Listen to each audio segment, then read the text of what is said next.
Counting so long ago, enemies keep calling after me. Still acknowledge, yeah, you've got it all. If you ask me, yeah, it's all a game of chance. Don't know the thinking, life never goes that way that you want. That's how it is. No matter what life throws at you, take it on. Whoa, flying like a tiger, walk in the park, play the hero till I die. Fly like an eagle, soar through the sky, be free till you die.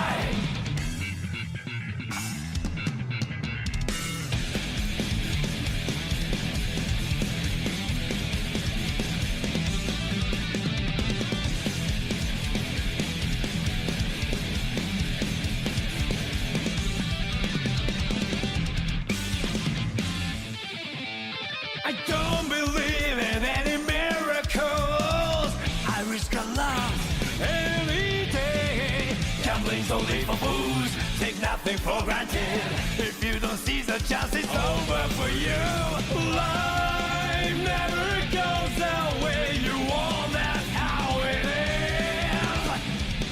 No matter what happens, face it all head on. Whoa, fight like a tiger, walk in the park, play the hero till I die. Fly like an eagle, soar through the sky, be free till you die.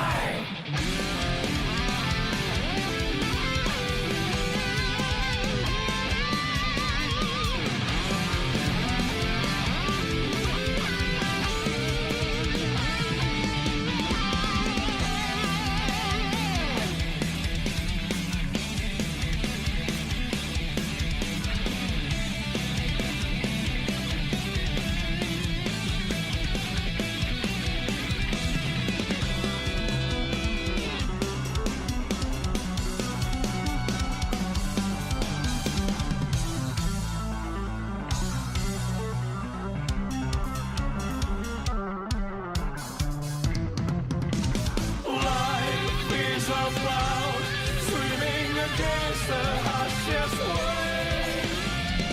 The moment you give in, you'll get wiped out. Oh, fight like a tiger, walk in the park, play the hero till I die. Fly like an eagle, soar through the sky, be free till you die. Fight like a tiger, fight like a tiger, fly like an eagle, soar through the sky, be free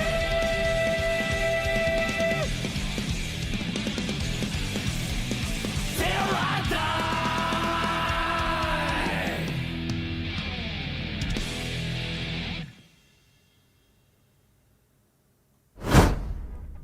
A boop. Hello, everybody. How are you guys doing this day, this morning, time, whatever you want to call this? I hope you guys are doing all well. I hope you guys are doing excellent. And hey, hey, that's good to see that you're up and things of that nature there. But regardless, I really do hope that you guys have had a good morning so far, and of course a good day yesterday, I guess you can say. I'll be honest with you guys, I'm still kind of like tired, honestly, because yesterday I was so freaking busy yesterday.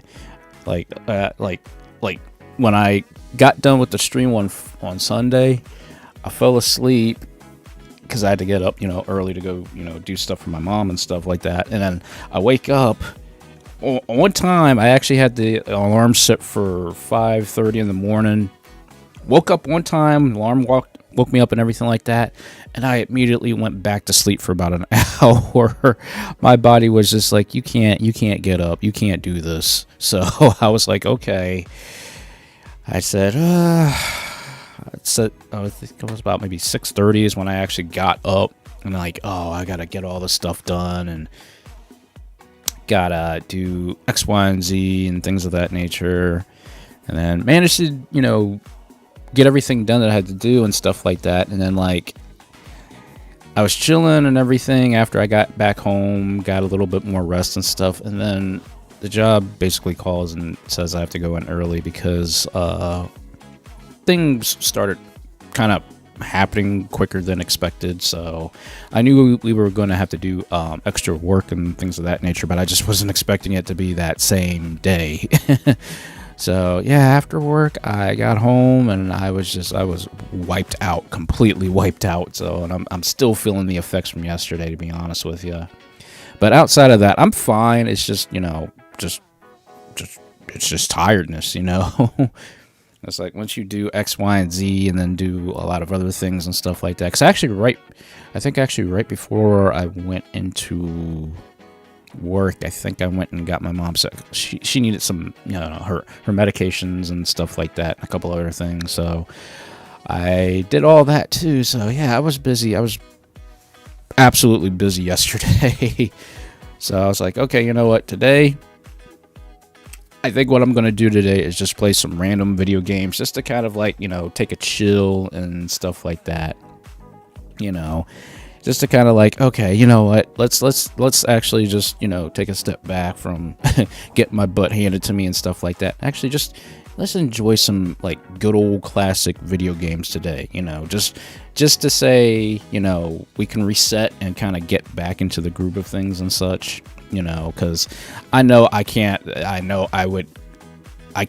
think properly to combat online today, at least. So I was like, you know what, let's just take a step back. Let's just kind of take the full 9 count and come back, either between Sunday or next Tuesday and stuff like that, and kind of get back into it. Although I will be honest, I think Sunday I'm going to be more focused probably on Sonic games than I am anything else, just because of, Sonic Frontiers, getting ready to get the final update here next week. So that's something I'm looking forward to. And then of course next month, then we got the new Mario Brothers game and also the new Sonic game also coming out next month. So pretty much things are kind of going to be switched up just a bit, just for the time being and things of that nature.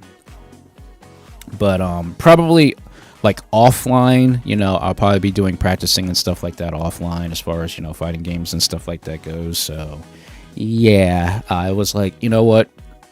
We gotta mix it up today. We gotta change it up. We gotta switch it up, just because, current past things and things of that nature and stuff like that. So, sometimes you have to like say, okay, let's take a step back real quick. Let's kind of like say, okay, let's kind of, relax a little bit and then get back into it, So I apologize, you guys. You're looking forward to some, actual more online shenanigans of, fighting games and stuff. But I was like, okay, you know what? Let's just take a step back today and let's enjoy today, as far as gaming goes. And it's actually a very nice day, actually, for once. It's nice. It's cool outside. The humidity is down.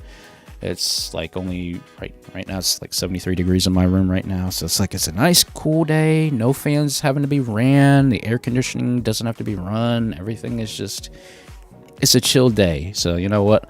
I'm gonna make it a chill day regardless. So, but like I said, I hope you guys have had a very good day yesterday, and of course a good morning this morning so far.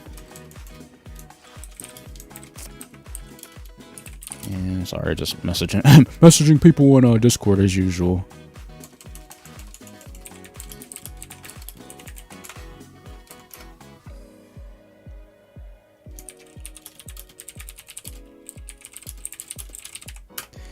Although I do admit, I do like it when I'm actually at my desk and I'm actually using this. I have this cheap behind, what is it called? Miracle Snail keyboard. It's got Cherry MX Blues, I think, in it. So it's got the perfect typing, clickety clack that I like.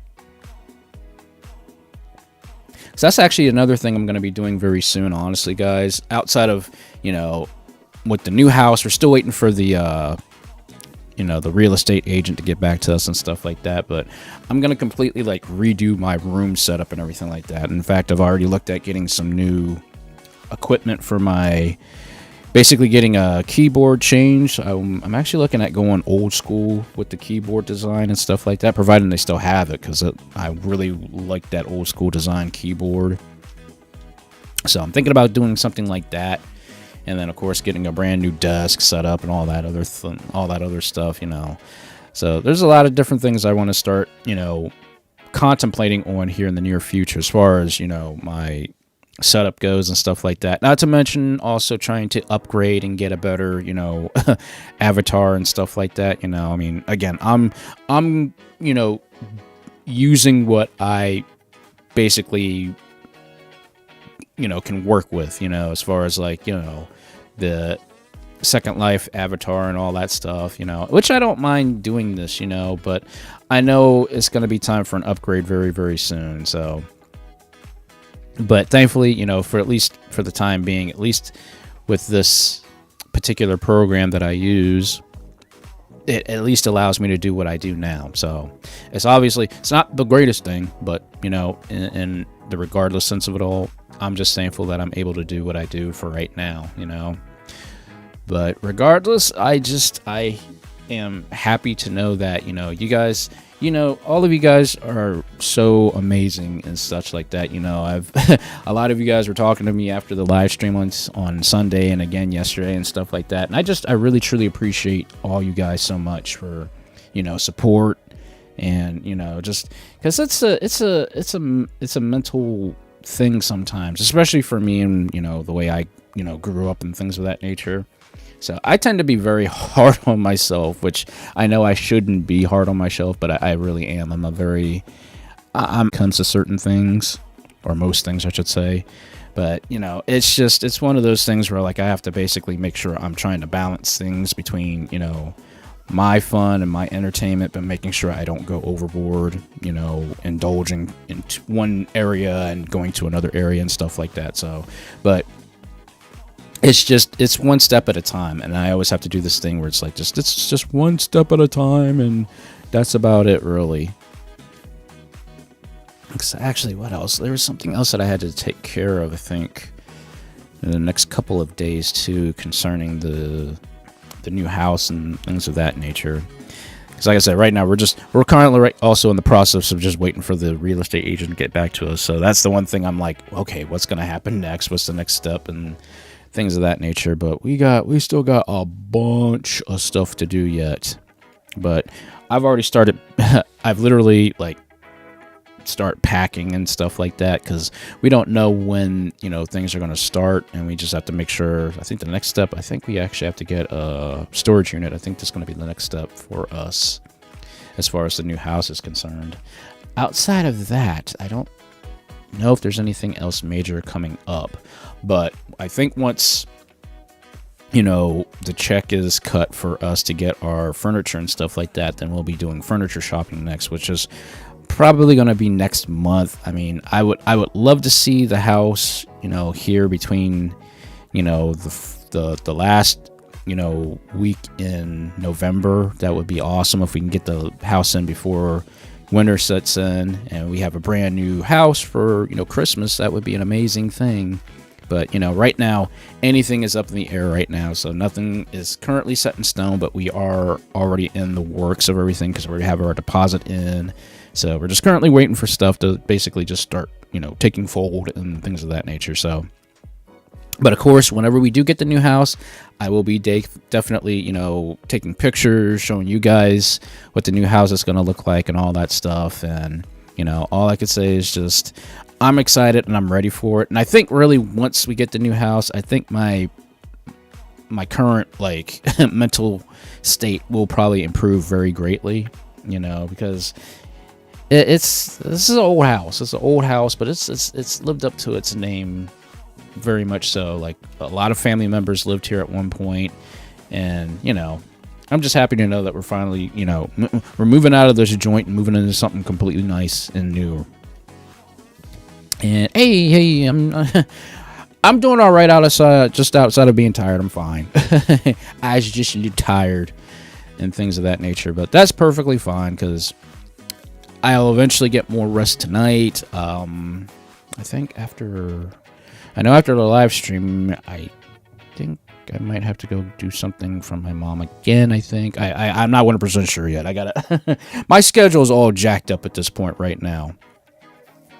I'm like trying to make sure I get all this stuff done correctly, like for the new house, and then making sure all my stuff is done, and then make sure everybody else's stuff is done. So I'm just juggling like a lot of junk right now. So that's why I said, you know what, today is just gonna be like that day where I'm just gonna play games and have fun, and I don't care about, you know, just trying to win or lose or whatever the case is. It's now, right about now, it's just all about having fun, you know. And I think that's one thing I have to kind of reestablish about myself is that, you know, while I like doing what I do, guys, like I love doing this. I have no problems jumping on and just streaming and stuff like that. I love doing this, you know.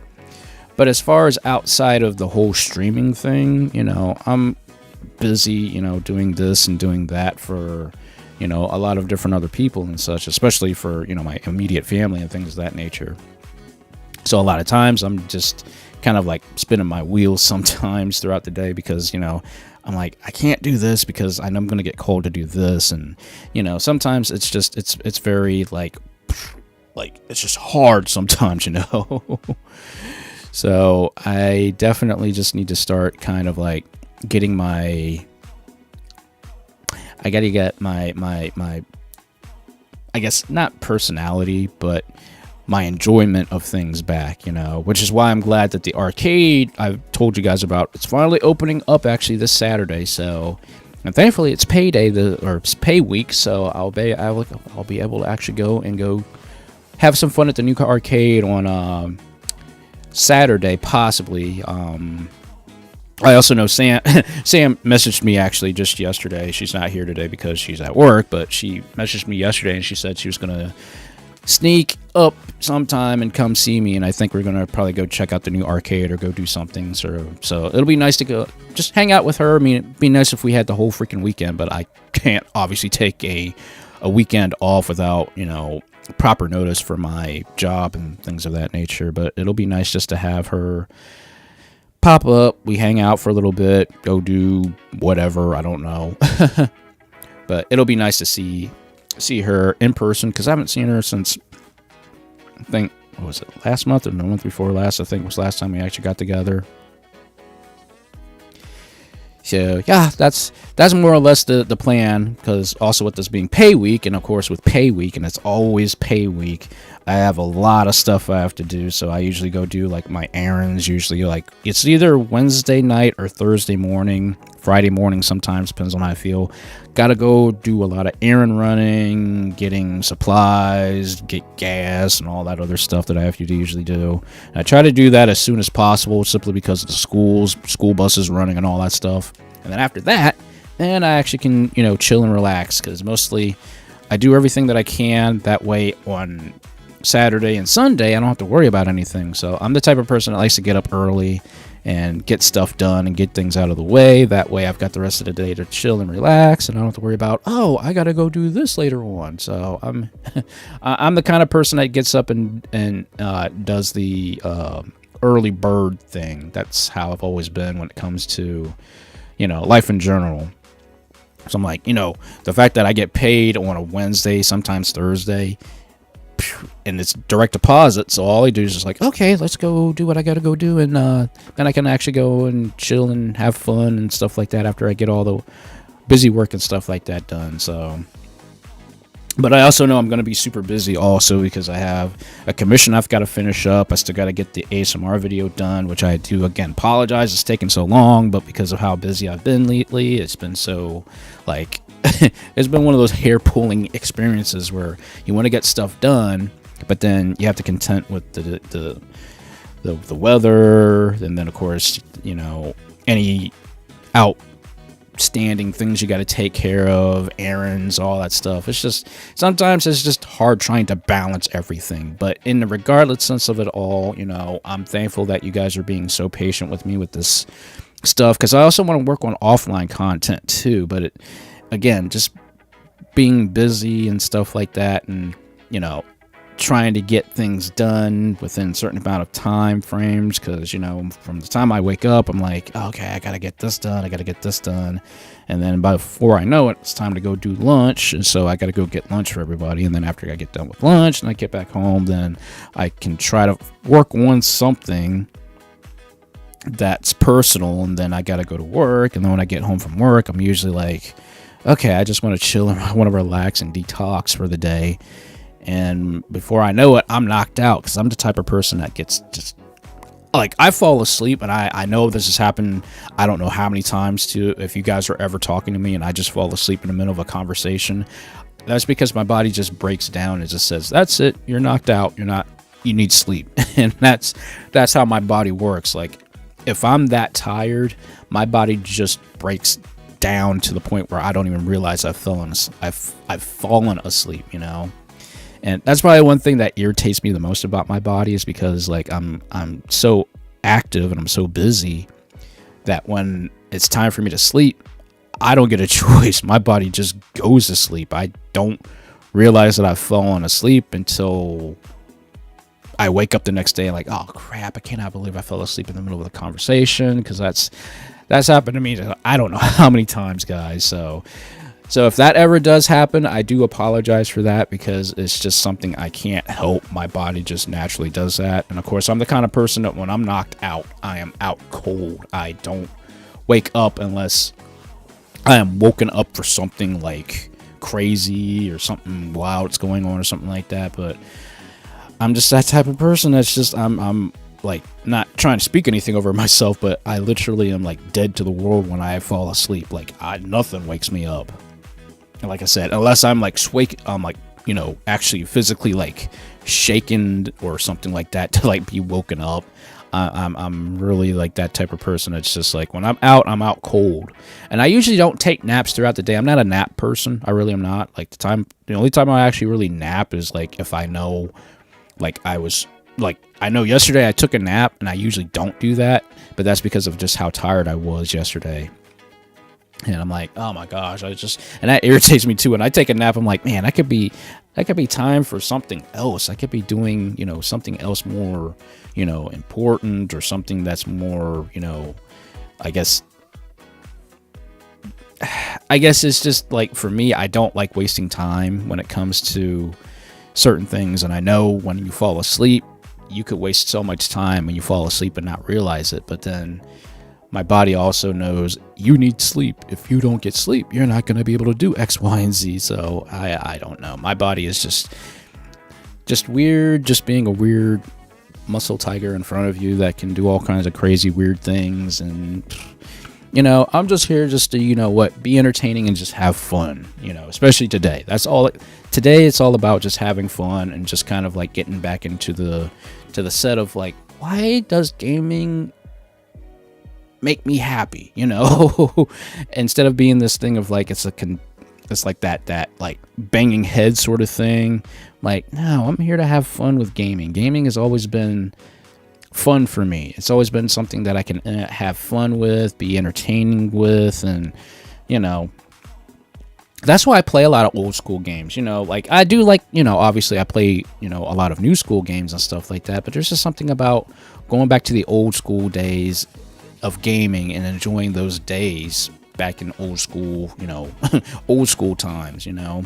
That's why I'm excited to go to this arcade, you know. I can definitely say, you know, I'm throwing everything out and just saying, I'm going to this arcade on Saturday. I will pay, because it's a soft opening and it's a $25 fee, but the $25 fee covers your entire time there. So it's all the games are on unlimited play. You don't have to worry about putting in quarters or anything like that. And you can have fun pretty much, like, I think for at least 3 hours, I think. But normally it'll be for a full day, but they're just doing the soft grand opening thing. And then I guess the main grand opening will be next month sometime, which, well, I'll be hitting that place up probably like at least every other Saturday. Because I know it's $10 for an hour, but it's $25 for a whole day. So that'll be something that I'm really going to be looking forward to, honestly.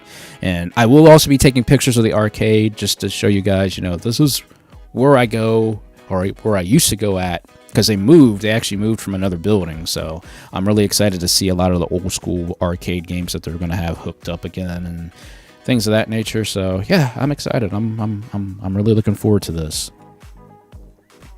But anyways, I've talked to you guys about 20 minutes now. Let's go ahead and have a little bit of fun now. Let's just have some fun. Just playing games today. This is all that this is about. Is just kind of this is the reset day for me. Just to get back into playing games that I used to love playing. Like, in fact, I'm just probably going to play some arcade games. That's to kind of get myself in the mood for arcade games when I go to the arcade on Saturday. So yeah, I think that's what I'm gonna do today. We'll just have some fun doing the old school thing.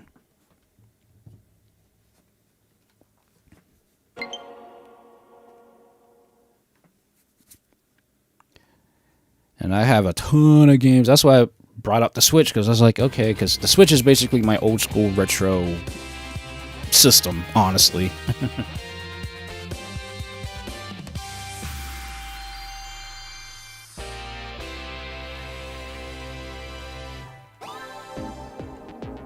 But yeah, good old virtual racing. This is one of the ones I remember. I wish they would bring Daytona USA or whatever the new version is. That way they took out the Daytona USA, logo and stuff like that on there.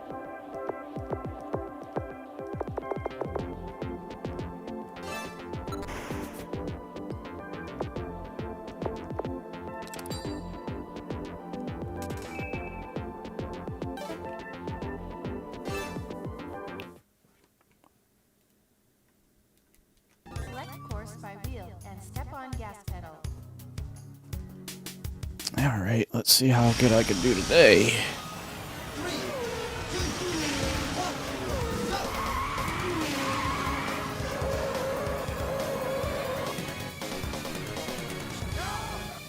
Yeah, this is true. I do have to bust out the old PlayStation 3.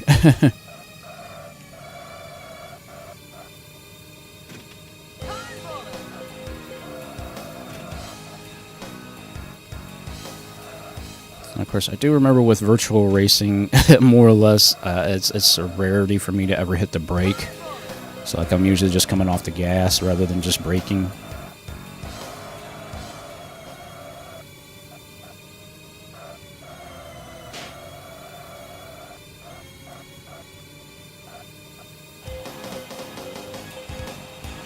Okay, let's see if I can get at least a 39 or at least a 38 on the lap.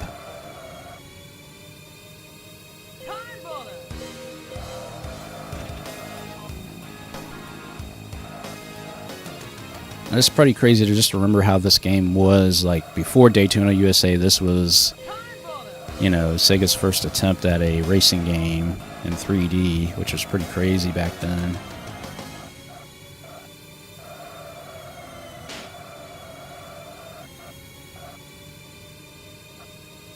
Okay, I got a 39. That's good. That's good.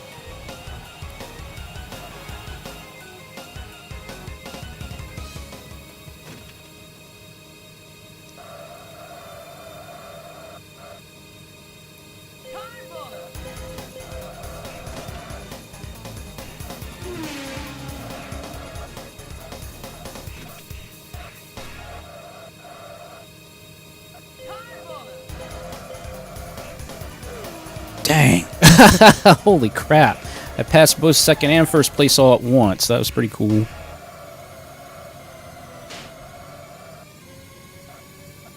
But they're like right on my tail.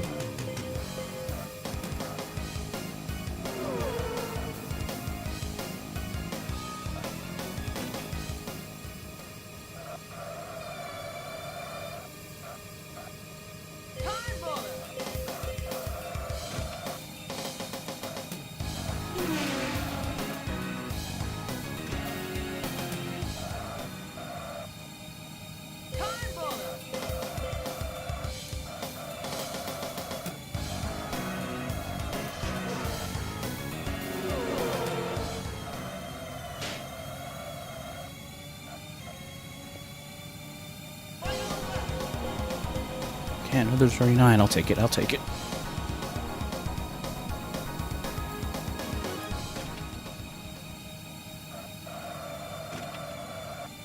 I know, I just have to watch the time limit.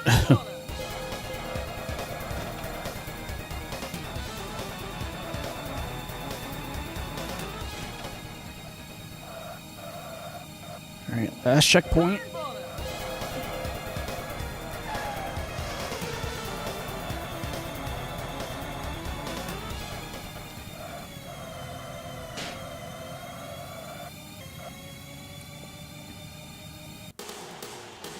Nice. Nice run. Nice run. That wasn't a bad run, actually. Usually I would get at least a 38-second lap time on beginner, but eh.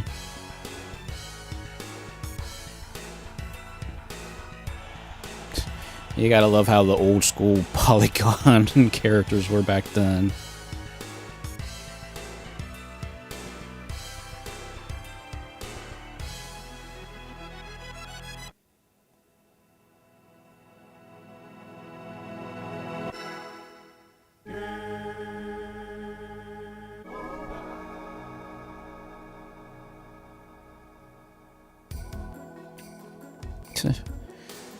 Okay, wasn't my best, but eh.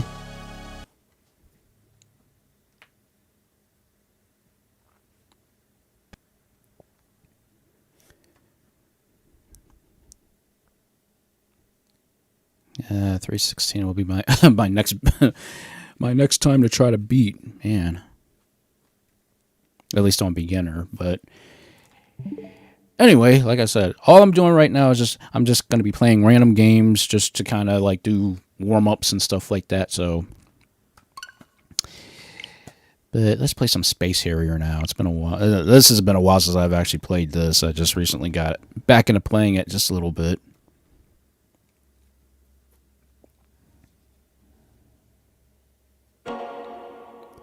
It's like I want a little bit of speed, but I also want that action too, so.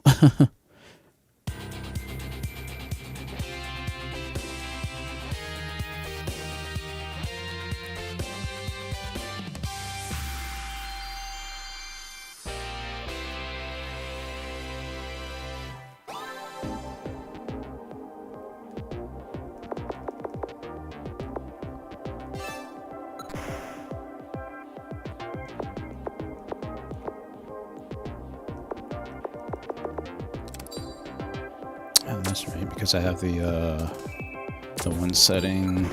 So that way I can actually fight the true final boss in this game. So I think I did that once before.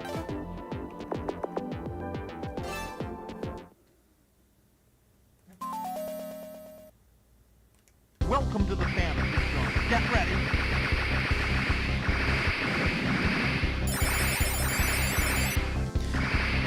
So they do need to actually bring back Afterburner as well. That would be really cool if they brought back Afterburner 2 as well for the collections too.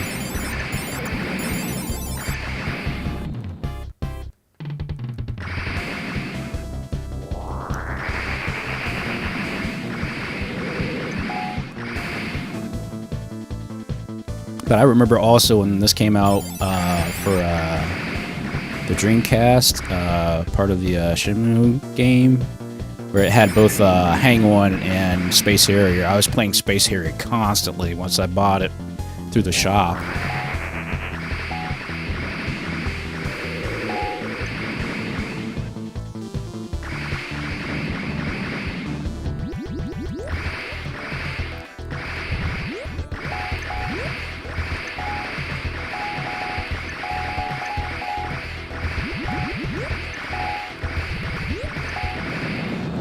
All right.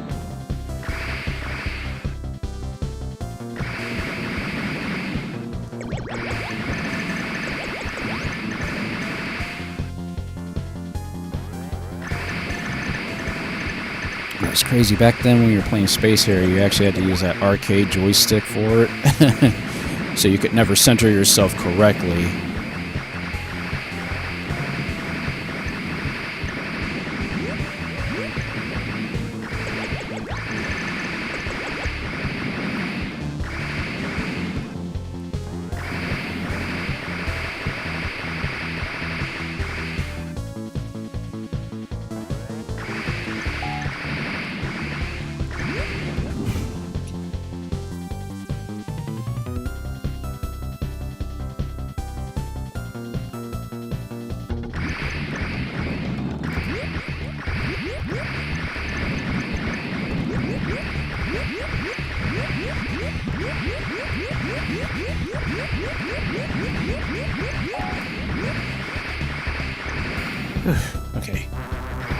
Oh boy.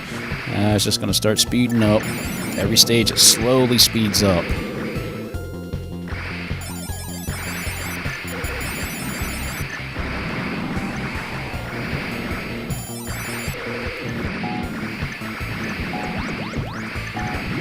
Ah, dang it. Get ready.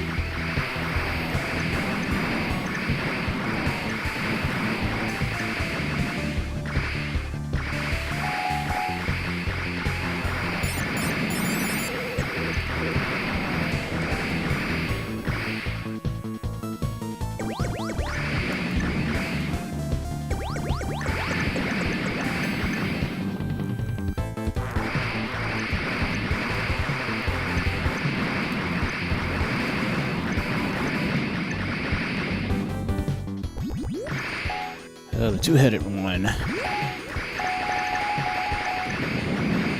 Okay.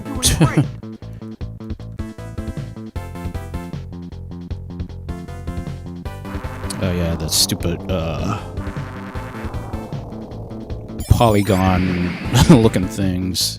Decahedrons, whatever you want to call them.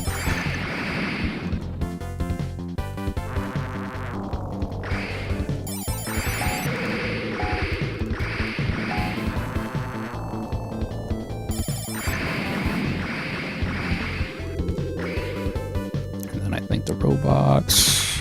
Yep.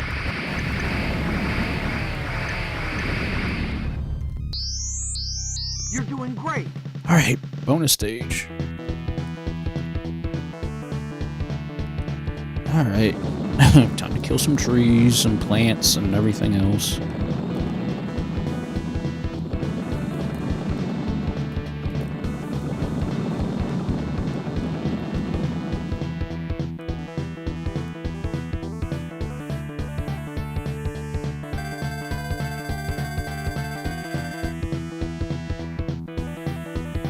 I don't even know if I can beat my top score, if I'm being honest with you guys.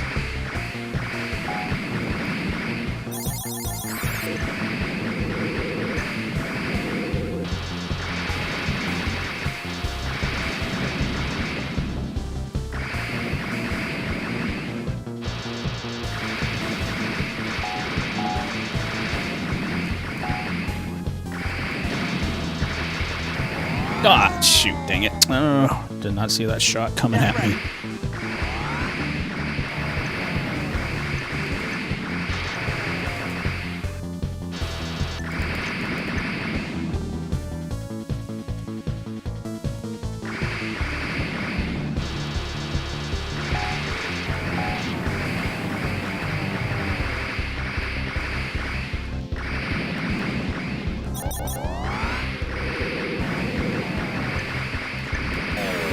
Hello.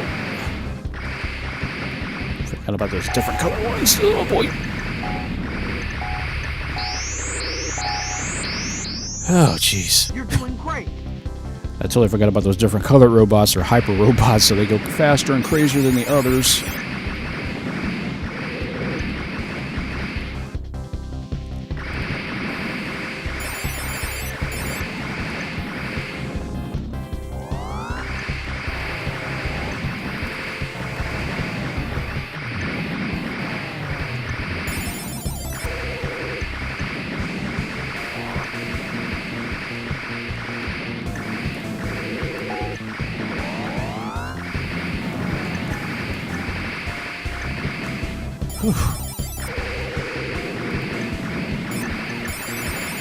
Though I will admit, it is fun just to go back to these old games and just, like, try to remember the patterns and stuff.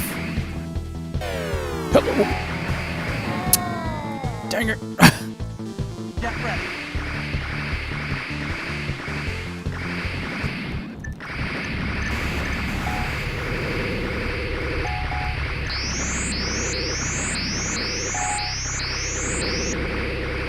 Ah, missed one, dang it. Well. Yep, so far so good.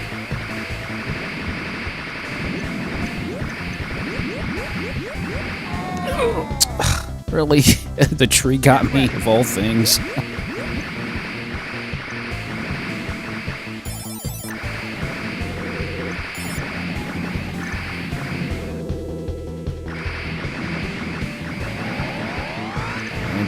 to go. Oof.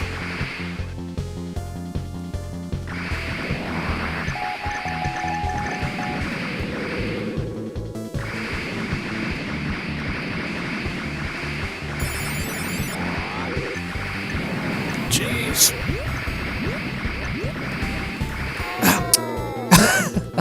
Gosh, man. Get ready. Hello. Phew. The bone dragon? Yep. No, I thought it was a bone dragon. That's the stone boss. So I know the bone dragon will be coming up soon.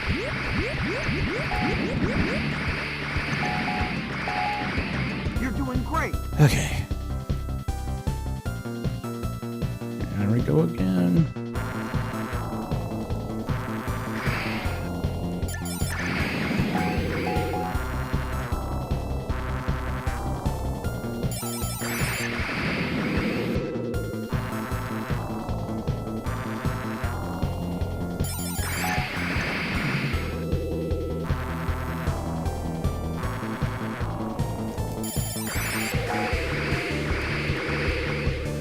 Whew.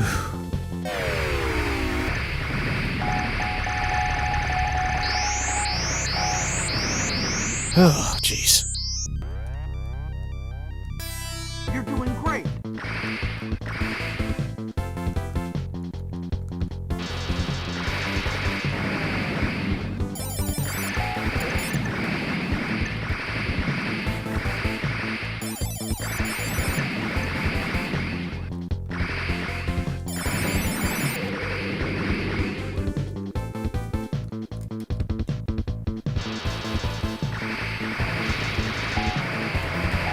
Oof.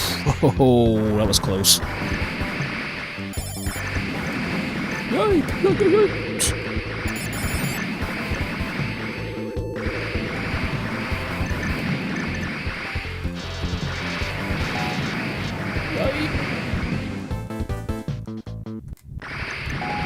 Ah, dang it. Get ready. There goes one credit. And dang, I missed the last one. Doing great.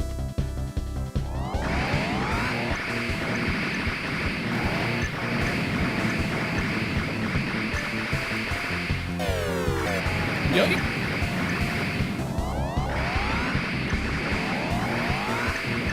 I'm assuming this is just the robot-only level. Hello. Ah, man. Get Those ready. stupid trees. Or pillars, whatever the heck you want to call those things.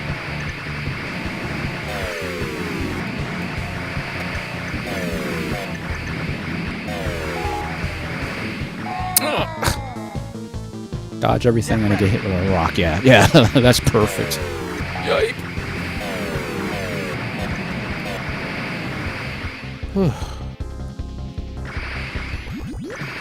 The double bone dragon.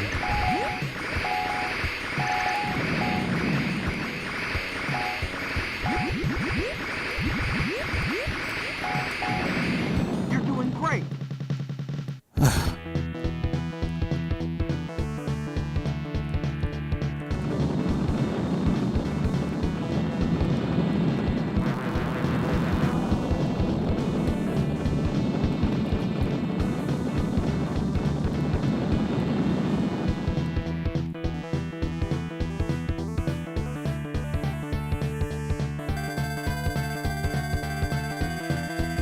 Alright, over halfway to get my to my top score. Well, You're doing great. let's keep it rolling.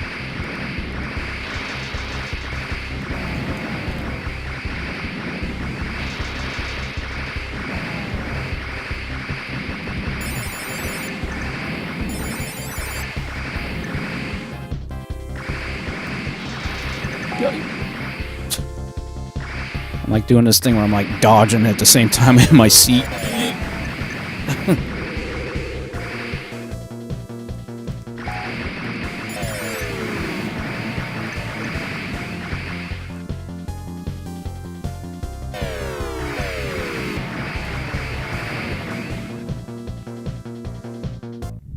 Jeez, that was a quick stage.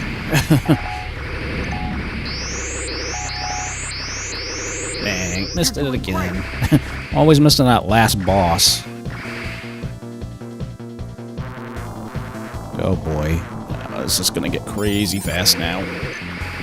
Oh, dang it. Get ready.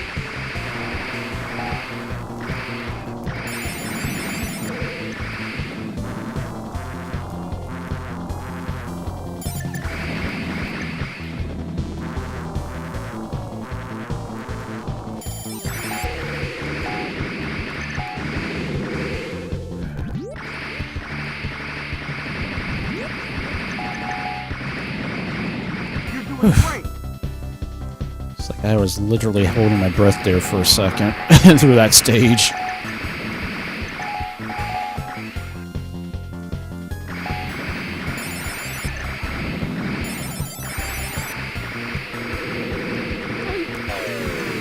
Oh, dang it. Get ready. It's always the surprise robot gets me.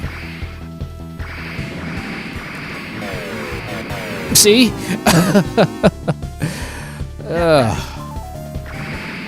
Alright, 2 credits.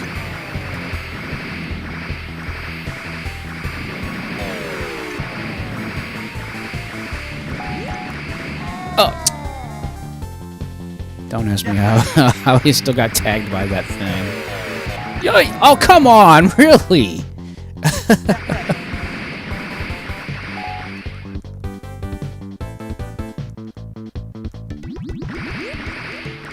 Alright, single bone dragon.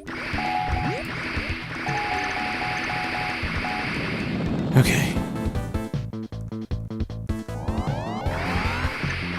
We're getting there, we're getting there. Yup.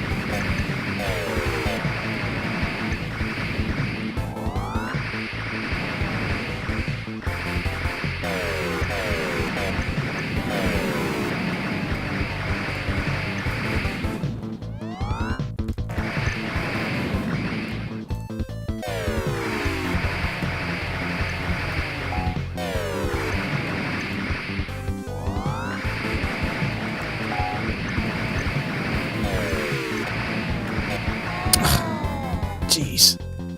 Get ready.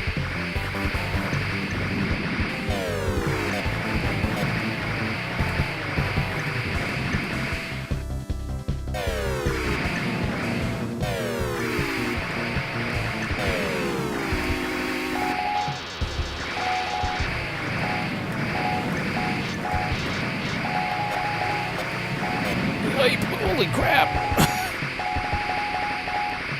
You're doing great. Okay,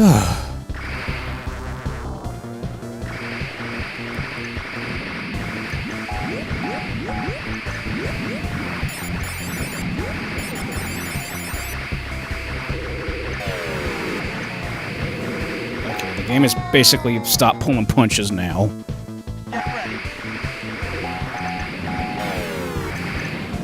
Dang. Get ready.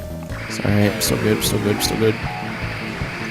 Hey, Sigma, sorry, I like barely had time to look at you. Look at the thing.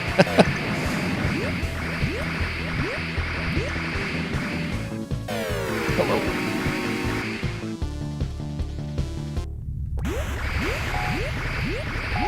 Oh boy. Let's see those things first. Okay. Alright, boss rush. Final stage, final stage. I should be able to, should be fighting the true final boss here after I go through all the bosses.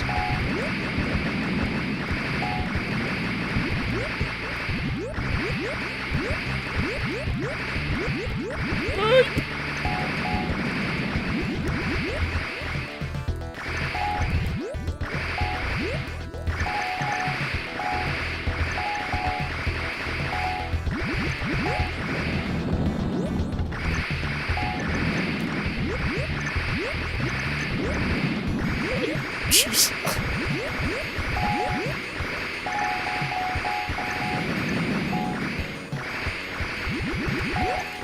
Hello, hello.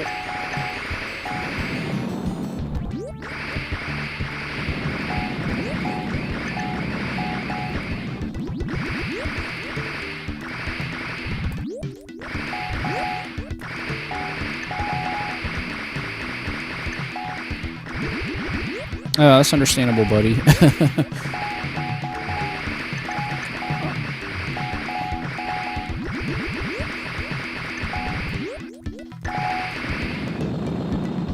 Okay, here we go. True final boss.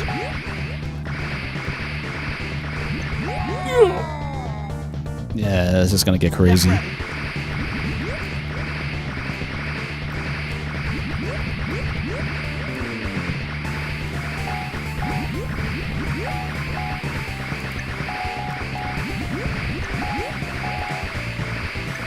I can just hit one of them down, then the other one will be very easy. Yes!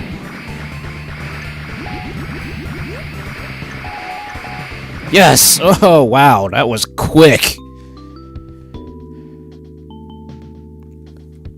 I think that's the quickest I've ever took down those bosses. Oh my gosh.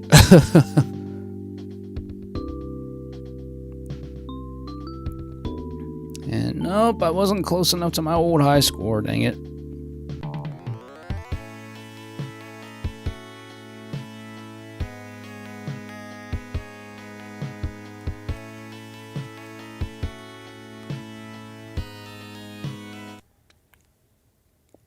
Well, that was a good run. I'm telling you, that was the very first time I had beaten the final boss, the true final boss, that quick before. I've never done that like that. Welcome to the fantasy zone. Get But ready. yeah, that's Space Harrier. That's, to me, Space Harrier is like that game that came out before Star Fox really did, to kind of like have that whole, you know, experience of flying freely through space and such like that, or at least in an open field like this. Like, yeah, you could do the same thing with Afterburner, but Space Harrier has more tighter controls, you know. It doesn't feel as loose.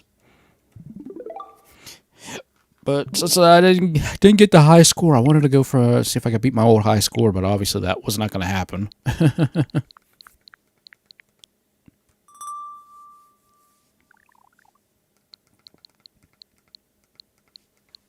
Yeah, it really did, actually, the more I think about it. Like, Star Fox just completely, like, just popularized that genre. And just look at all the crazy games I've got. And it's still sad, some of the ones I haven't even touched yet. Bought them, but I haven't touched them because I haven't had the chance to play them.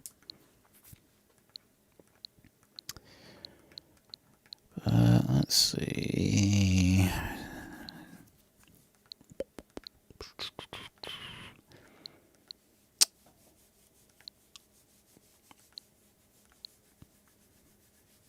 I still have like a bunch of other.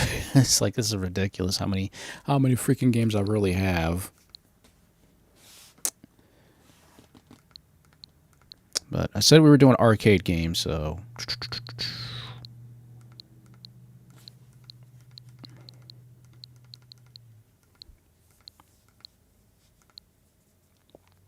let's see.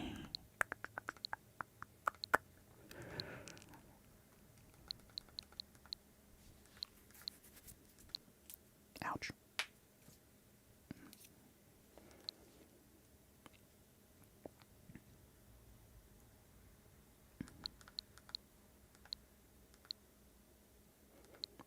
Oh, Fight and Rage. I know it's been a while since I've actually touched Fight and Rage, honestly.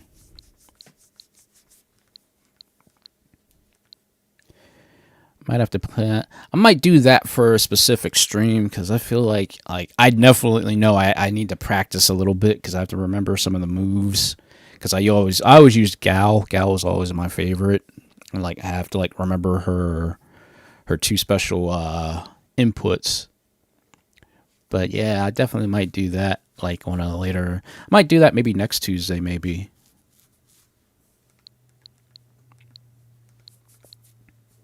I actually like playing with her. If like, for some strange reason, she feels like she's really good with certain. Like, I like being up close and personal, so that's why I tend to do a lot of stuff. Oh yeah, right.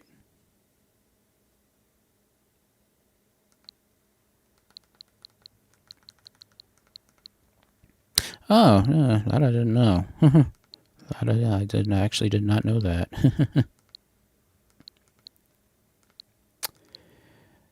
Let's see.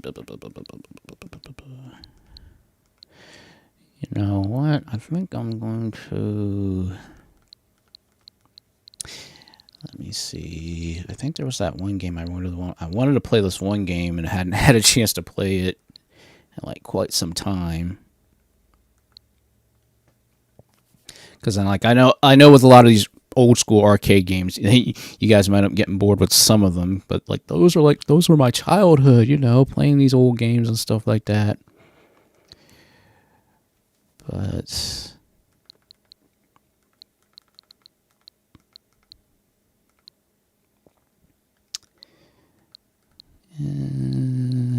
dang, nah. I was thinking about that one game, but I don't think that I'll do that one.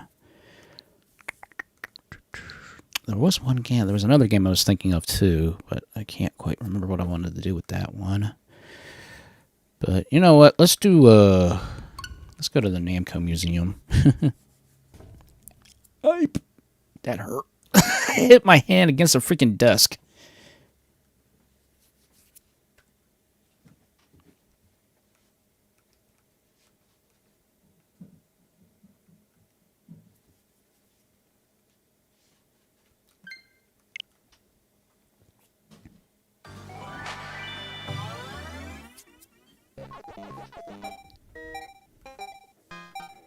Yeah, since we're doing old school today, I was like, yeah, you know what? Let's go true old school.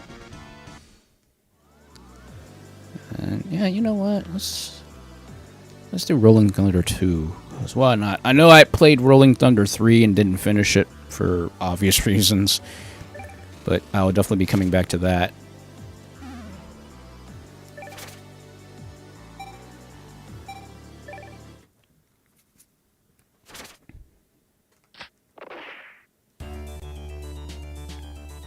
I'll probably do Splatterhouse again, maybe for the Halloween, for October, because during the October nights, I usually do a lot of like retro horror games, and I definitely did it that one year.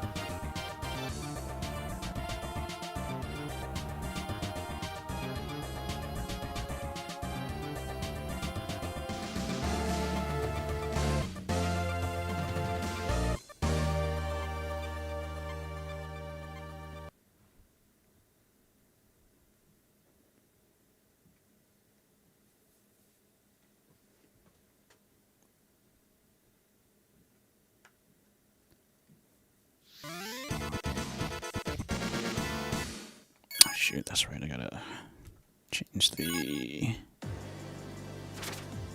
screen options, because for some strange reason when you're playing it in, because I play this usually in handheld mode, and whenever you do that, for some strange reason the display doesn't look correct. So like I always have to constantly switch back and forth between screen designs.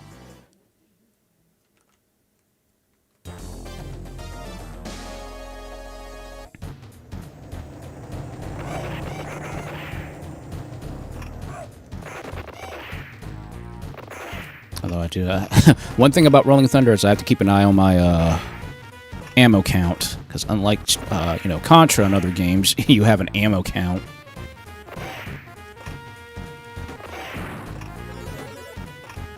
All right, got the machine gun.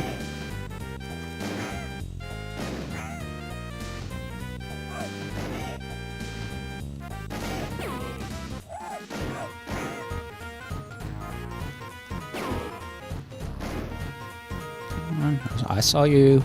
Come on out.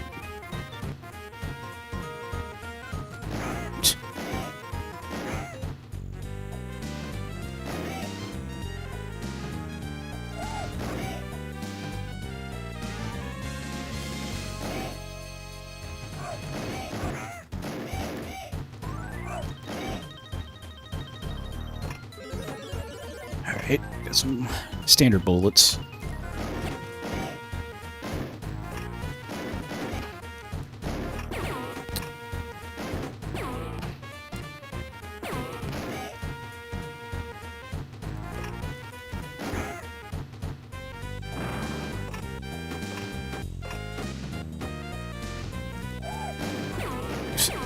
Okay.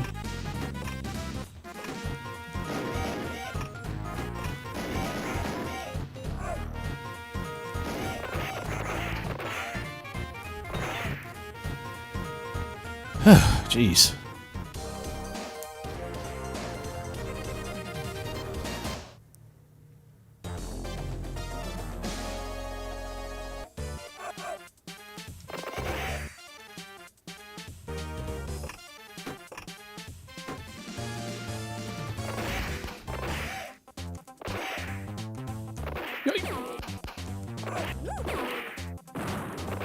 Thankfully, just contacting the enemy doesn't actually do actual health damage. And of course, what I get? I got grenaded, sadly.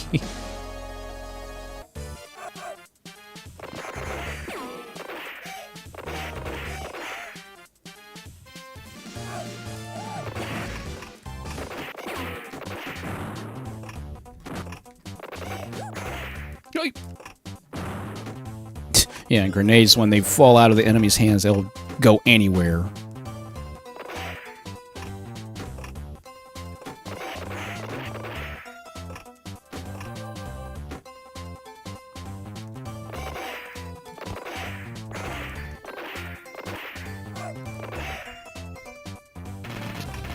Oh boy, I gotta hit that thing from the back. Oh yeah, that's right. When you hit that thing and destroy it, it actually blinds all the enemies on screen.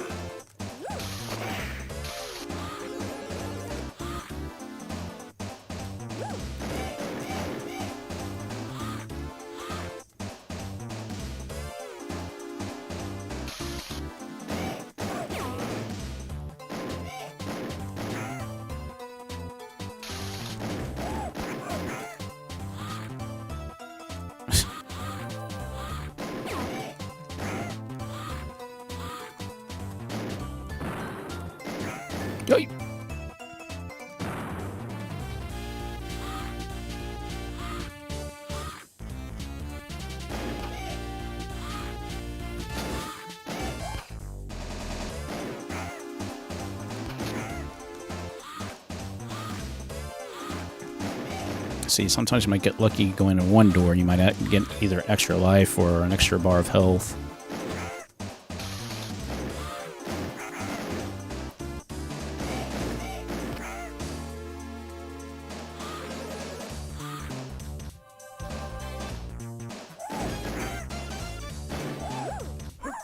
Ouch. Dang it.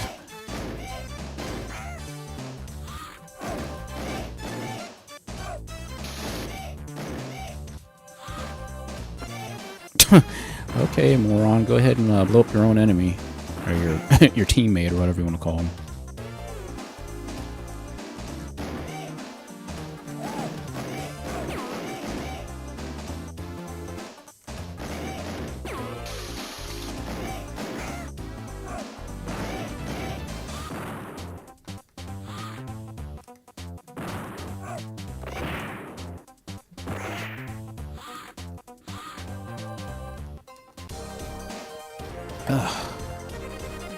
Alright, so far so good.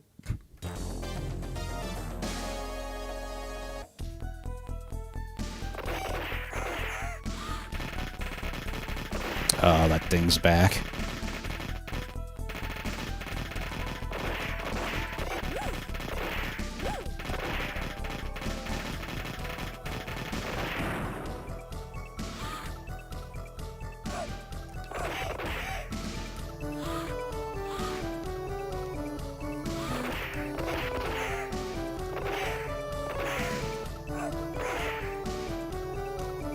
Enemies are going to start getting tougher. They're going to start either now ducking and shooting, and now actually shooting twice in a row rather than just once.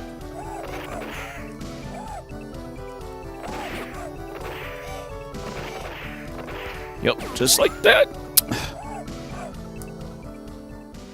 Yep. As soon as you hit round 3, and this one's stuff just starts going crazy. And of course, oh, come on, really?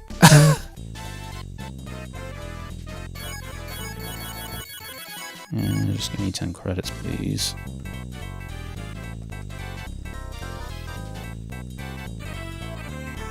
And of course, with this kind of game, when you die, you get sent back just like you do in Ghosts and Goblins.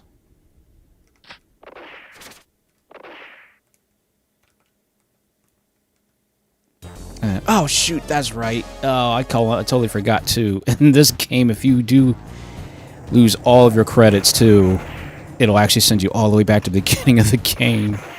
Oh, that really does suck.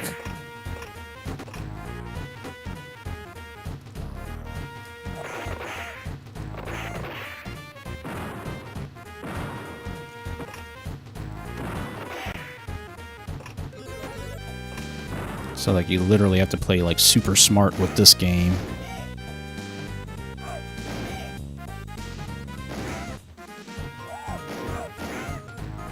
Then again, I can always try challenge mode and see how far I can get in challenge mode. Because challenge mode takes you all the way to the last stage. But you only have one attempt. And try to clear it as fast as possible.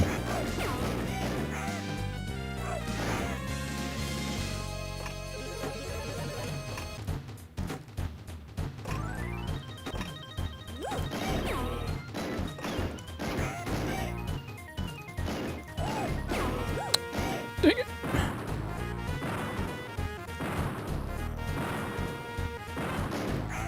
Hello, really? That grenade followed me all the way over there. Oh, that's messed up.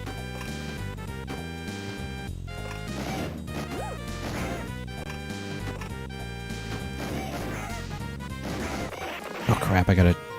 I wasn't paying attention to my time. I have a time on it too.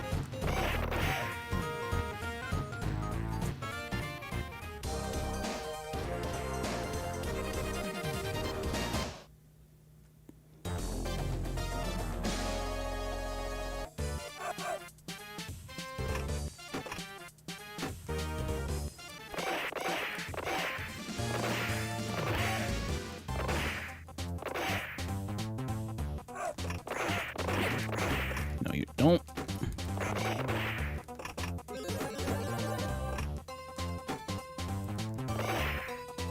You can actually shoot around statues if you get close enough.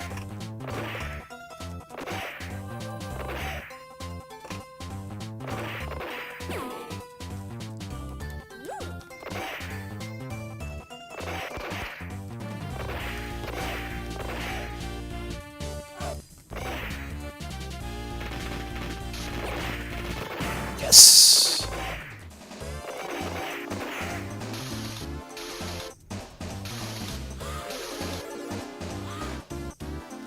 Now, this game is very stingy on machine gun bullets for some strange reason.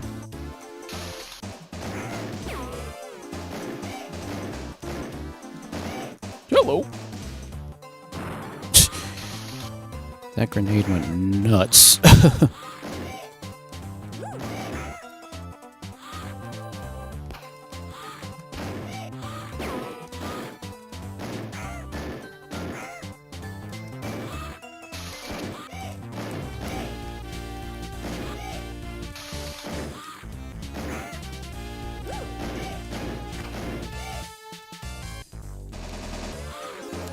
Okay.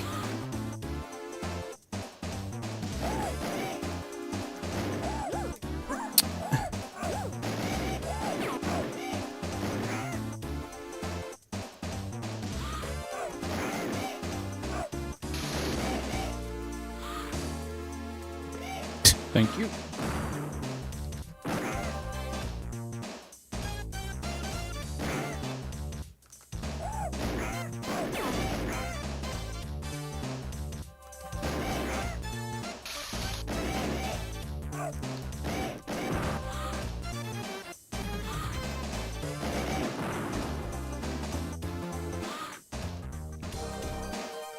Okay. Ugh.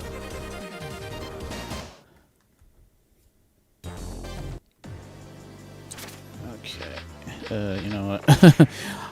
I'm just going to save my progress because I have a feeling I'm going to need that.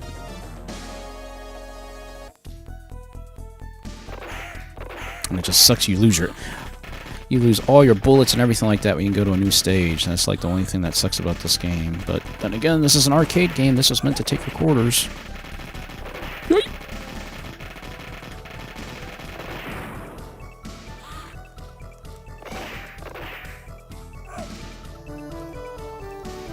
Come on.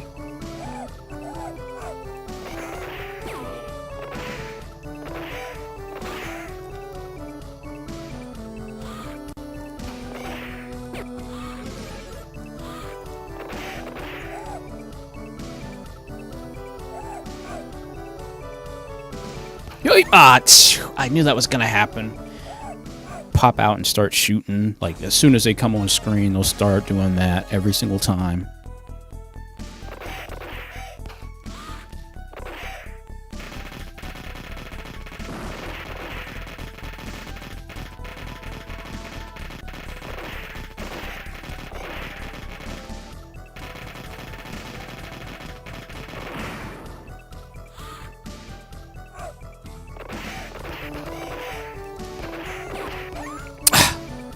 Really? Yep.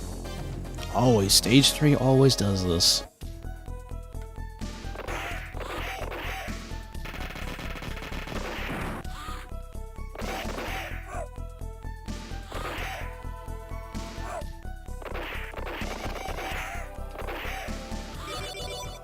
Yes, extra life.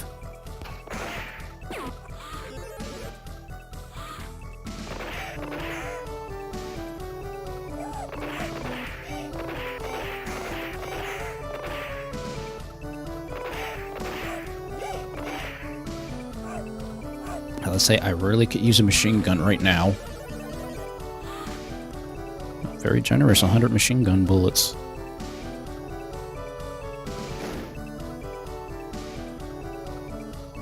Yeah, the bubble blower thing, dude. Yeah, like, that's fair.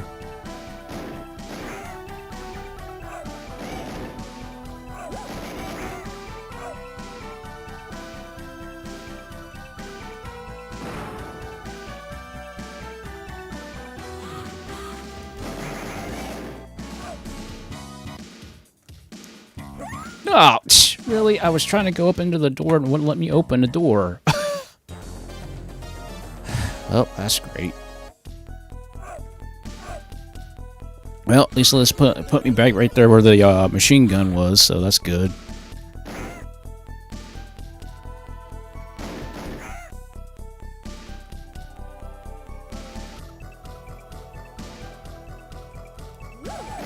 Oh, really?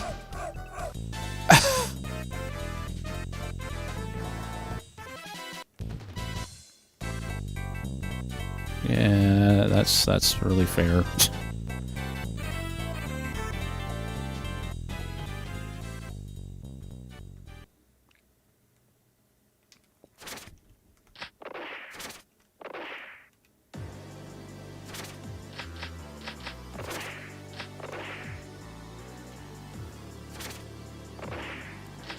Which is weird, because usually it would give me a restart. I don't know why it doesn't let me restart. Oh, that's why. Continues were turned off because I have it just in standard mode. So if I was playing, well, if I played custom mode, I could actually restart and keep moving. But I'm playing, I'm playing with just one on one credit. And that's how the game was back in the day.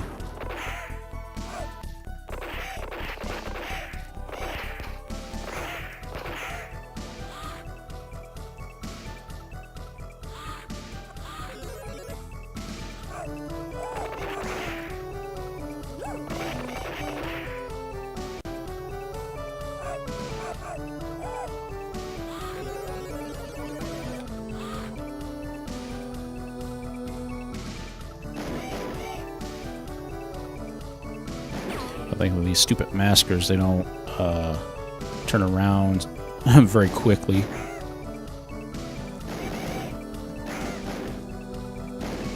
Whoa! Apparently his his bowling ball throw was kind of off.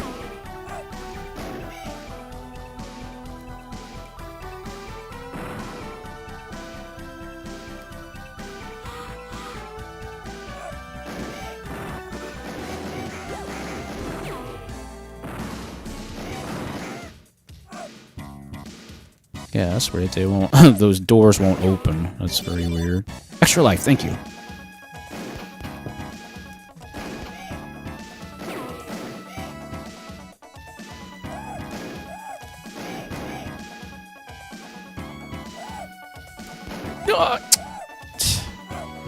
Of course, I get shot right in the leg. Of course.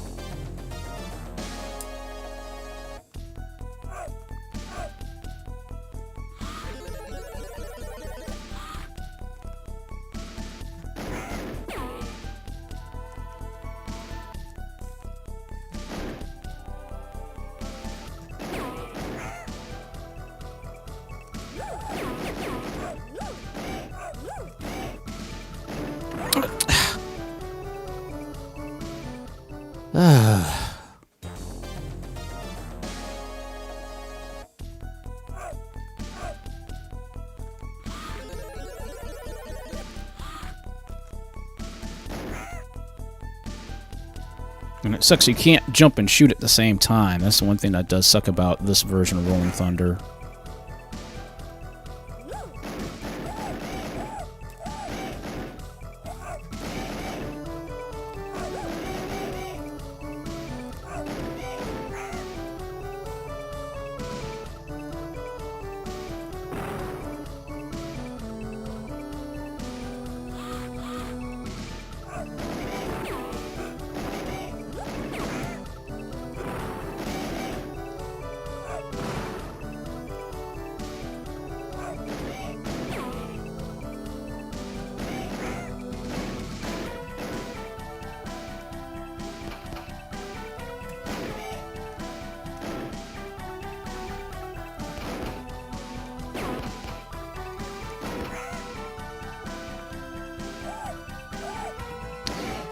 Yep, sadly.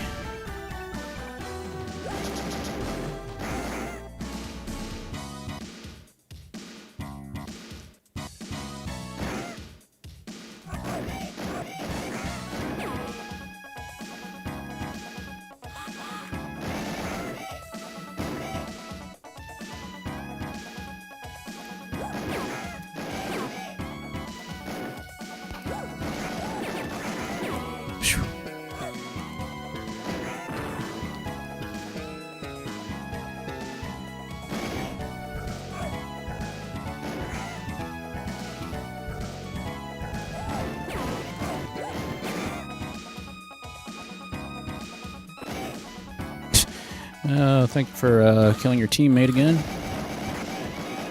Whew.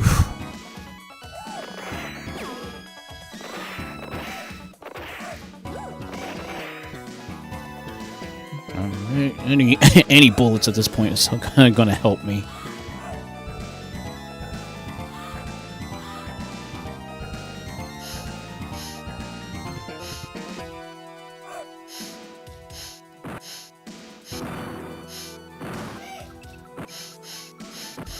Okay, come on. Yoip! That stupid grenade.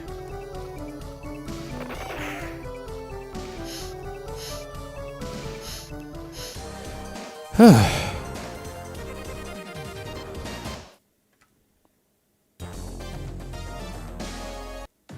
right.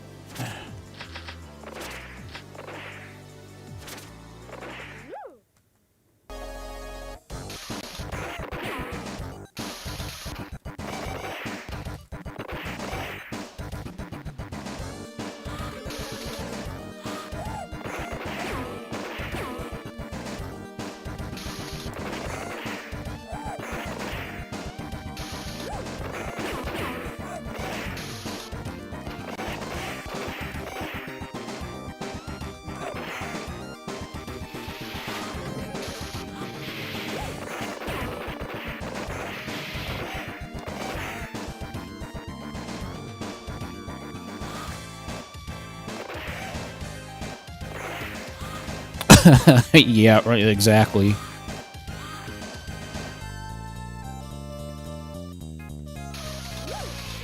Yoip!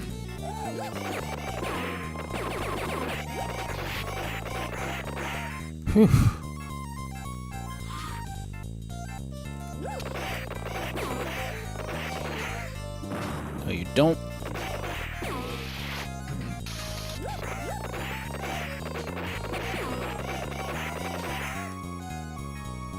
Okay, I got 65 bullets left. Okay, machine gun.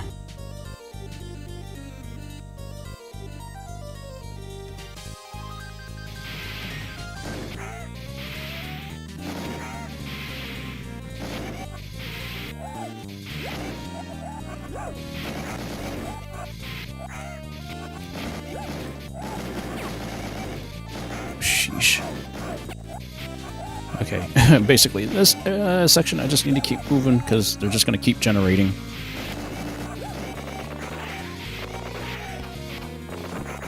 God. Yep, that's what's going to happen in this area.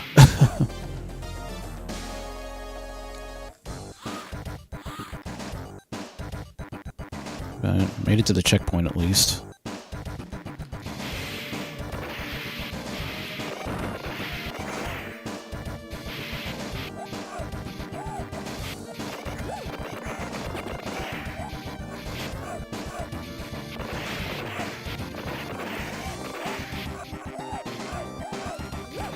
Oh, come on, man, really? Of course, it was the little guy that I decided was going to duck and shoot at me. Alright, we'll see if we can get... Can we at least get through stage 4? If I can get through stage 4, I'll be good. But if I can't, then, well, we'll try challenge mode.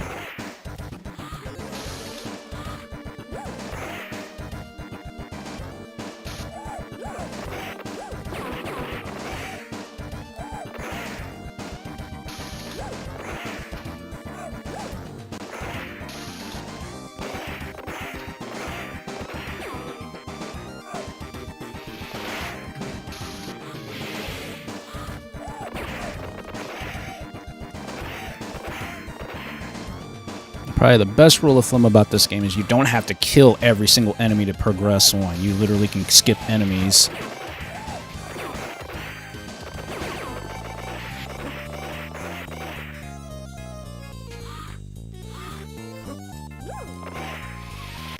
You just have to wait for transitions to... Oh, crap! I did not realize that chump was going to shoot at me. Normally they would duck and shoot, not actually shoot.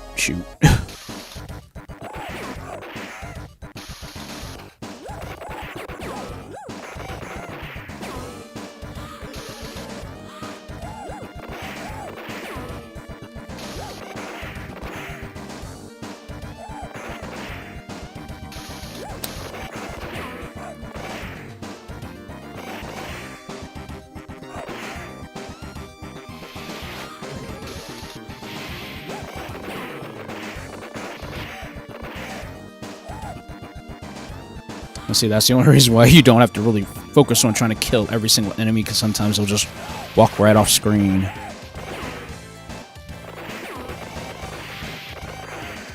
And also for, you know, conserving bullets. Ah. Of course, he got me again.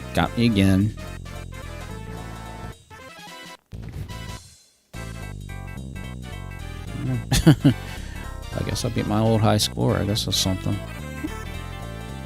Actually, you know what? Screw it. We will... Let me...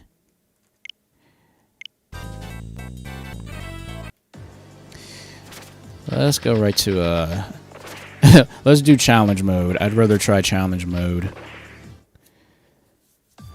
Let's see how far... Okay, so I've got 3 minutes to get through the, final stage. My previous rank, I was actually 3rd.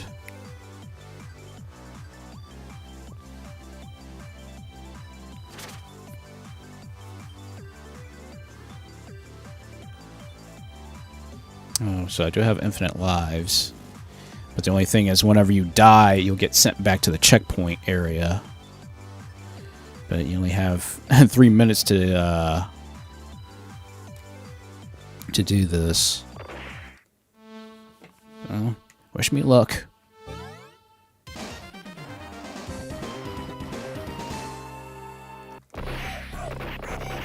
Oh yeah, Shadow Maskers. I forgot about those chumps. They take like a bazillion bullets to kill. Well, Gotta watch out because there's bottomless pits in this area too.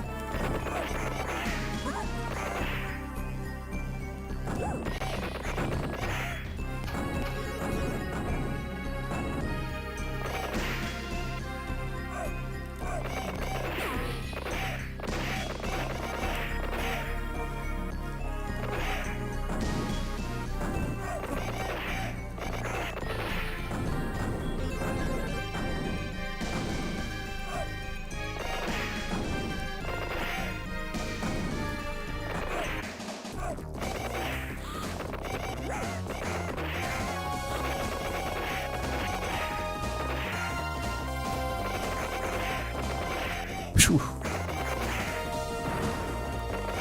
God dang it. That one masker.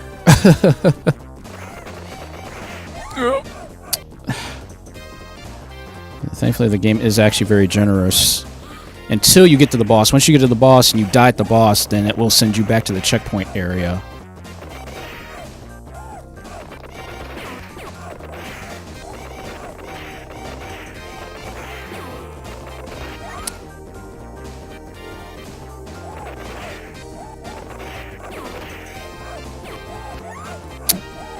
Keep moving, keep moving, keep moving.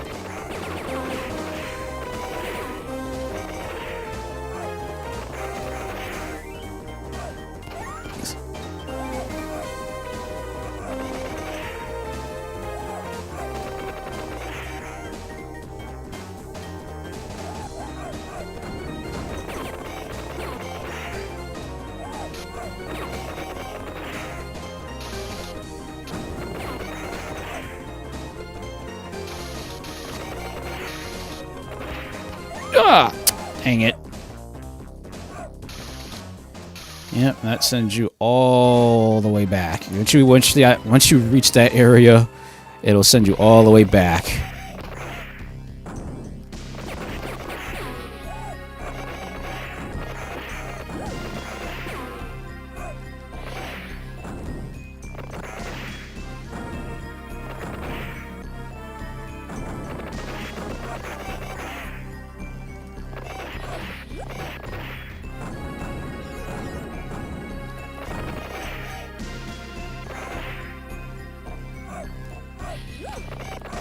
Dang. Ugh.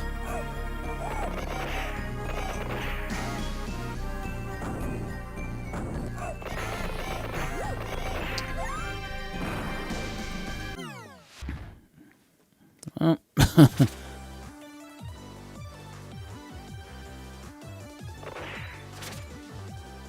I'm still at rank 3.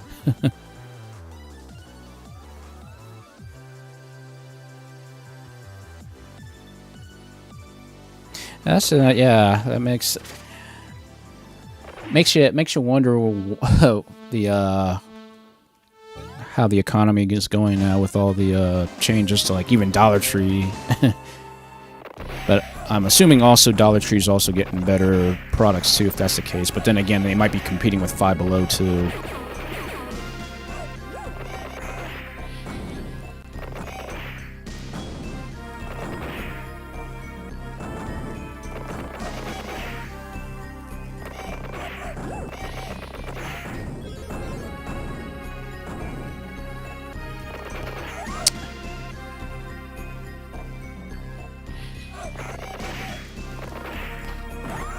Jeez, come on, come on.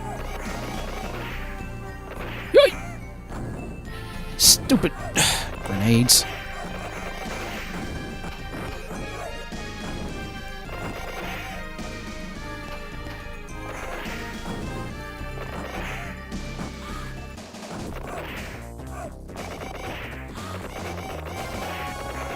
Probably during Christmas.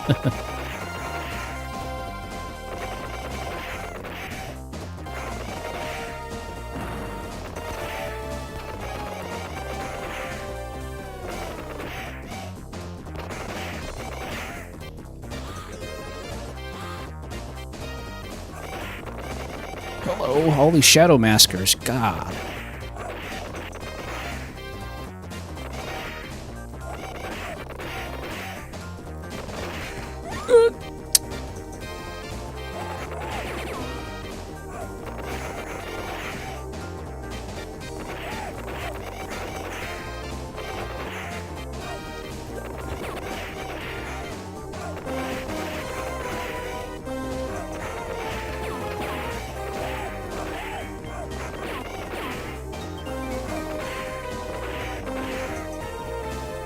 Oh, jeez, only got 18 shots left. And then my gun will turn into the slow gun. Ah, oh, come on, man! Ah. And every time you get right to that area, that's when it'll send you right back. And of course, at that time, at this time, it's like there's no point of trying, you know, once you get to that point, since you only have 3 minutes to get through this area.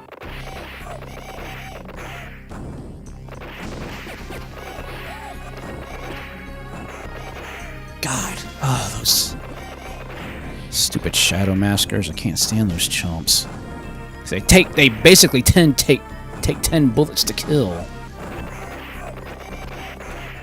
And trying to keep an eye on your ammo count too. That's the one thing about this game. It's like it's frustratingly fun, if that makes sense.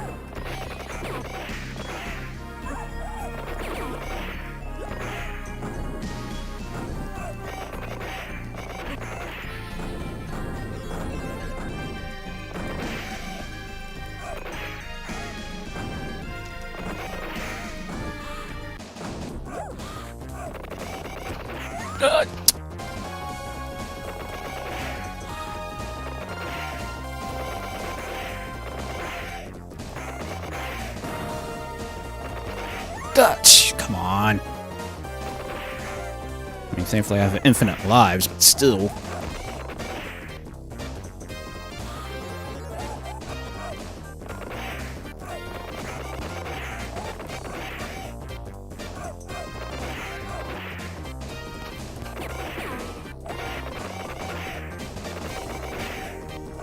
Yoip.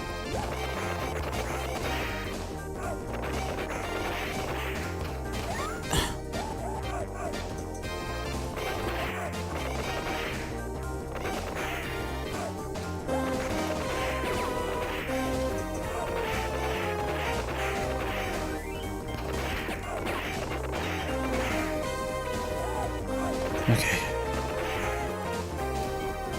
Whew. That was close.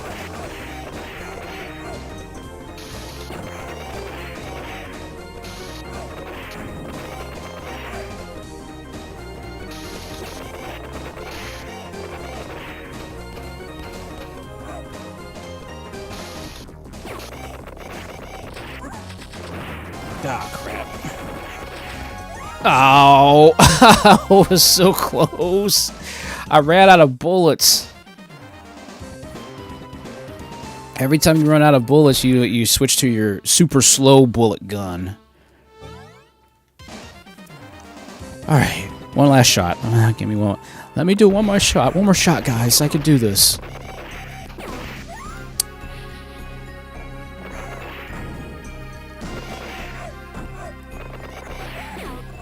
Consider I'm only at rank 3 right now.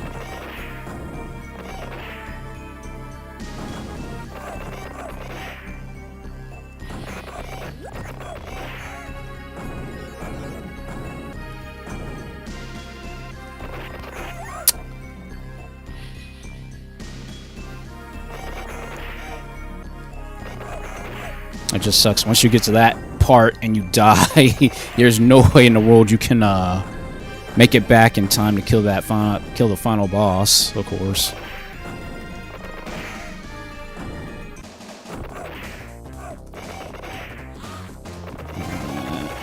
Ah, that stupid Shadow Masker. Jeez. Yoy, yoy. Okay, stuck between a rock and a hard place.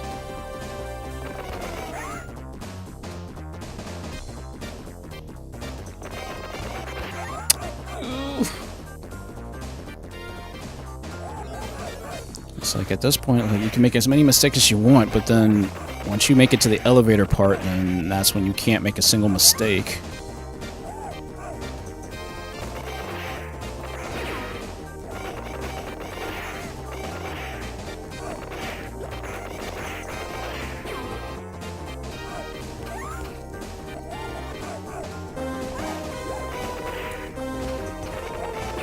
At least the game is generous enough to give me all those bullets.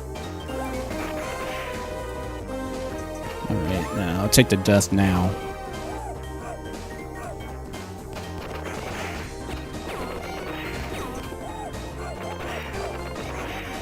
Oh, come on, really? You gotta be kidding me.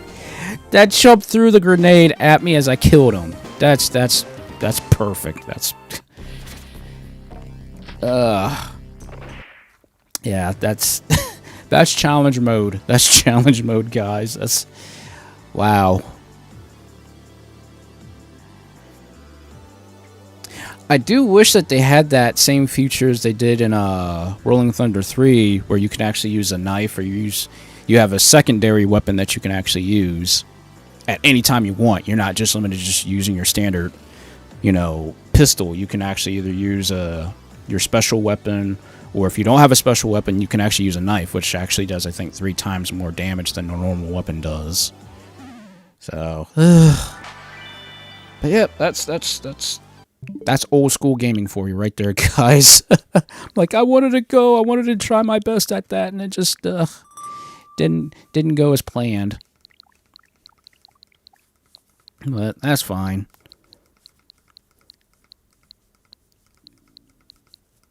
Dang, stomach. Okay, apparently I'm hungry. Yep, that's just how these how the old school arcade games were. They were just meant to take your money, They were relentless in the arcades, and they're still relentless to this very day. But let's see. So like I said, today it's just all about just messing around today. I'm just messing around, having fun today.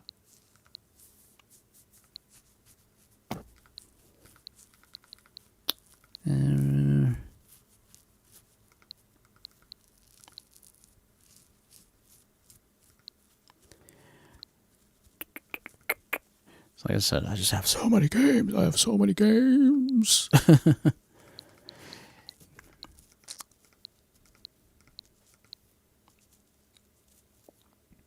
You know what? Let's do something a little crazy today. Let's do something just a little crazy today.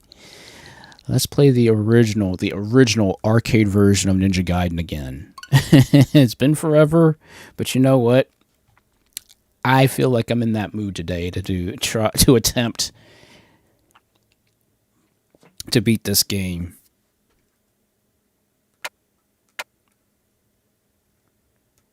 And yes, in the English version, because the Japanese version actually is much more forgiving than the English version is.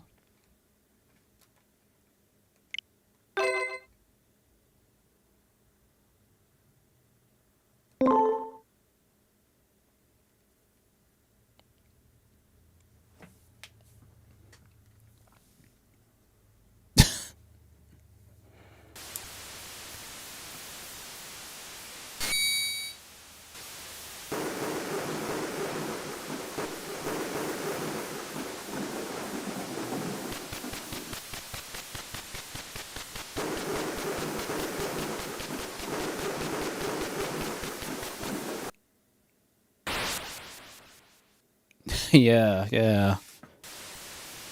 Microtransactions and everything.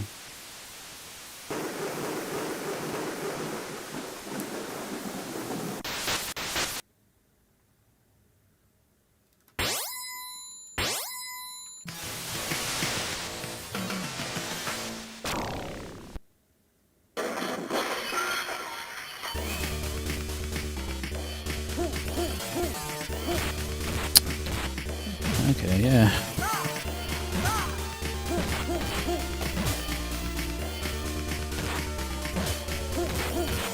Of course, Ninja Gaiden has always been such a tough series. Even in the arcades, this was such a hard game.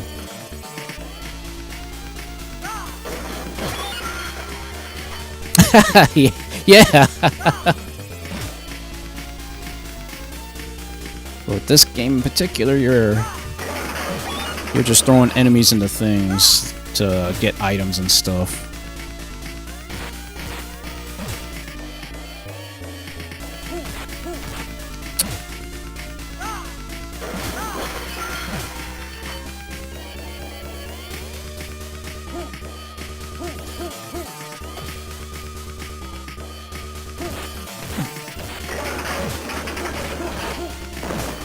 Yes, swords.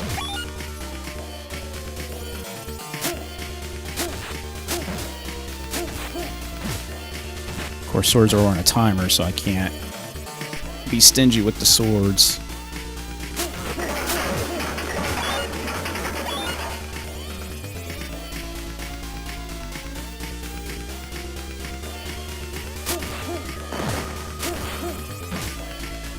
Yes, health, thank you.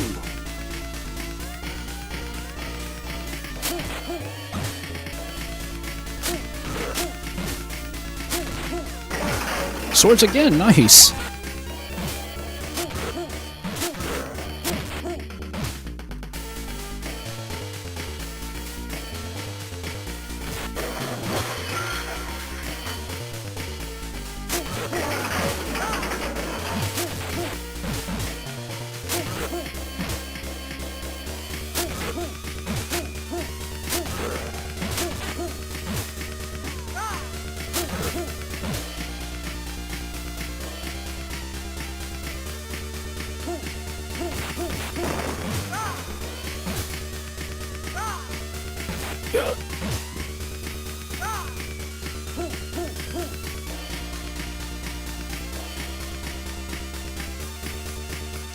He can't get up there.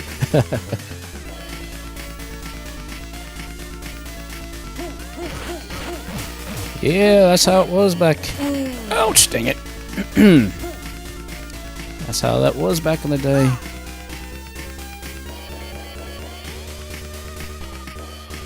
But yeah, like all these new, like, you know, like theatric style games, they're like, yeah, like you're supposed to get as far as you can on like 1 credit, and you put in $4 worth for just 1 credit. Yeah, like that's really fair.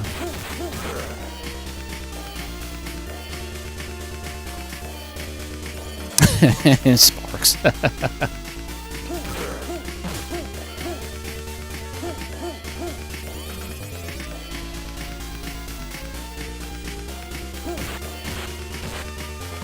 Yeah, the clone ninjas.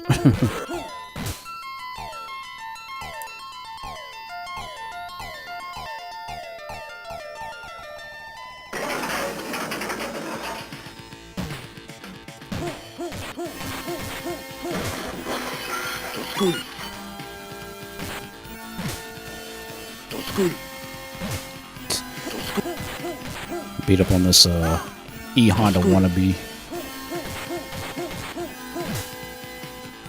Yeah, Yokozuna, that's even better.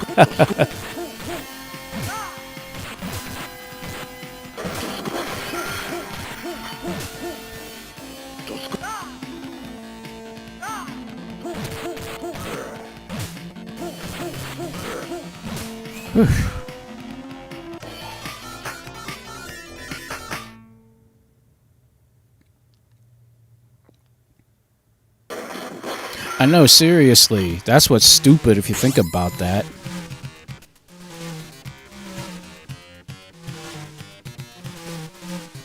Oh, okay, come on. Come on, you can get across the street.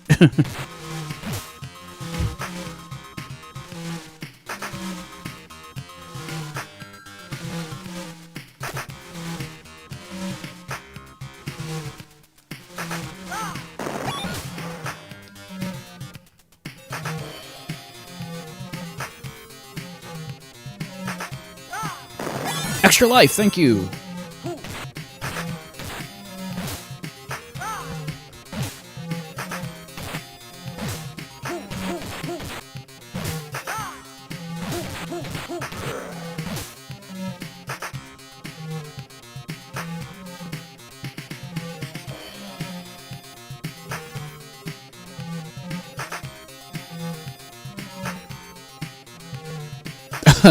Good question.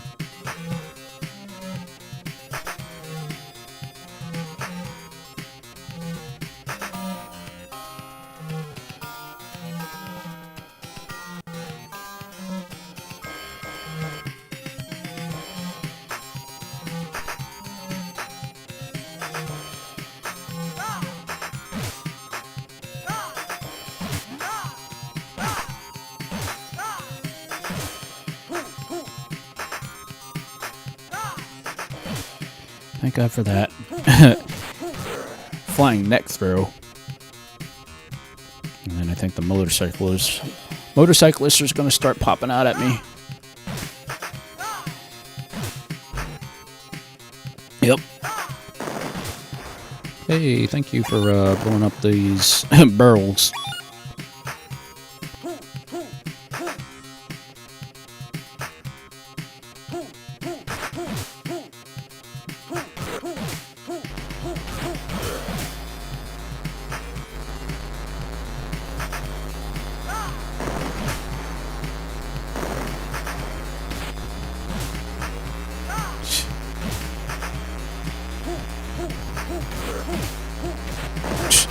Yeah, he thought he was clever. Spinning around.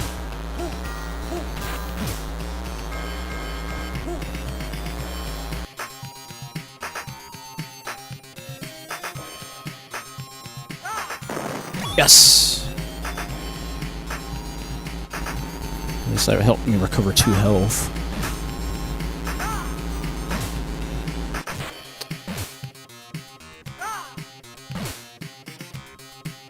Oh, that's right. Because this is the re-release, they actually had to cut off that track that actually started playing Iron Man as the this boss's theme. But I got swords, so that'll help out. Which I'm surprised. The game's very generous giving me swords, especially at a boss fight. Yes, health. More health, wow. The game is being very, very nice to me.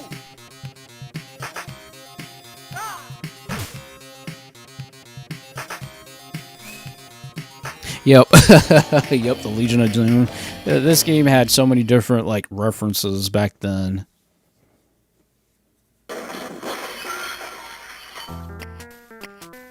Hey, now we're in Vegas. Oh boy.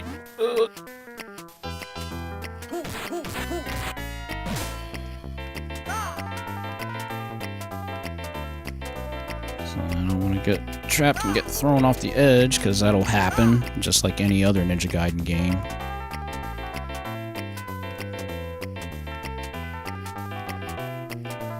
Watch out for the...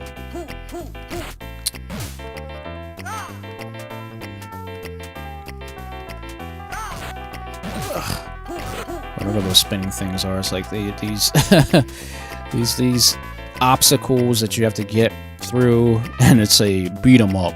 You know, you don't expect obstacles like this in a beat 'em up.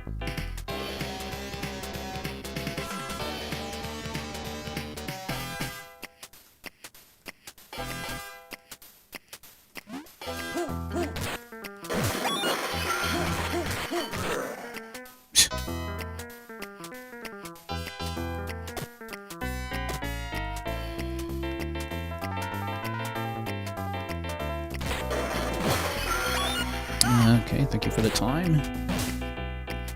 It would not let me walk up. I was trying to walk up.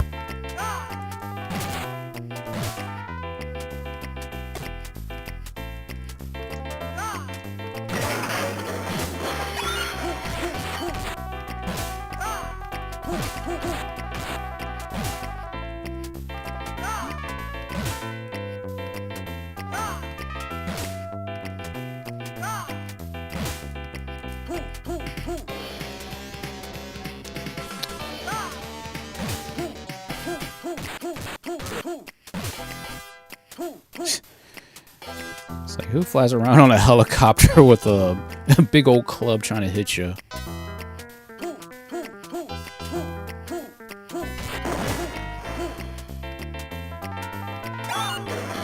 Hey, swords.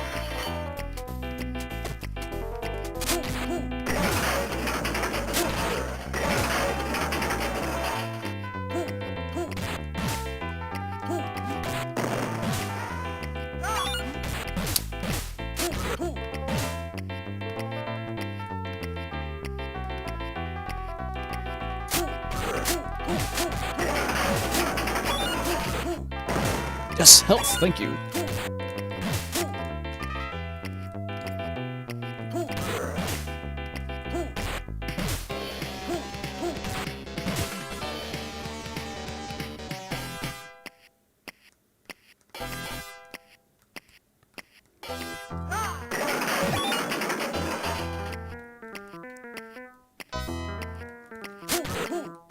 Yes, extra life. Wow.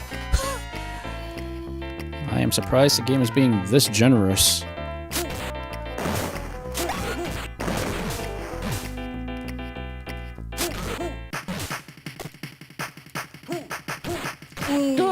Dang it.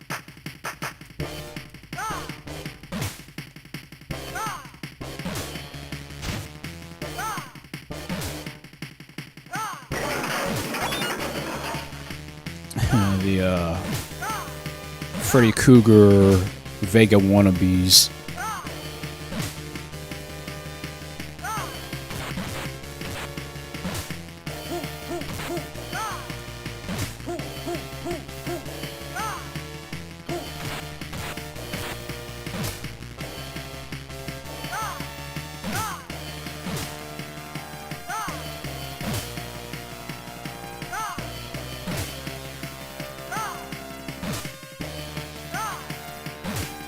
Oh, jeez.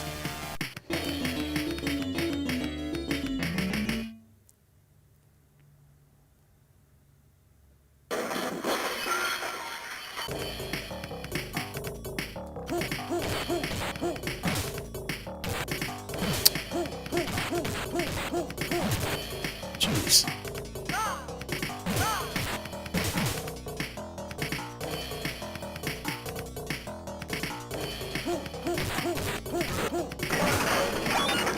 Okay, I'll take the health.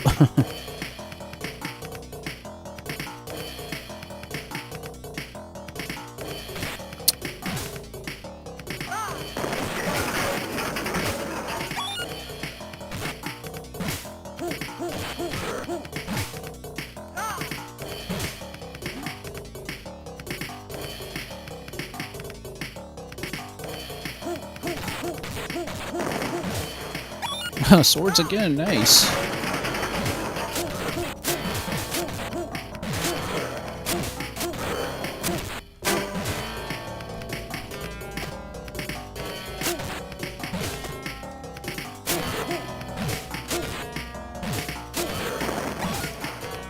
And health, wow.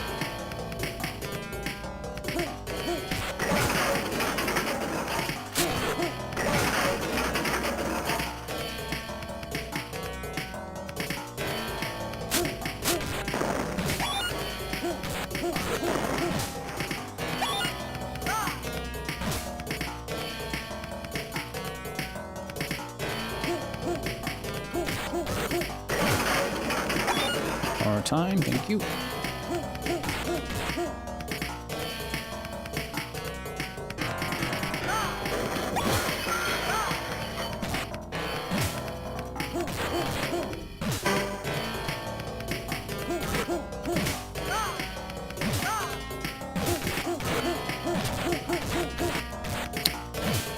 Okay, let's not get caught in the middle here.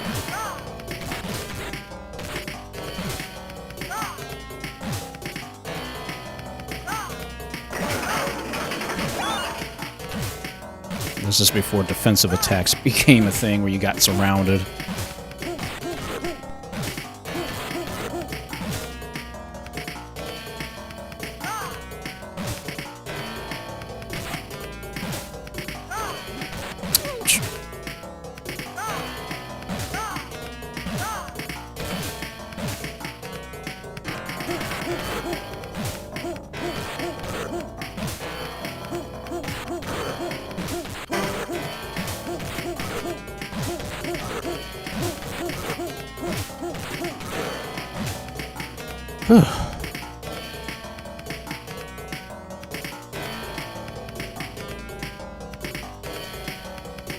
Oh, geez, this part.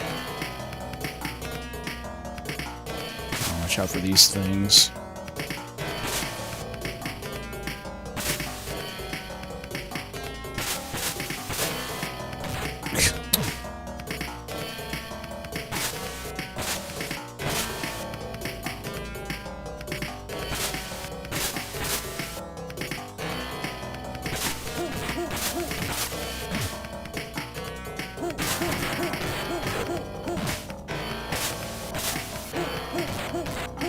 Yeah, seriously. Like, I don't even know what the heck those things are. But I'm gonna take the shortcut.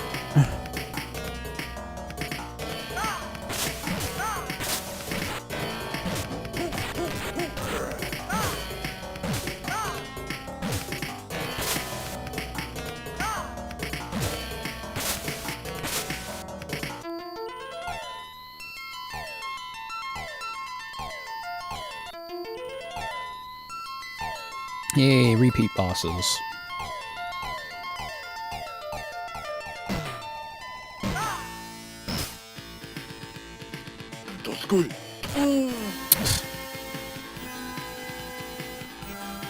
Okay, no life left.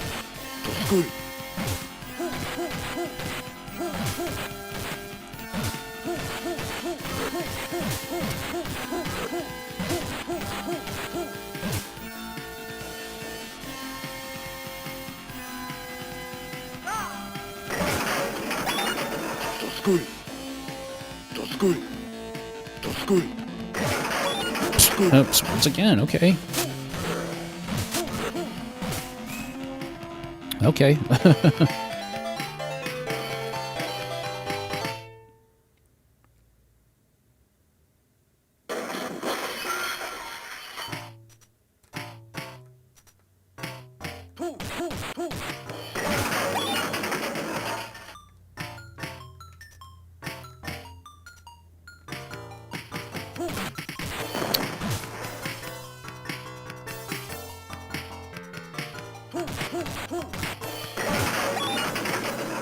I know these arcade archives, like they're the soundtrack is kind of off.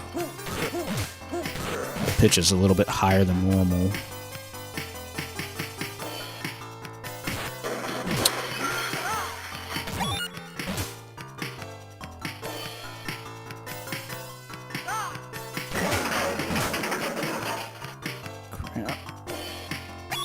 Oof, barely. Barely got it. Because items disappear super quick in this game. Yes, swords.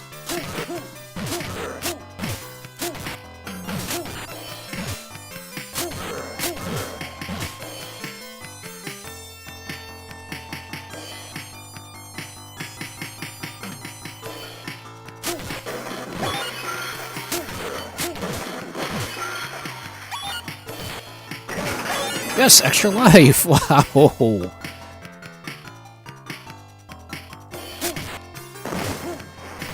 No. Oof. Thank you, that's lucky. Managed to get both power health ups.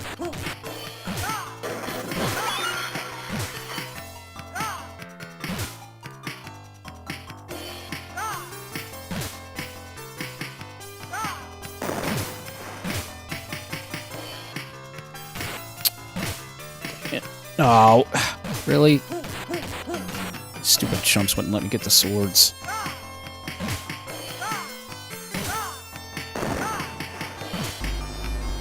Oh boy.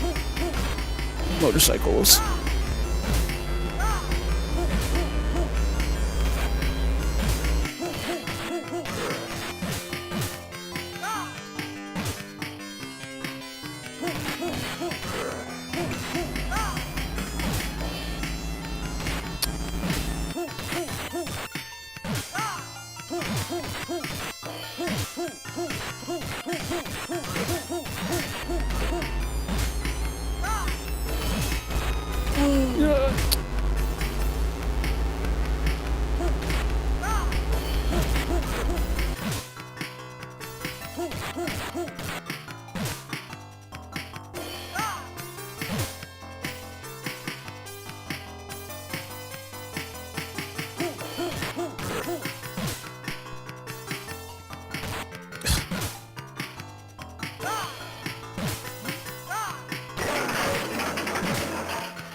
Jason Voorhees wannabes.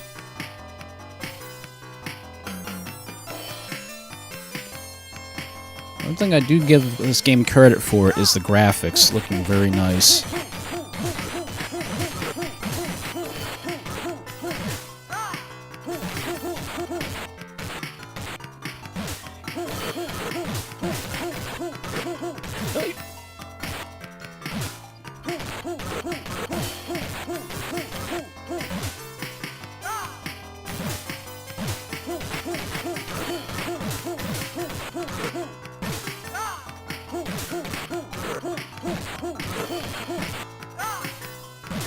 Whew.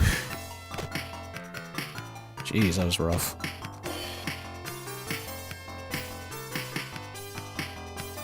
Alright, repeat bosses again.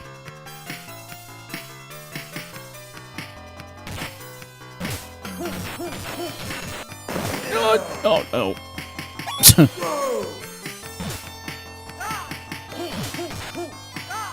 Giving a short Irish an Irish whip with a shoulder back toss. Oh crap. Okay, last life.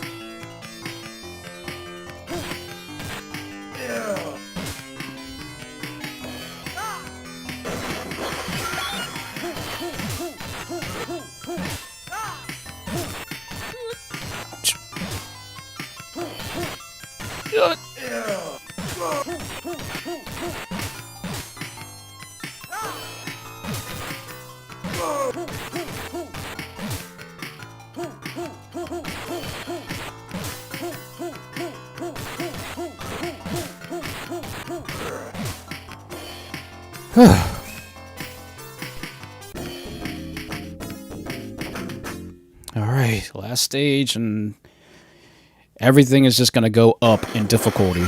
Everything is gonna go up in difficulty.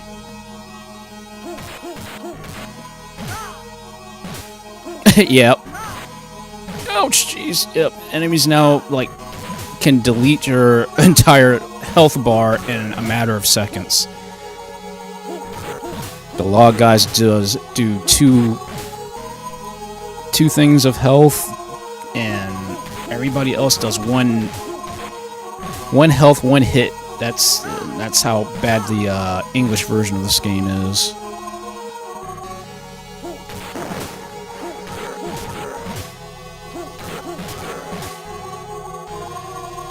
Good question. But then again, this game came out in 1888, 1889, somewhere in that neighborhood.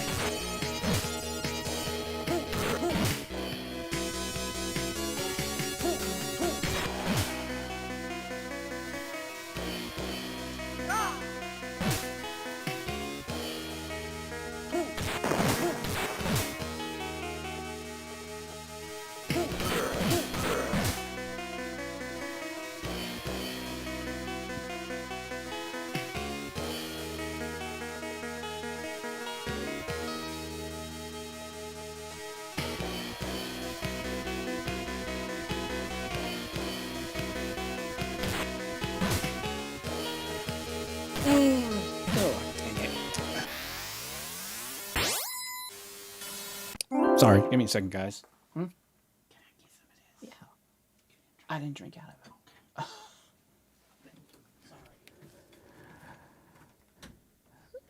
it. I'm sorry, guys. That was my mom. Yeah, that never fails. Never fails.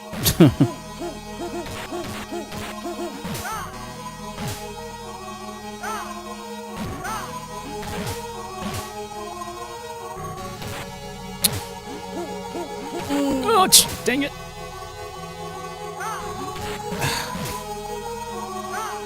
Oh, come on, really? Jeez. See what I mean? The enemies just does so much damage.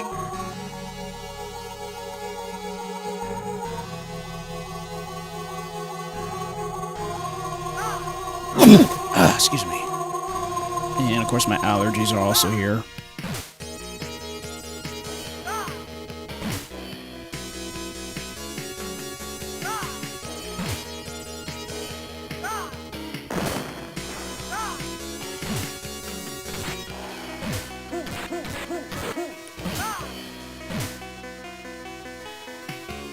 Yeah, I'll let her know.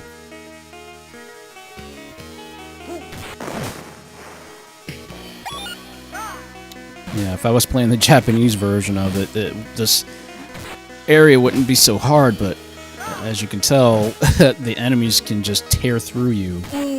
See? I literally just lost 3 lives, almost, just right there in this area alone.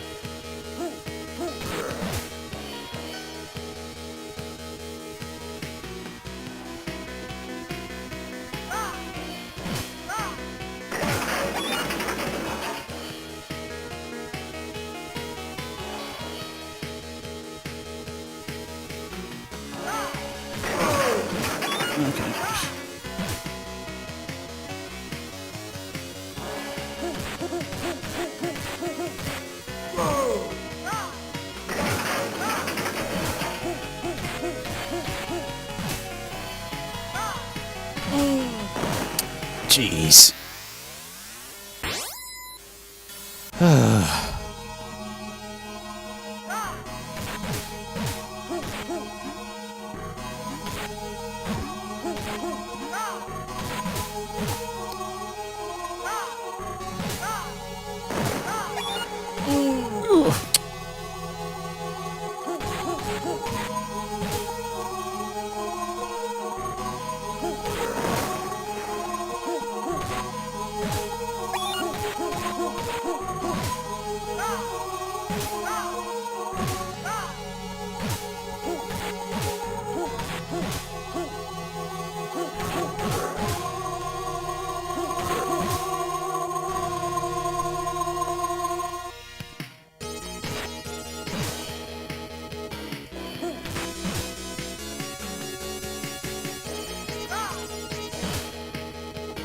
Yes.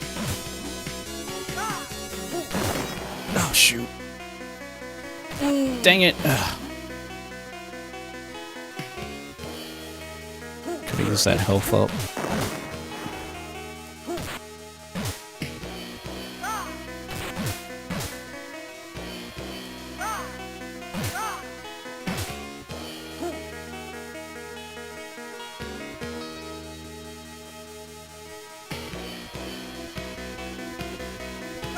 Oh yeah. They in this stage they kind of like went creep factor.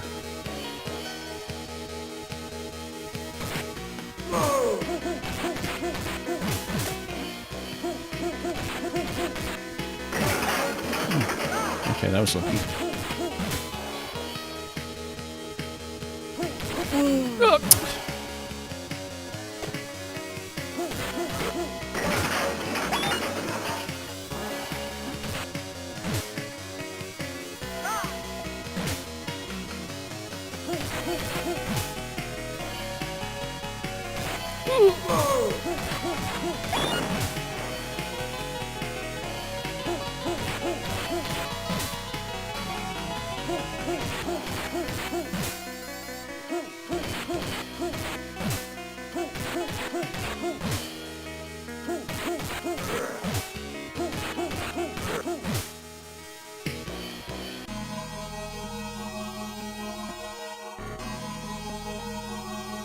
Okay, I got 1 health unit left, no lives.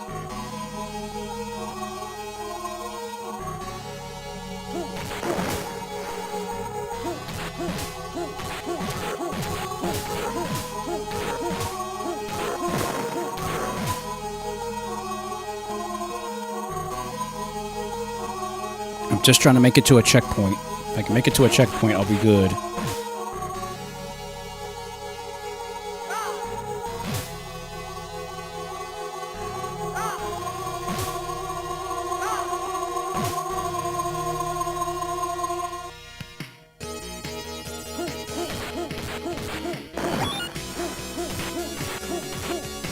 Oh, dang it. Please tell me that was a checkpoint. Please tell me. Yes! Woo-hoo-hoo-hoo. Yes.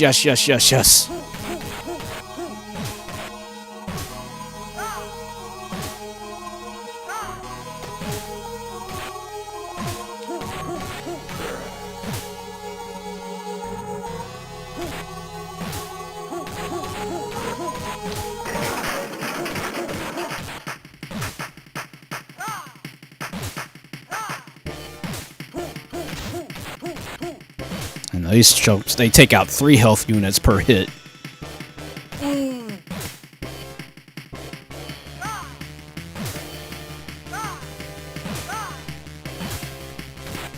Ouch, see.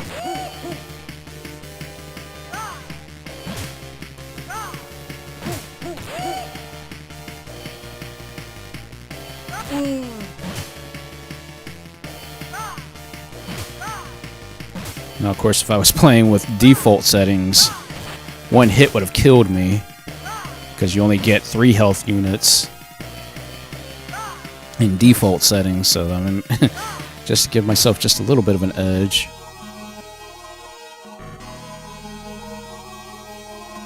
Alright, final boss, and if my memory serves me right, the final boss is kind of like a joke. But I also can't mess around with them either.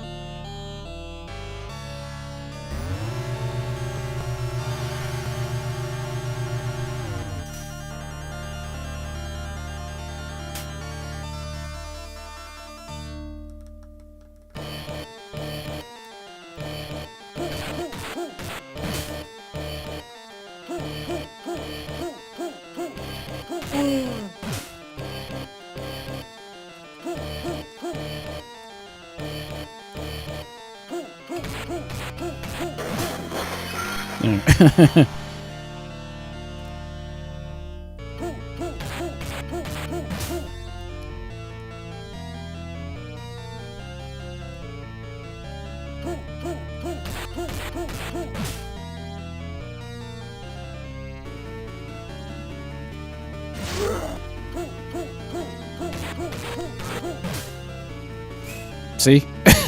See? That's how much of a joke the final boss is. All you do is just jump over him, wait for him to walk up, and start wailing on him. So yeah, the final boss is kind of a cop-out.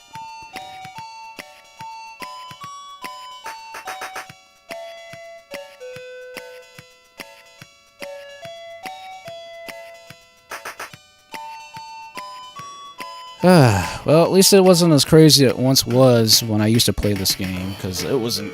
Once you reached the final level, it was just it was a pain because you could just get so overrun by enemies.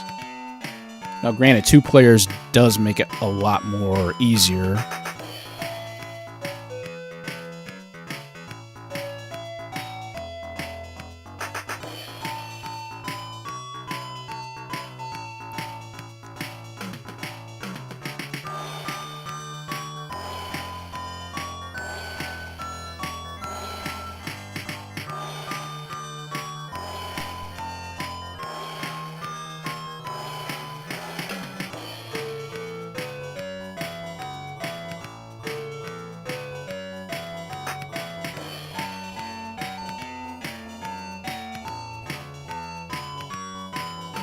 Oh yeah, that's right. Back in the day, Tecmo had a rabbit mascot.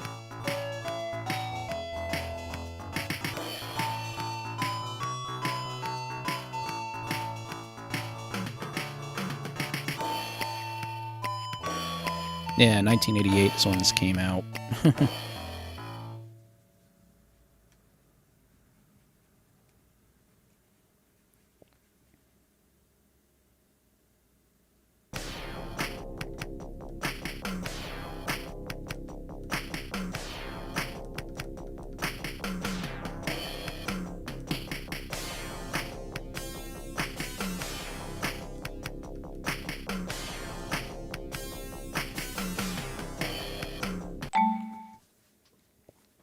No, because I didn't.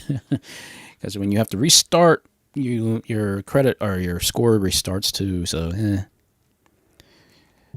But yep, that's the original. That was the Ninja Gaiden before the NES version came out.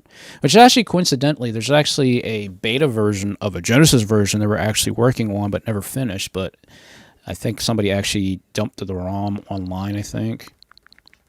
So I think I downloaded it at one point, but I don't know if I transferred it over to whenever I had my old computer.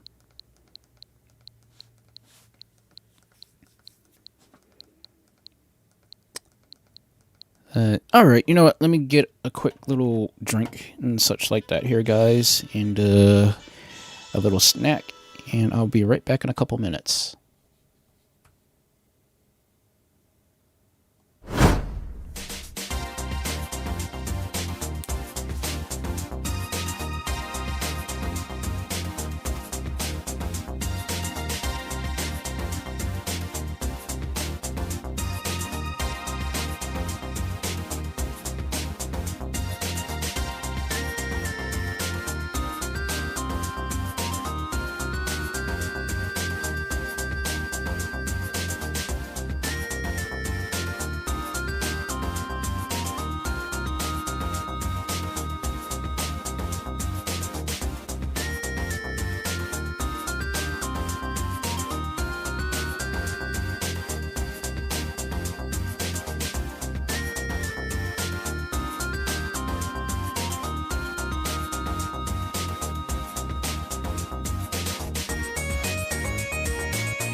Okay, I think I'm back, guys. Sorry to blow my nose really quick and something else.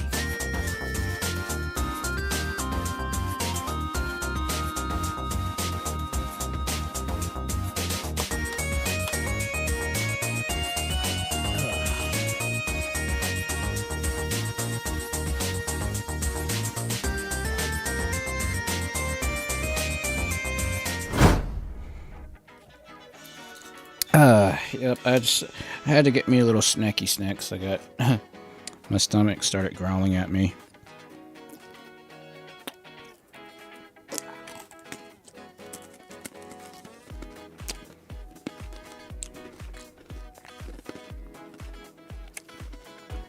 I just got me some of those honey pretzel rods and some peanut butter dip. So I didn't want to eat anything heavy because I don't know if anybody wants me to go get lunch or whatever after the stream.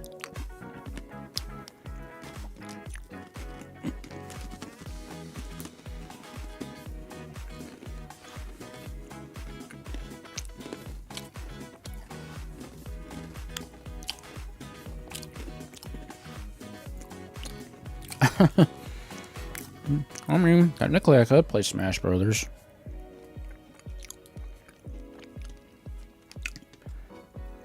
Well, I was just playing like a bunch of arcade games today, really.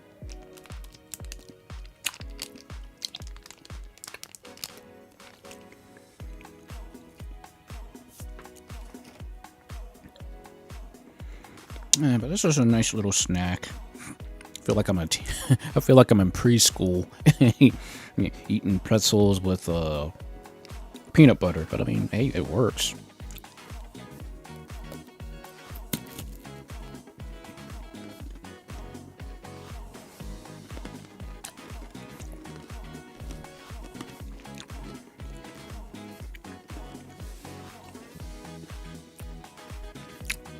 But yeah, Ninja Gaiden, I know the beta version of Ninja Gaiden for the Sega Genesis was a thing, but they never actually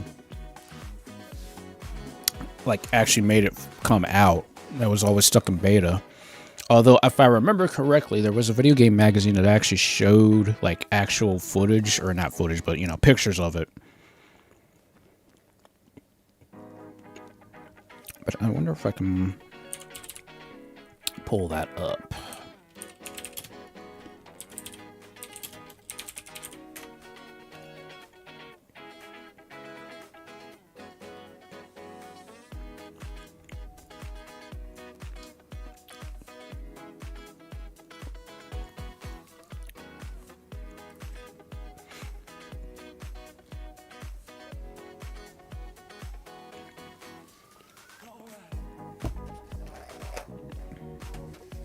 Yeah, it was officially canceled.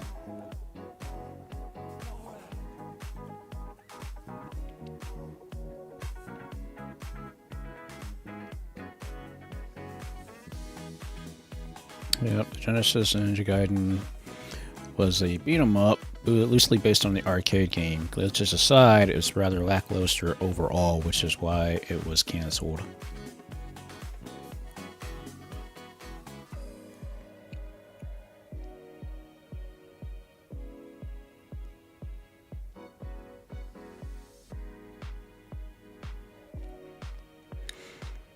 Yep, not much else about it, honestly.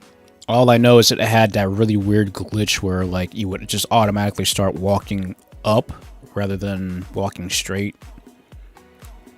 So it was really stupid how they, I guess they had it in beta, but they just never completed it because they're like, oh, this game, you know, it sucks the way it is currently, so. But I did play the beta. I did play the beta since the ROM got leaked and stuff. And I did play it, and it's different, and it has the same vibe as the arcade version, but definitely is like it feels even slower than the arcade version.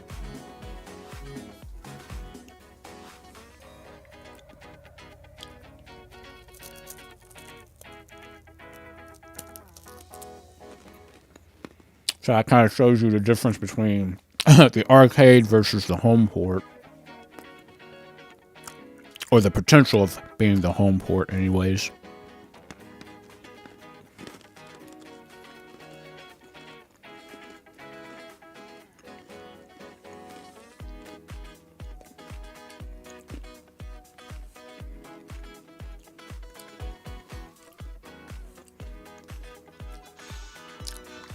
Yeah, that's good stuff right there.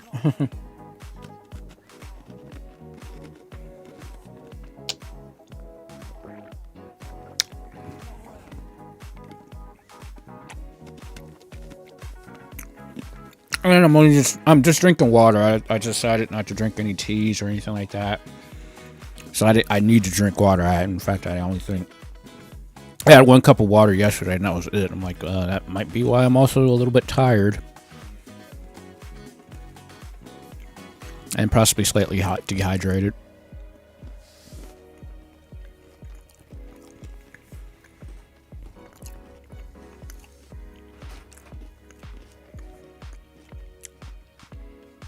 Anyway, we're sitting here chilling for a little bit because I'll probably be cutting the stream probably about 2:15ish or so. Again, it depends on what I need to go do and go get something to eat and things of that nature.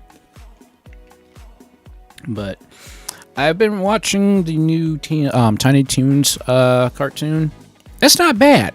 It's not bad. I'm still trying to get over the fact that, you know, Buster and Babs are now siblings rather than being, you know, unrelated family members and such.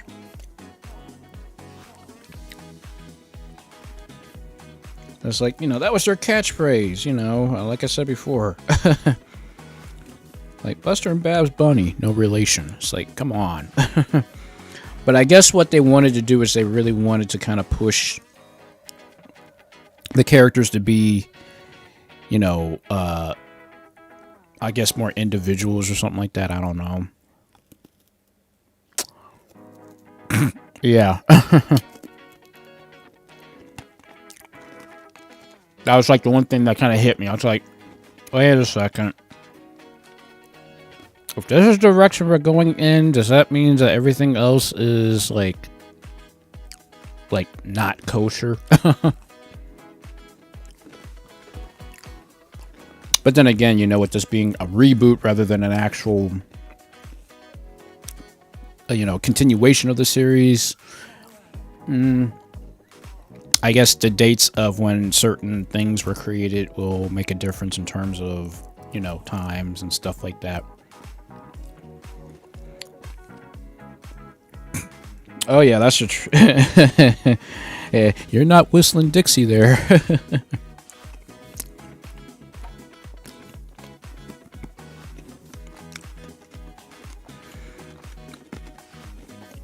But seriously, in a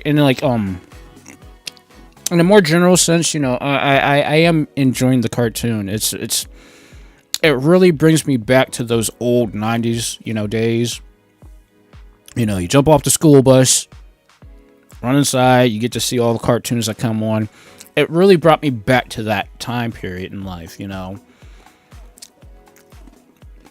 Because it's not like how the new version of Looney Tunes or anything like that was like. It wasn't about the anvils and it wasn't about all the crazy stuff. Like, you're seeing, like, in my honest opinion, this is like the better modernized version of Looney Tunes so far. So, I mean, you got everything that the old show had. Was like the character interactions, the the gratuitous violence, the sight gags, you know, the jokes, all that stuff. I'm like, and they made it PG. They didn't, which I'm thankful that they changed it in that direction. So it's not Y, it's not Y7. It's actually, and it's not even G. It's PG. They rated it PG. So I'm like, yes, that's what I wanted to see. I wanted to make sure that, you know, we are going to get like the content of the 90s that was meant for this cartoon.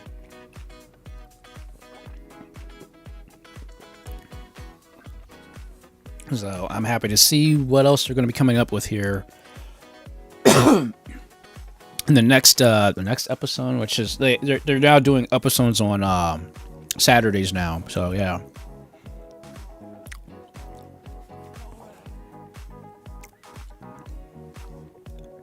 Yeah, I really think that's how it is now too, honestly.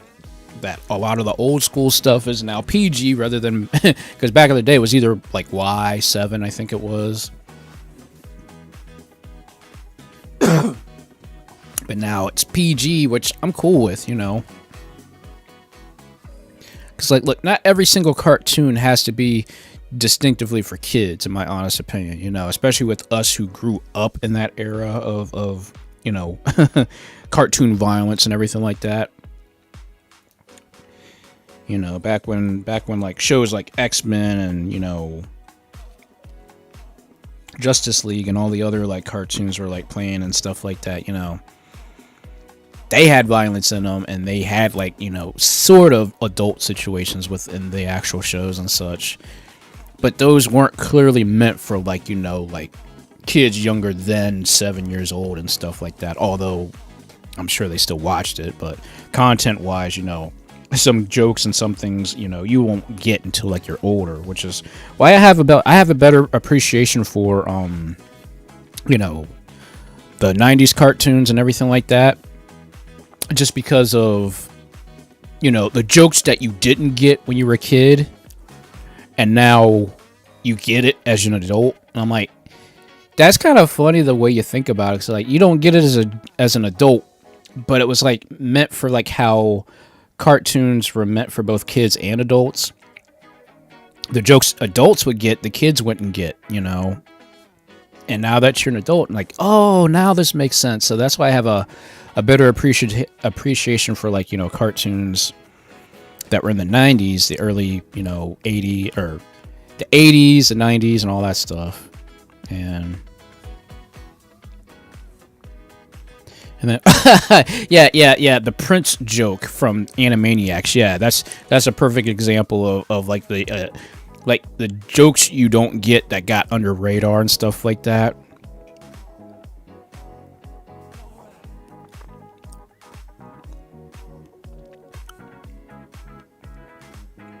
Holy crap, really? Like, yeah, I remember seeing Watership Down. Like, oh my god.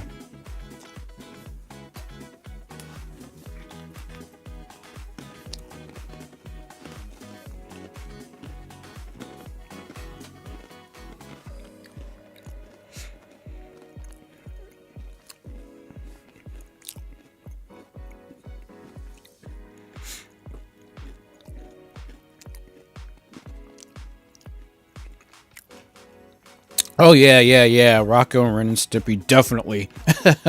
They got past the radar, that's for sure, man.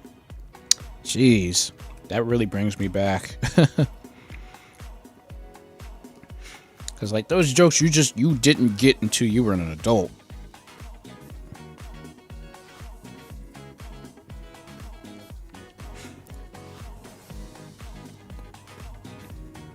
Yep, it just I guess really the more I think about it, it's crazy like how you do mature as you get older. Even though you might watch these old school cartoons and stuff like that, you still get like the idea of what the maturity level was, you know, back then.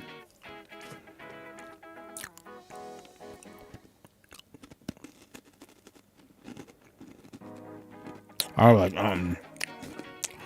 I don't know.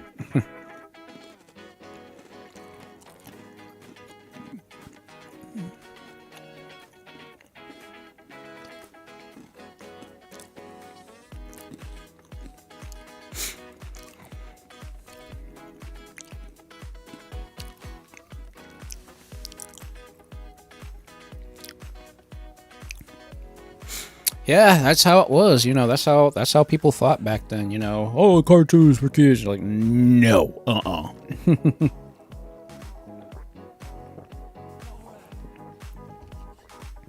That's pretty crazy to think about, really. So, like, because I do, actually, that movie there you're particularly talking about, I actually did watch that, and I was like, was this a thing? You know, there was like really, really, like, you know, rare, I'll say adult animations that we never understood or never got to see, unless it was like super late at night, because I think that's when they played like certain things like that. Or of course, if you had you know, like HBO or Cinemax or Showtime, you know, the premium channels, which we didn't have back then. Well, we couldn't afford it anyways.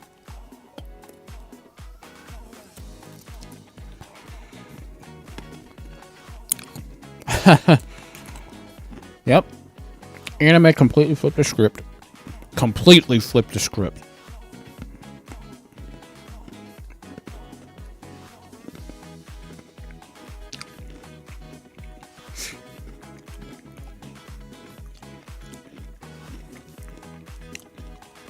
I'm like, even for perfect example, for those who've seen the series, like the Sonic X, you know, anime and stuff like that, how like 4Kids jacked up that whole thing. They shouldn't have did that, what they did, but because it was for kids, they were like, oh, we're gonna make this anime for kids, but clearly took out things and stuff like that that was really truly meant for, like, you know, certain audiences, and just completely jacked it up. So like, if you ever watch the, you know, Sonic X anime, make sure you watch the subtitle version rather than the actual English dub version.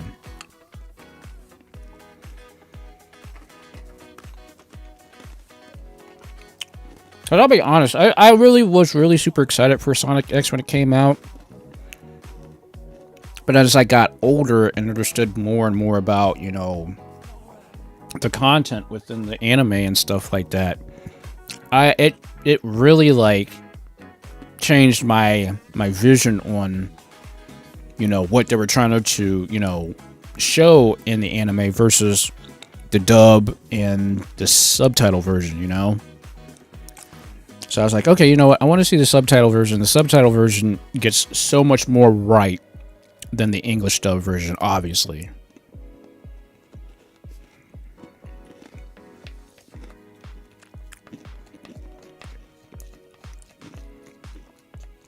And plus, it has, they definitely do some stuff in the subtitle version that you don't do in the English version, you know, for obvious reasons. But man.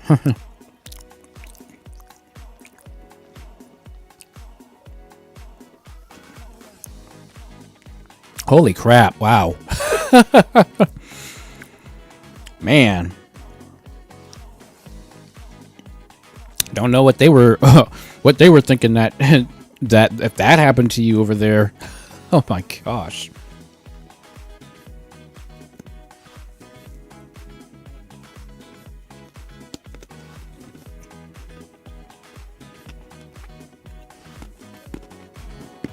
Wow. Just makes you wonder. Makes you wonder sometimes, guys. My God.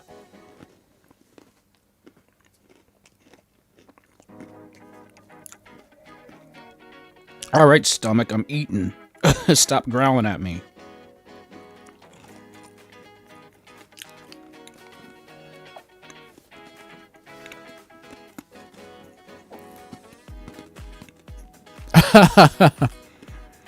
Wow.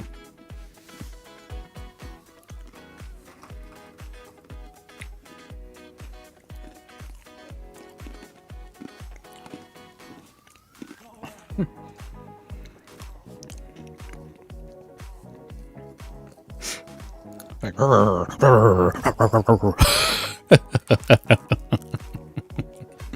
like that episode of The Simpsons where, what was it? They had that crossover episode with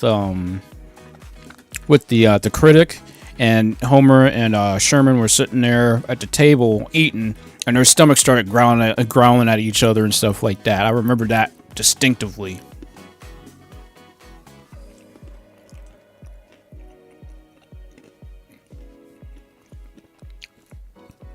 That's crazy. Because I've seen The Simpsons so much over my life, I can reference so much junk just from, you know, just things that happen. I can always make a Simpsons reference from it. In fact, actually, just when I was messaging Sam here for the live stream on Sunday, she asked, "Okay, what are you playing all online? Are you playing offline?" And I was like, and I sent her a Simpsons gif of Grandpa saying, "A little from column A, a little from column B."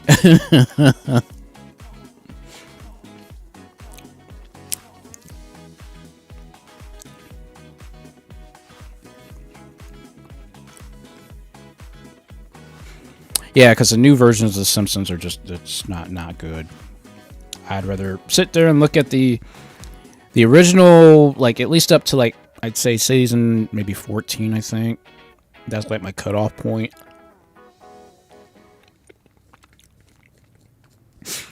And got me, you're talking to the wrong person because I do not play a lot of horror games, so I can't tell you.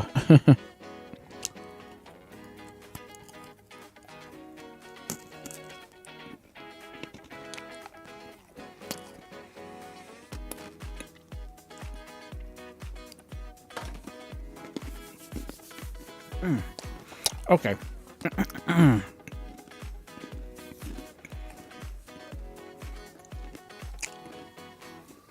That's good. That's good.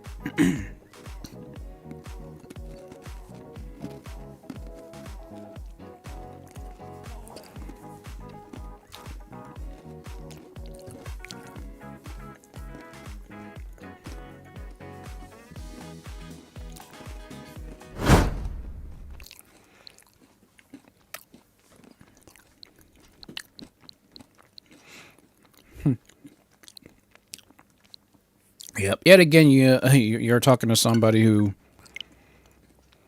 doesn't play, horror games on an occasion. So, yes, Sparks. But football to the groin had a football in the groin.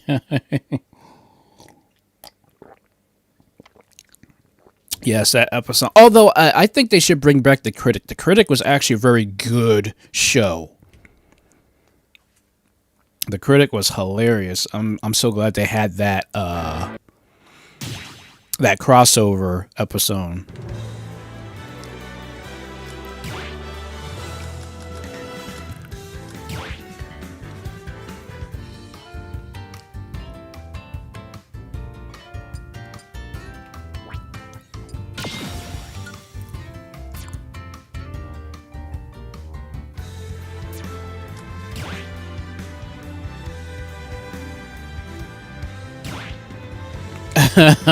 Yep.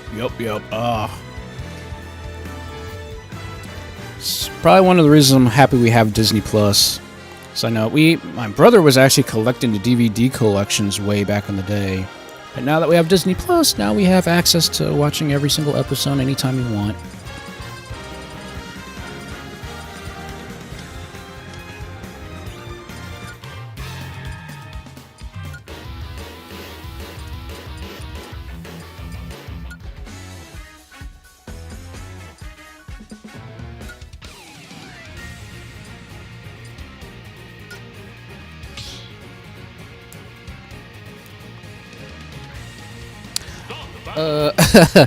I think for now I'm going to stay offline just because of what happened Sunday. I just kind of want to just have a little fun as far as gaming goes today. 3, 2, 1, go! Although I do have to get a yeah, before I actually start playing with the Switch Online, I actually need to get a hardline connection because I don't have a hardline connection for the Switch yet.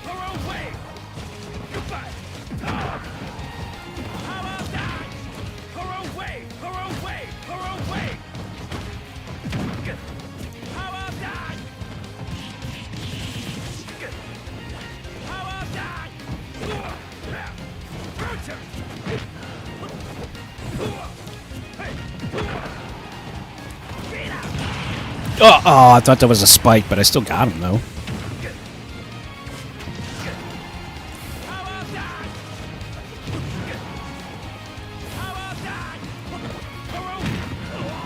Okay, thank you.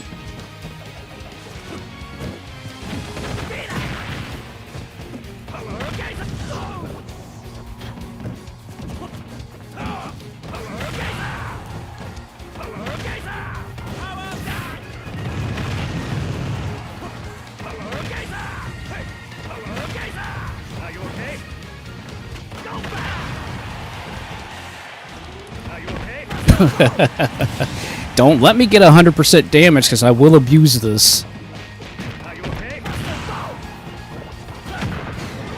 Ah, dang it.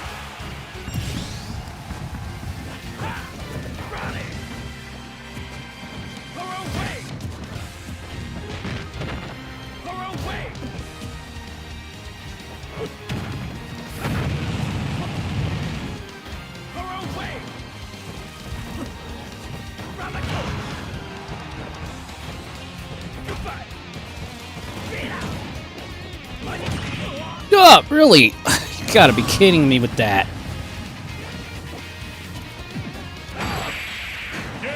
Get out of here. Can't believe he spiked me. Nintendo safe taunts. Okay.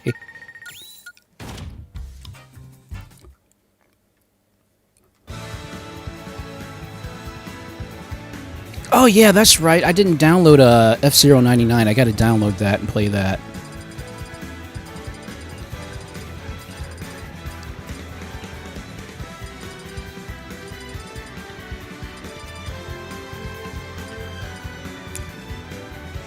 Okay, you know what? He's going old school with this.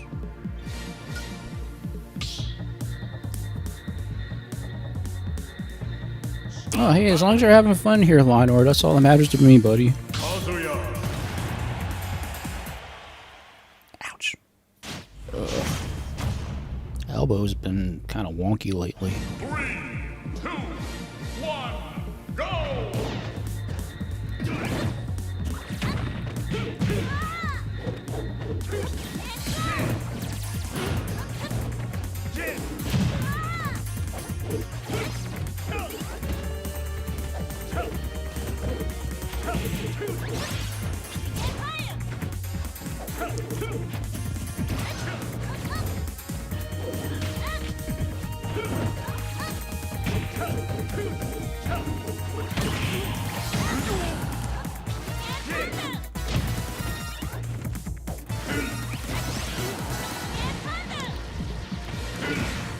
Goodbye.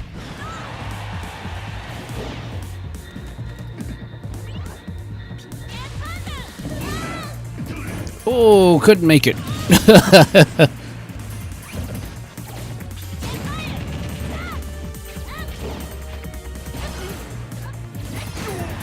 course, Ness is so small, my laser won't hit him unless I aim it down.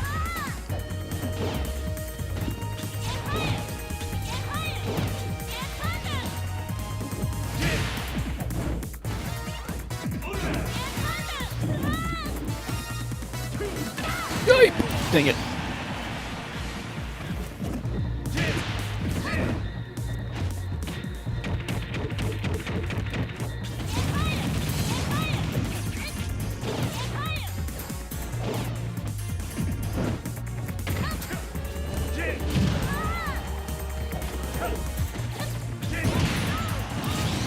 Super armor.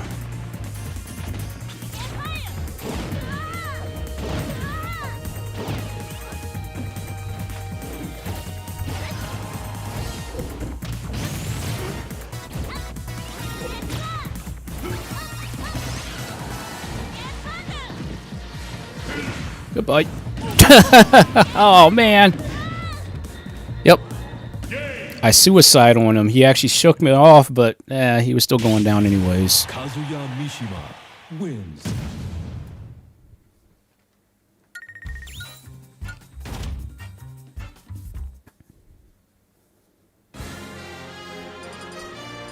That was funny, though.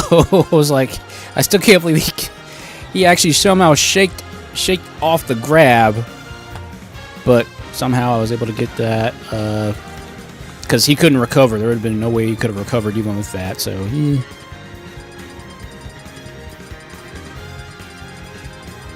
And, oh yeah, that's why I haven't really touched any of my VR headset, honestly, myself, because I do get motion sickness too from it.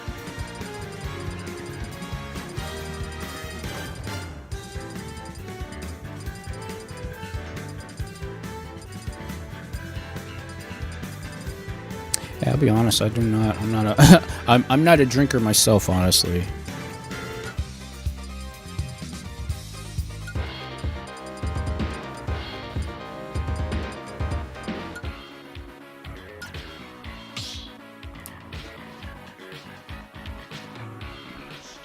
battle.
Jeez.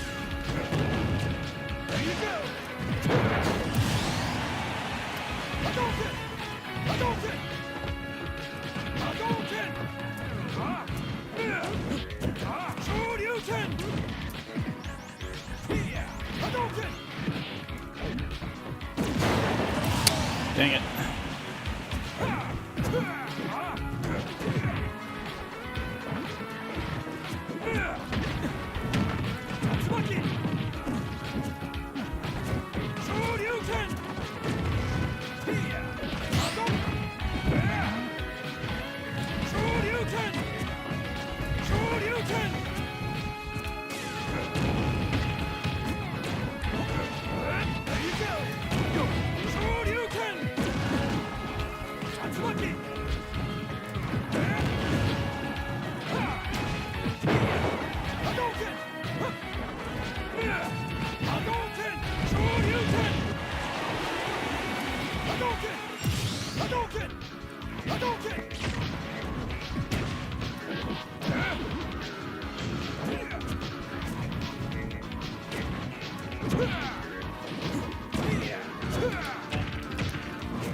Jeez. Gotcha. I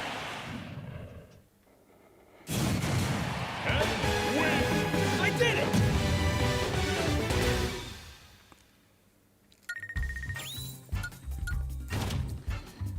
Oh, that worked.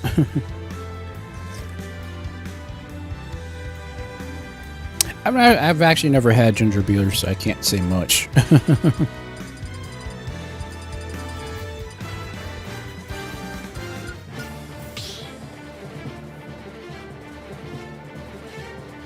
the battle. Hey, I'm hanging in there. Mid-round.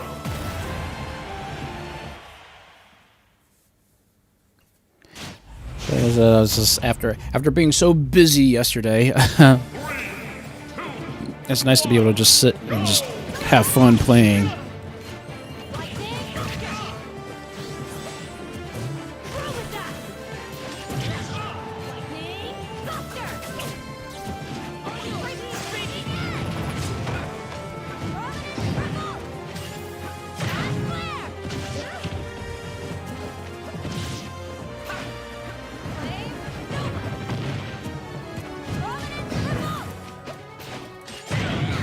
Whew.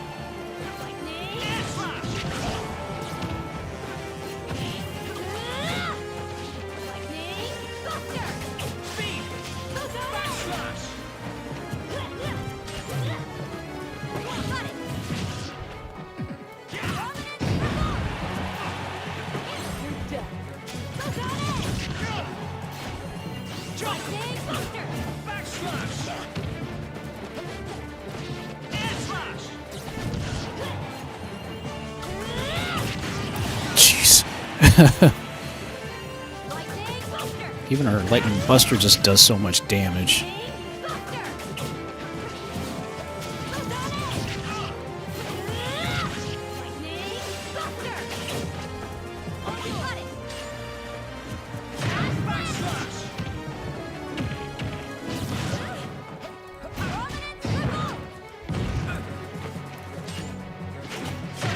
Dang, just out of reach.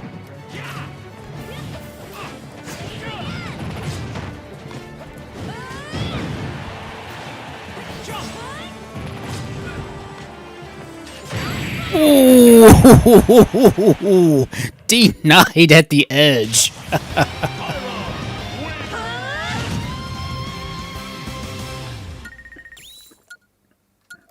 Man, that was a shutout.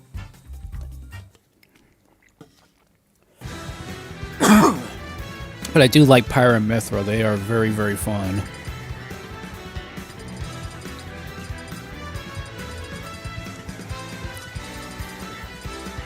All right, let's let's keep the old school going here.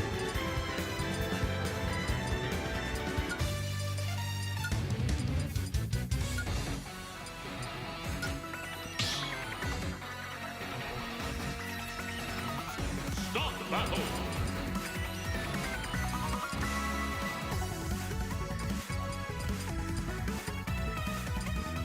Mega Man.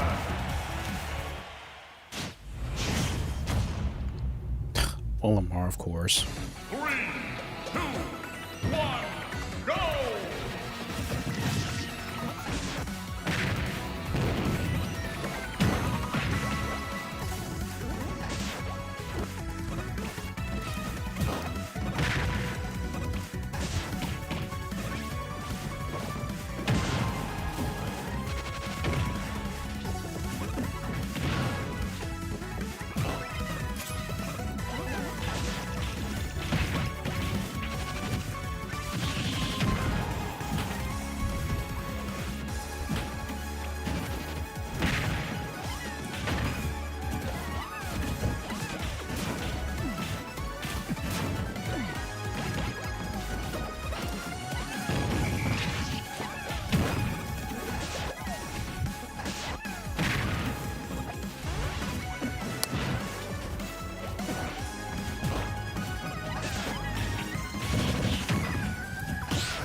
There we go.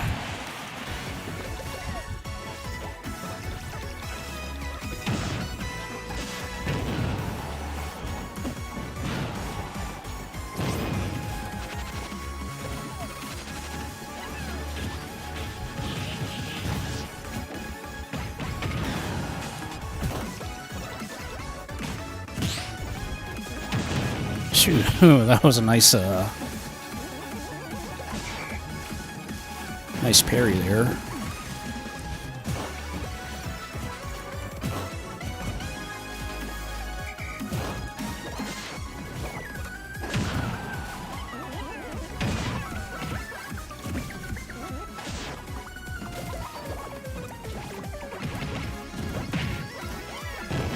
God dang it.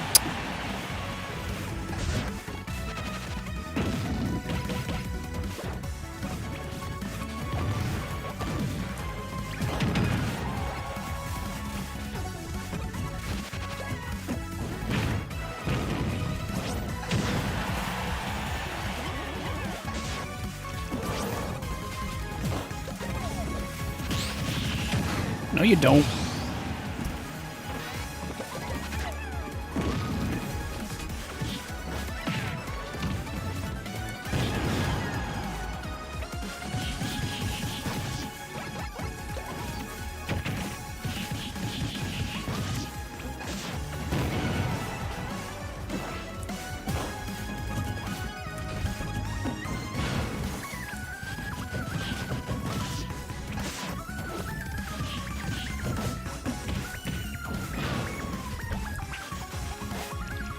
fudge, dang it. I was trying to do a leaf shield, but I should have double jumped before I did it.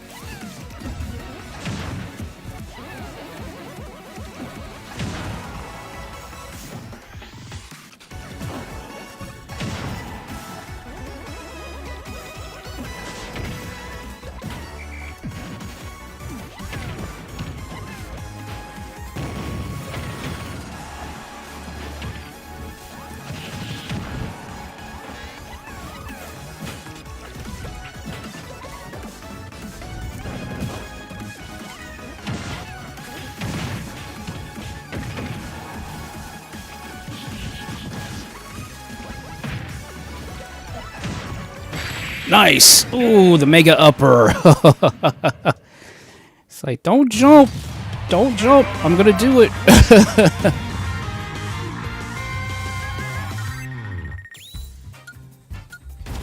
That was worth some nice change there.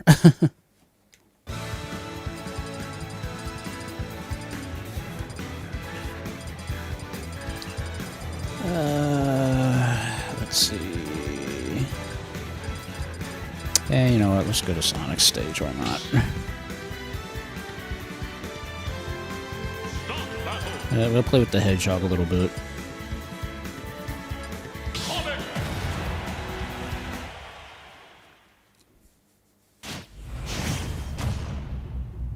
Dang, throwing Roy at me. 3, 2, 1, go!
Oh, come on, really? Well, I guess I'm gonna have to really do some major work now.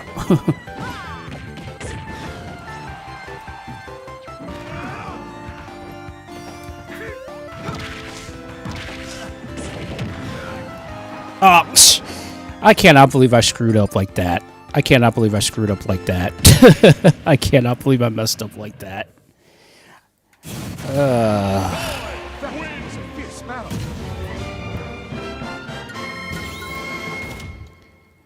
Nah, I want my revenge. I'm getting my revenge on him. So I usually don't mess up like that, so I don't know what that was about.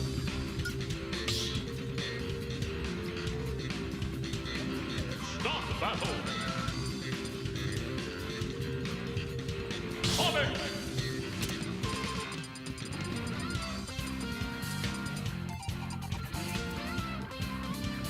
Jeez, I'm always trying to find like the right character to play as and such.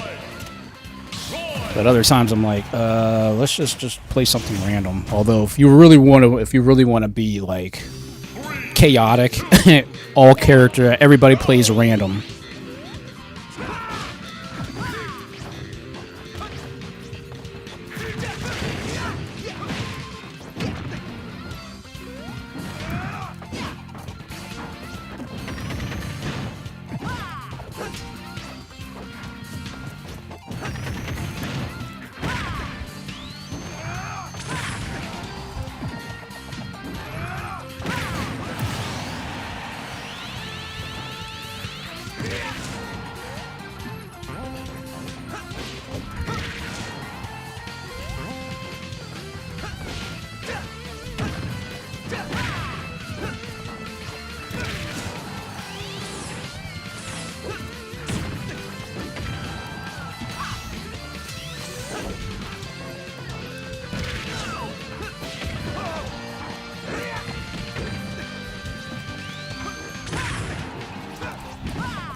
There we go.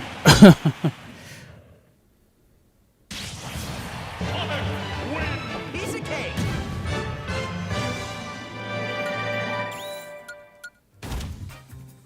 Yeah, that's better. I'm like, I am not letting Roy just get over me on a victory like that. I'm like, no. I know Sonic better than I know any other character in this game.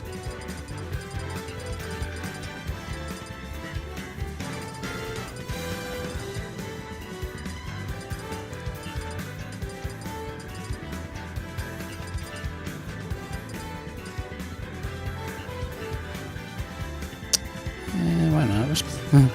Let's play some Pac-Man. This has been a while since I actually played Pac-Man, honestly. Although I do realize I'd be chomping on Sam whenever we play. I'm like, yeah, it's time to get chomped.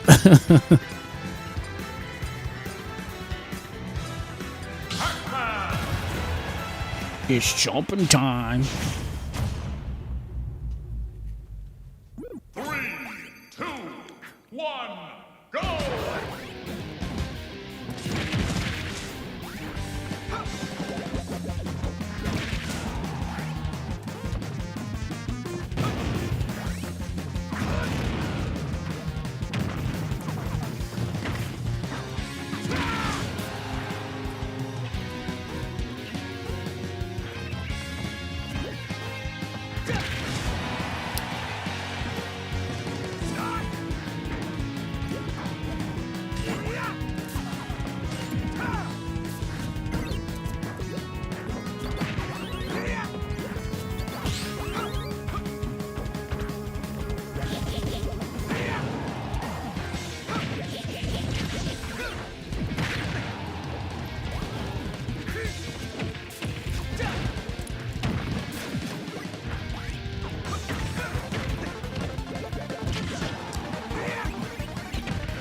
Yep.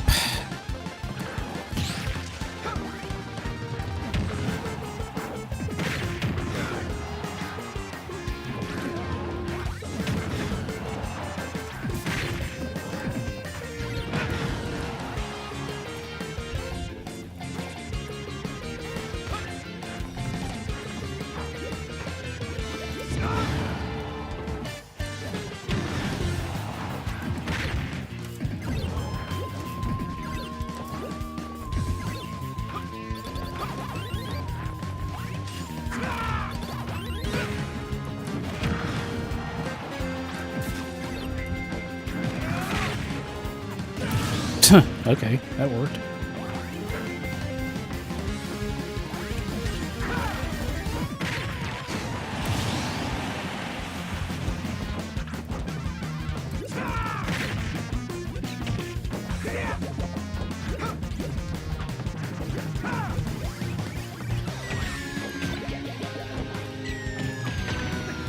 Dang, I actually caught that twice. That's pretty lucky.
Still good.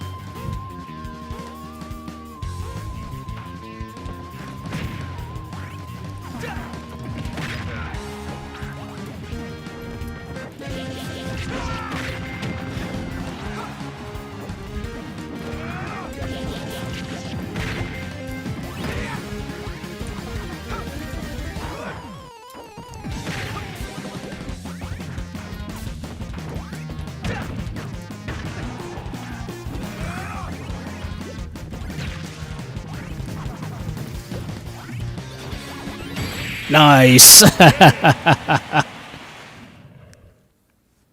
Oh, that side B attack.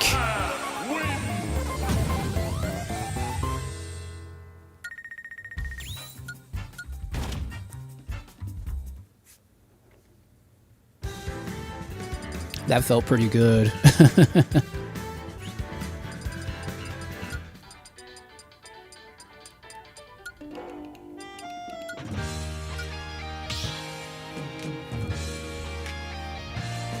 Stop battle.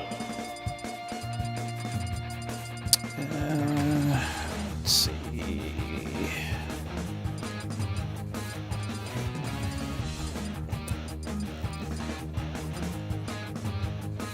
Let's play with Ridley a little bit. It's been a while since I played with him. Ridley.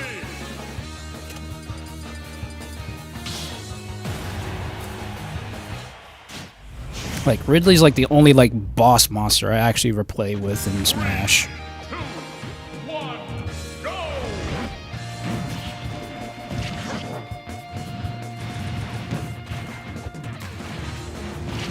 Watch the flow of my movements as I demonstrate.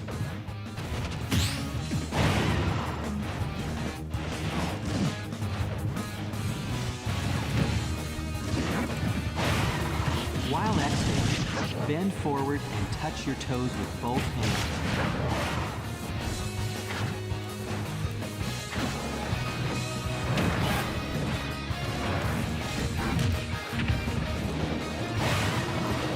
Now return to your original position.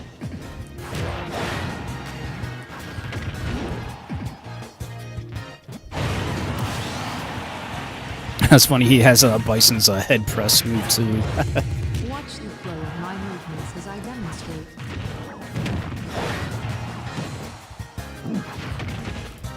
Put your hands and heels on the floor. Hold this pose for 30 to 40 seconds.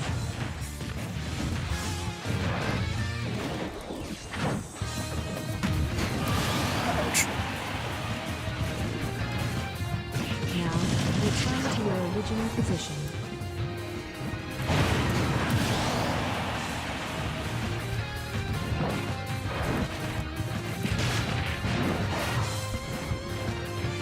Watch the flow of my movements as I demonstrate.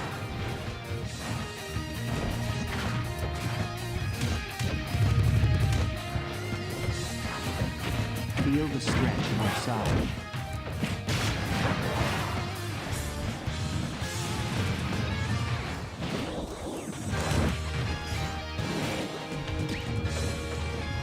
Now return to your original position.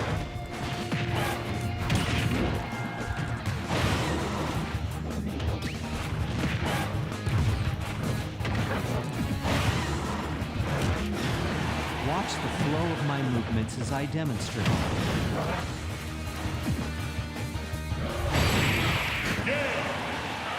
Dang.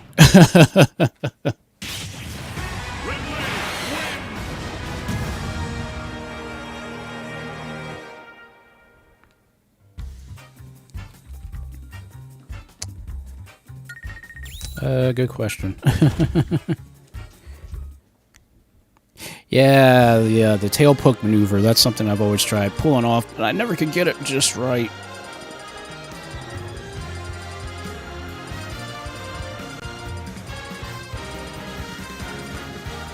Alright, you know what? In honor of the new F-Zero game, we'll we'll go to Port Arrowtown. Stop battle.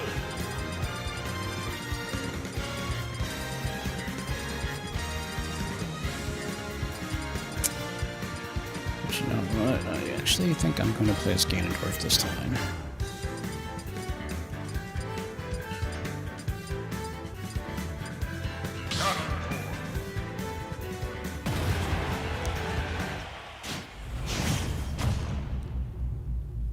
Joker, of course. 3, 2, 1, go!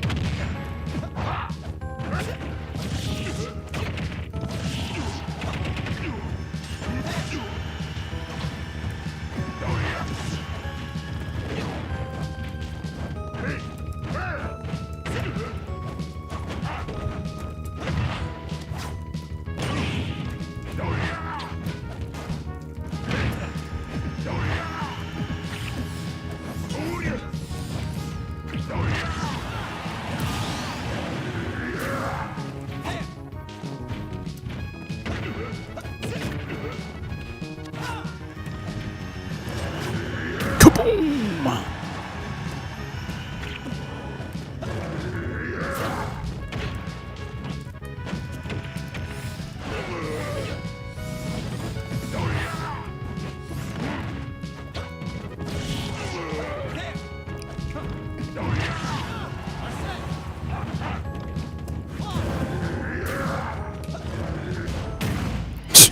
Yeah, I don't know why you did that.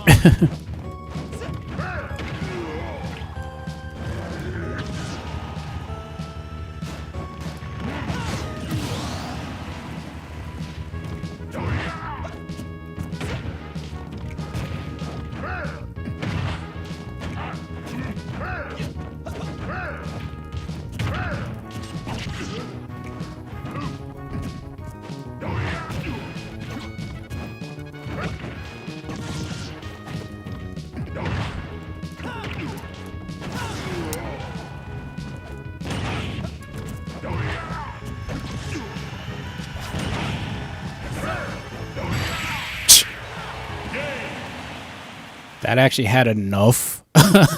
Wow. I didn't think that had enough reach, but I guess it did. Like, I was getting juggled all over the place, but the fact that Ganondorf can just hit hard, you know.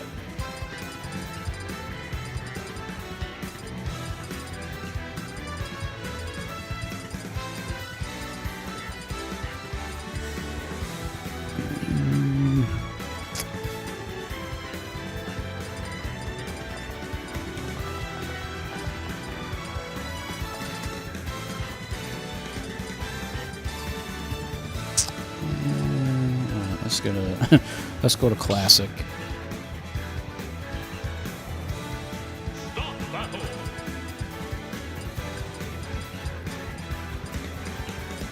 Zelda! Oh, I do like Zelda's new look in the game and such. 3, 2, 1. Bringing out Mario on me.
Why did you save me, dude?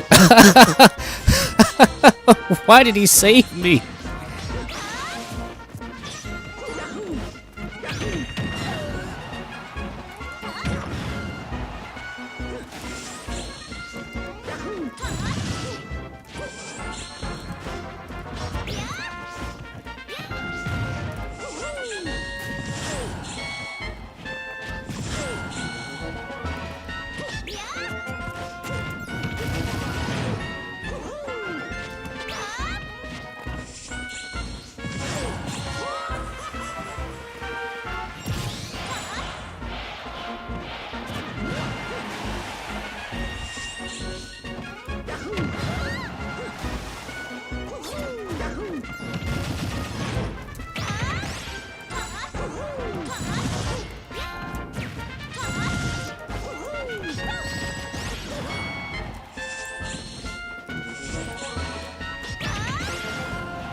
gosh.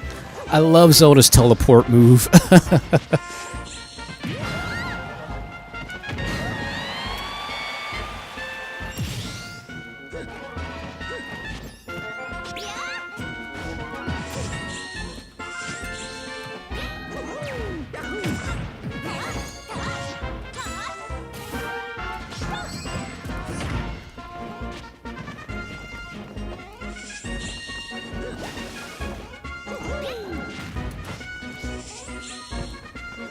Ah, dang it. My bad. I misjudged the the range.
Nice. Like I said, that teleport move of hers is like, it works on so many levels.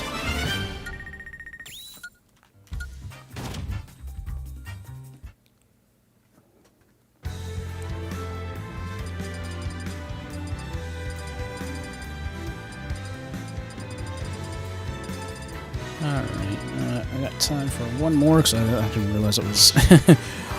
I didn't realize I was like getting that close to quit time here, at least for the live stream. We'll finish it off with my bread and butter.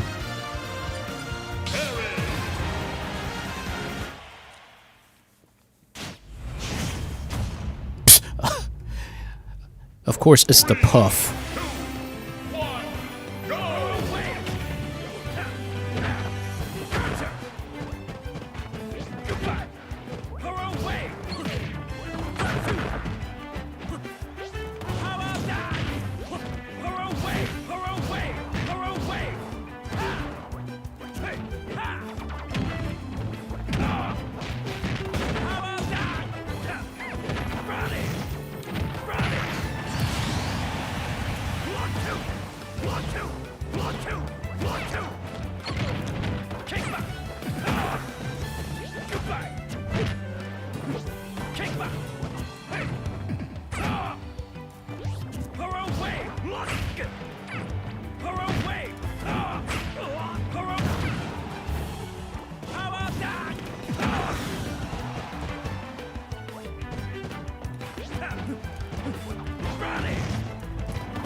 Thank you.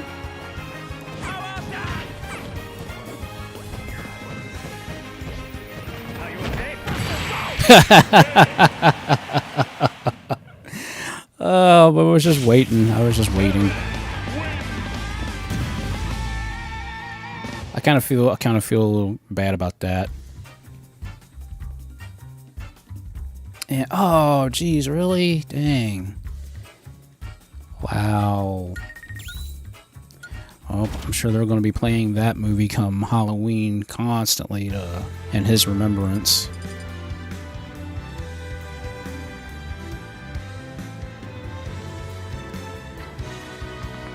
Well, that wasn't a bad run for Smash Brothers outside of just that one little loss, but I was playing on level 8 difficulty, so at least the CPU definitely gave me a run. Oh, I'm short just getting that. I really wanted to get that gold ticket, because how many do I have now? I got 68 tickets. That's all I've been doing is buying gold tickets anytime I get a chance.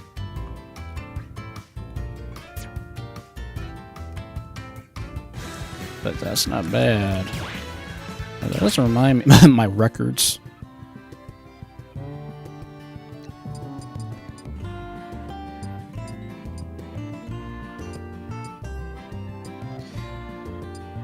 Yeah, I've yet to have an 8 people battle yet.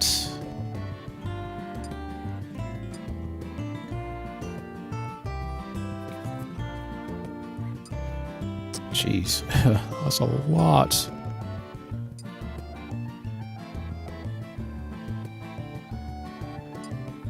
SP, okay, yeah. I'll be honest, I haven't even played that one mode yet in this game. That's just something else I'm going to have to do sometime. Just sit down and play it. Yeah, the spirit more, the spirit thing, yeah, I've got to complete that yet.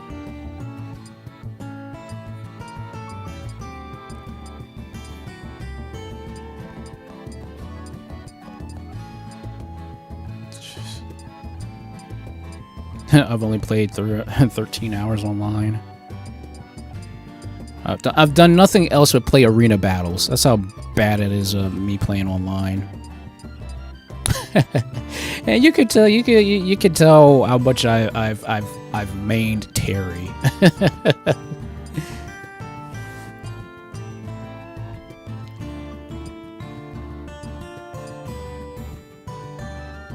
Wow. So those are my stats for the game so far. It was pretty crazy to see what I've been doing since this game came out. So, wow. Alrighty, so let's switch on over, guys, and wow, so heck of a live stream, guys. Heck of a live stream. This was actually very nice. I just like the fact that I was able to just sit down, chill, and kind of go through those old school games a bit. Play a little bit of Smash. Enjoy a nice little break from the online torment that I've been putting you guys under here recently. But like this is what I like about gaming, the fact that you can go from playing old school games like this to basically going to just enjoying offline content, and then when you're ready, go online and have fun and stuff. That's a lot of things that have changed for me over the years. Is when I play video games, I'm always constantly like just remembering the past, as far as like where I grew up from, playing the original Nintendo, the original Atari 2600, and just, here it is now, literally having the abilities of playing licensed games on the go anytime, anywhere I want, which is crazy. I mean, yeah, even though I have a laptop that can do that, but it's the fact that I have a Nintendo Switch, and you can do this all on the Switch now, without any type of, compromises to a certain degree, depending on the game. But I've just fallen in love with how much you can do with the Switch. Albeit, I wish the online was better. If the online was better, I think I'd have I think it would be worth the amount of money that you're paying to play online, per se. But, I mean, at least with Nintendo's online services, at least, you are getting your money's worth with all the old school classic games and stuff. So, I mean, granted, it's kind of like on a rental service, but, I mean, at least Nintendo's is the most cheapest right now, only $50 a year, and you get access to all of this stuff. So, content-wise, at least Nintendo's is at least more bang for the buck, to be honest.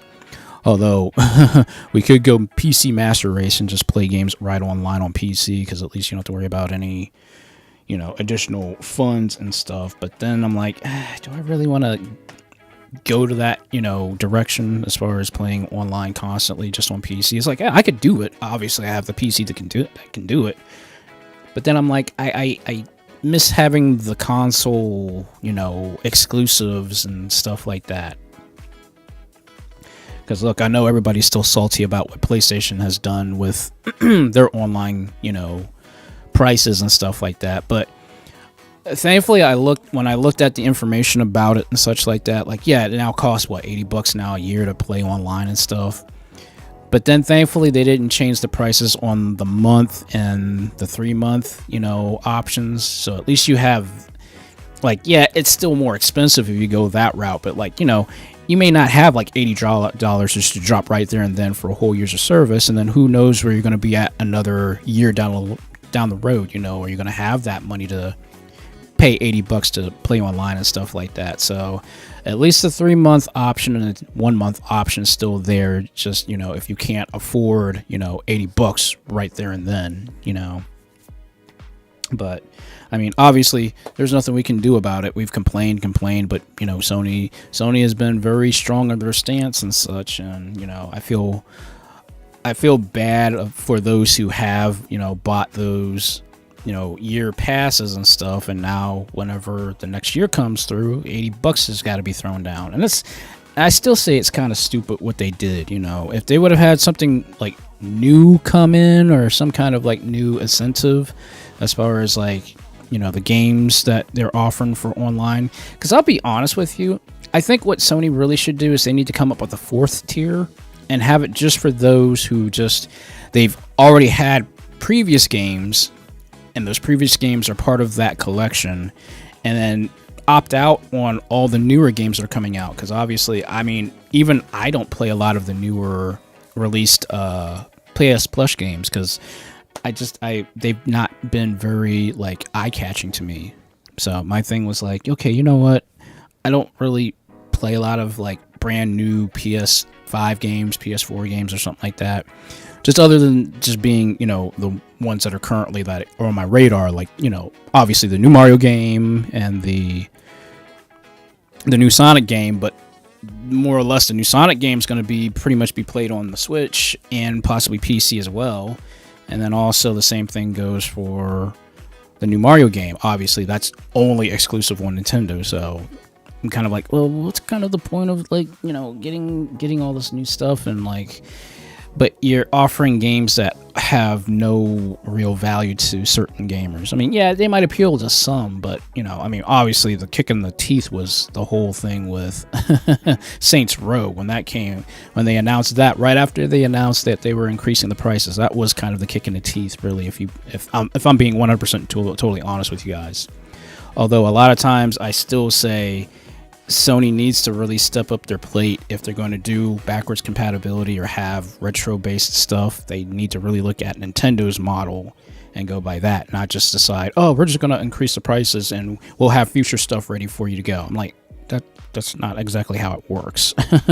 That's like if you rent a car for an amount of money and then like a day before you bring it back, we have to charge you an additional fee because we increased our prices. Like, yeah, like that's fair. Like you already signed an agreement and stuff, but then they just turn around and say, oh, we're just going to charge you an additional amount of money for the rental and stuff because we can. You know, that obviously that makes no sense. But that's just to give like an example of like what Sony pretty much did, you know. But it's just the gaming industry has become very questionable, you know, and as such, until, you know, things start happening to make the game industry at least a little bit more tolerable in terms of what the developers can do and things of that nature, we're kind of like, we have no choice. We kind of have to ride this out, you know. And I still wish that a lot of the developers would at least kind of be more lenient, especially if they're doing games that have microtransactions.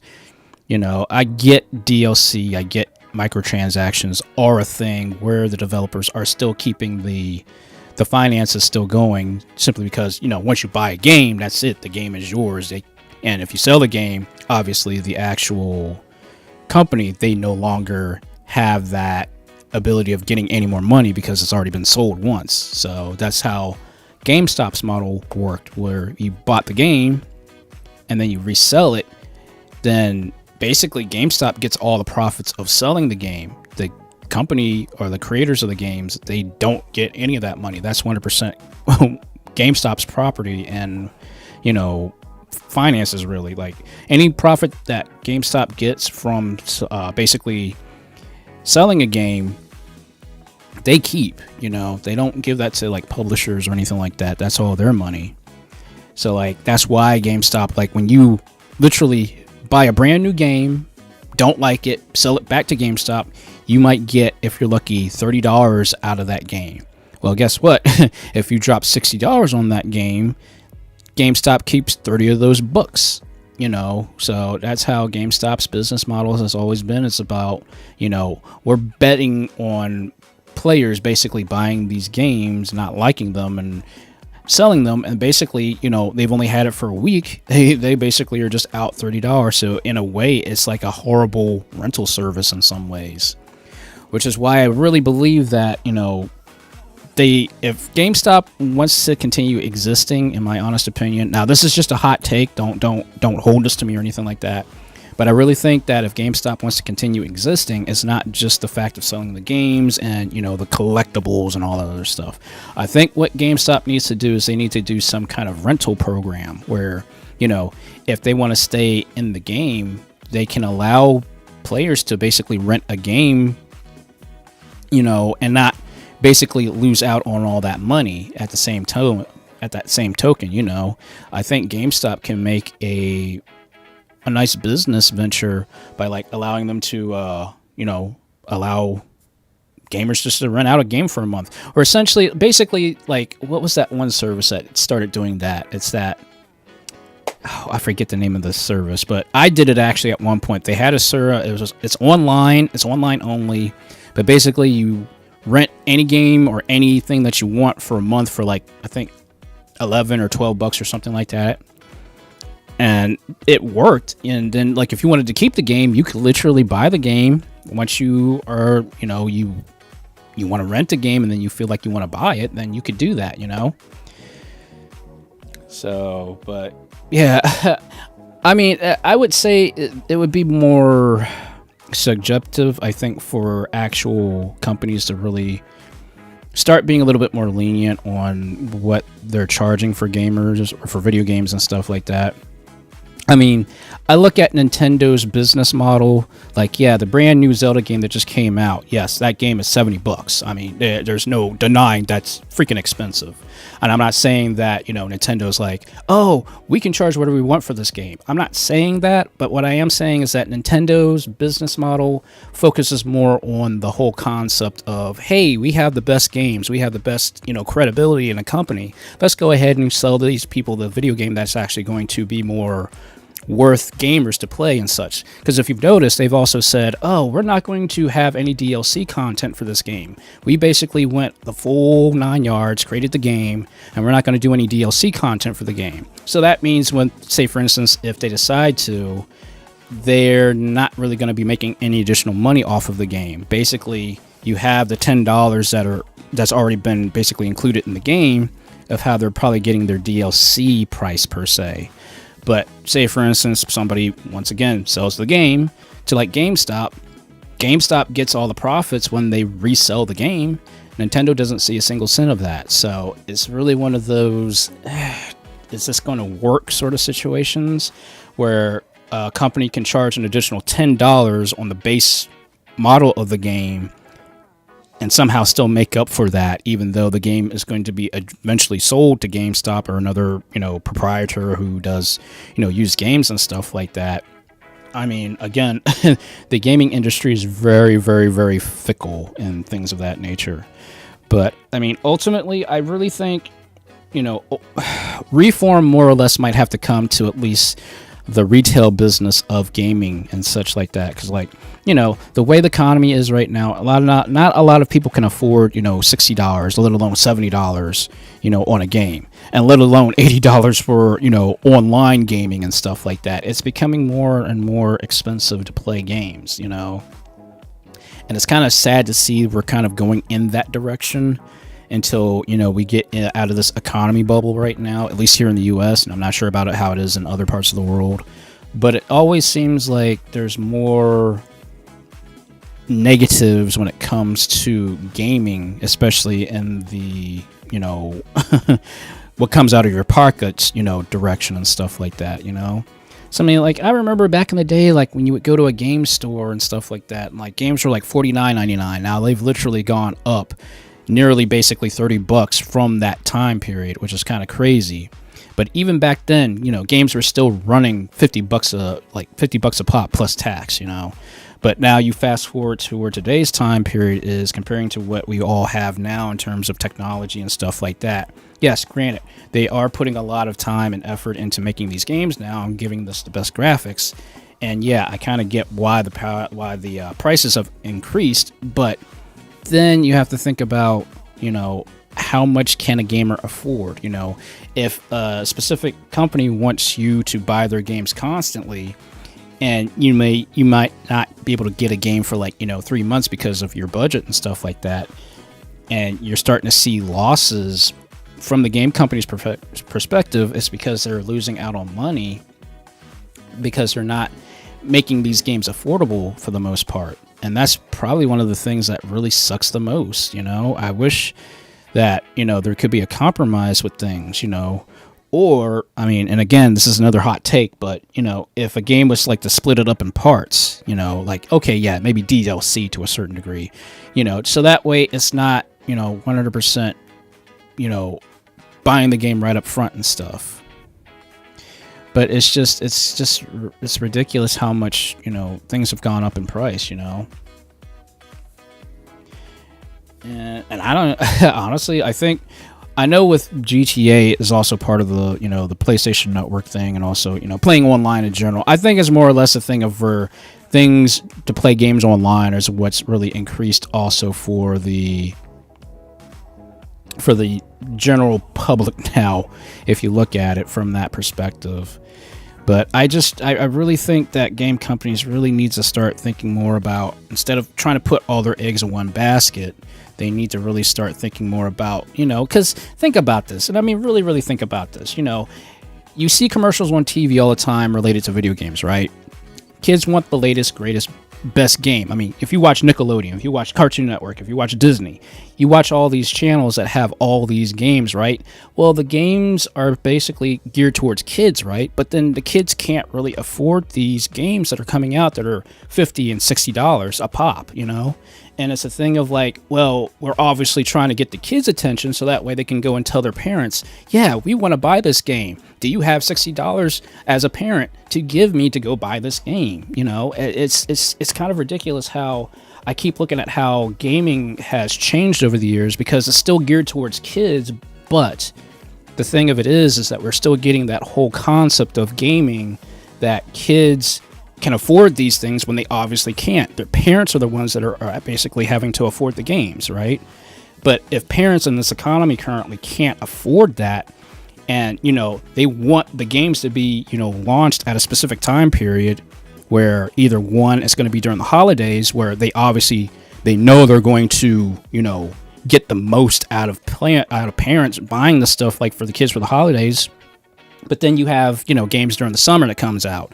When E3 comes around, you have a lot of new trailers and stuff like that. Basically, once every season of the year, spring, summer, fall, winter, there's always some kind of big event that has new games being released, right? And the games on the timing of those releases really geared towards when they think, okay, we release this game at this particular period, and that's when we're going to get the most out of parents and stuff like that, which is in a way smart. But then also at the same token, if parents can't afford these games at those specific time periods, they're going to be losing out on a lot of money, and they won't see that money, they won't see that profit, not until at least the holidays. I would say the majority, and this is coming from my perspective of a person who worked at GameStop, normally during any holiday, and usually the two biggest holidays that people always buy these games are on Easter, or close by Easter, and Christmas. And, well, I guess also technically Black Friday as well. Between Black Friday and the day after Christmas, those are basically your biggest, holiday, go out, buy all the games, buy all the stuff for Christmas and stuff like that, right? And then you'll have that lull between the day after Christmas until roughly, I would say, if my knowledge and my my expertise kind of is correct, I would say those time periods would roughly be about second to third week after January is when you start seeing the lulls, because everybody starts, their their gift cards have run out. They're like trying to, basically build back from what they spent on credit cards and stuff like that. 'Cause trust me, I've seen people, they throw down money when it comes to gaming during the holidays. But then you'll have that lull right after the second, third week in January, and nothing kicks back up. Maybe not until about, I would say, April. Maybe not until after the very first, warm day when people start coming back out into the out of the woodwork per se. And it's always been just a tough thing to because it would grind into our brains. Like when I worked at GameStop, we need to get, sales, we need to do this, we need to do that. But we're in a lull of a season because people are trying to recover from Christmas and such. So a lot of times you're trying to make a sale, but people are hurting from Christmas or from any other holiday when they spend, again, $50, $60 on a video game, And I just really think the gaming industry really needs to have some type of change where not only the games are affordable, but they're also, they're not taking advantage of people per se. And, yes, we have inflation. Inflation is partially to blame for all this stuff, But I really think that over time, there has to be some kind of, just some kind of advantage for us, for people like me going to a store to buy a game and stuff like that, but have to basically wait 2 and 3 months to build up just enough money to go get a brand new game for $60, $70, because, they've been in talks that, games are going to go up again another $10 or possibly another $20, At this rate, it's going to be impossible for a person to buy multiple games from the same company in a year's time, and I really feel that gaming has to change in a way where it's going to still be affordable, but at the same token still be just as fun, while not, driving prices up, and from the perspective of where the economy is going from the game developers themselves, because, they have to go with the trend as well, which, again, I get that. I get the whole fact that, when you have inflation, things have to go up in price and such. But then once inflation is over with, the prices still stay the same, if you've ever noticed that. Just because the inflation is over with doesn't mean that the prices have gone down. If anything, they've either stayed the same or they wait for a little while and then the prices go back up again, So it's a lot. I mean, again, I've worked in the retail industry for over 12 years at least. And it still confuses me sometimes. So why buy a cheap item for it to break down in less than a month, and then to go out and buy that same item just because it broke, And then the stuff that's the most expensive, it lasts, maybe twice or 3 times as long, but then, are you able to find that same product again? What if the product gets discontinued and stuff? There's just a lot that goes into this whole concept of what we can afford as individuals, normal everyday working individuals and stuff like that. I really think there's got to be a change, or more or less maybe a reform when it comes to this sort of stuff. But I'm only saying what I think is, viable. I'm not saying the stuff I'm saying is impossible for, companies to do. It's just, I really think there has to be a compromise somewhere where, say for instance, if the company is making more than 3 games a year, there's got to be a compromise in price, because if you want, if the commercial comes on, you see this amazing game and you want to buy it, and then 2 months later they have a brand new game that comes out and you want to buy that, well, and those games are $59.99, well, that's $129 you're out of, and or at least 100. Well, let's say 129 after tax. I mean, but that's from where I sit at, from a from the state's standpoint anyway. but you could be out of a lot of money just within 2-3 months time, just because of new games and stuff like that coming out constantly. So if anything, if I would have to be honest, I'd probably say the best compromise is for companies to actually kind of draw back on making so many games per year, and really put a lot of focus on the game. That way, when the game gets launched, you don't have so many bugs and glitches and stuff. And that's usually what ends up happening a lot of times is, they rush the game out, they get the game out, and there's always a ton of bugs. And like, you just spent, $60 on this brand new game that you wanted to play, but then you have to think about like all the stupid, patches that you have to be, confronted with, just so that way you can play the game, And I think that's where change needs to happen, is where they have to reduce the amount of games that are being created now. Because if you think about it, and I mean, again, I'm kind of going on a tangent and stuff like that, but most games just kind of feel like one after the other. They feel the same, If you play one first-person shooter, you kind of played them all, The only games that I've recently played that I'm actually enjoying from a new perspective is really the new Street Fighter game, because it's completely different. It doesn't feel like it's completely gated, You can play this game completely different, the way that you want to play it. It's not necessarily just, oh, we're just going to play Street Fighter. Like, no, you could play Street Fighter online, offline. You can play it, get your character built up and stuff like that. Like, they've really opened up a brand new door for fighting games with Street Fighter 6.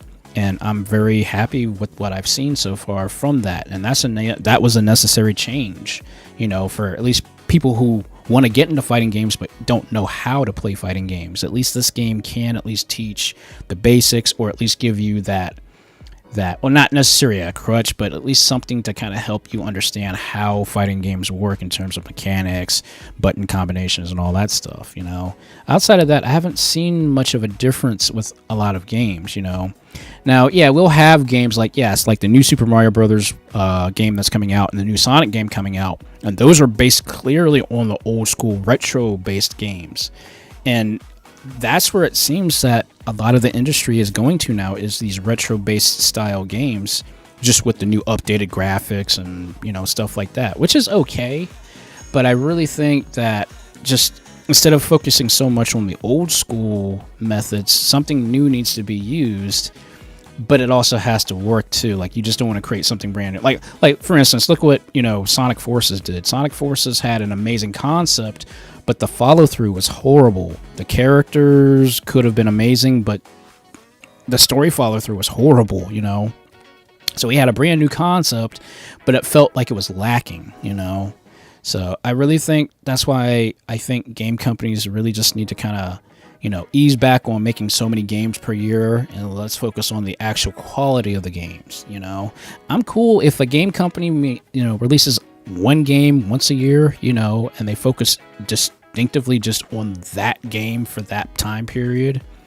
I'm cool with that, And number two, that just helps, keep money in your pocket, things of that nature. But again, this is just all my opinion. I'm not, I can only go by what I've seen and what I've experienced myself working at GameStop, working at various retail joints and all that stuff. Again, this is all my opinion. And, I probably some of the stuff I said didn't make sense, or is probably like the most horrible thing you've most likely have heard ever.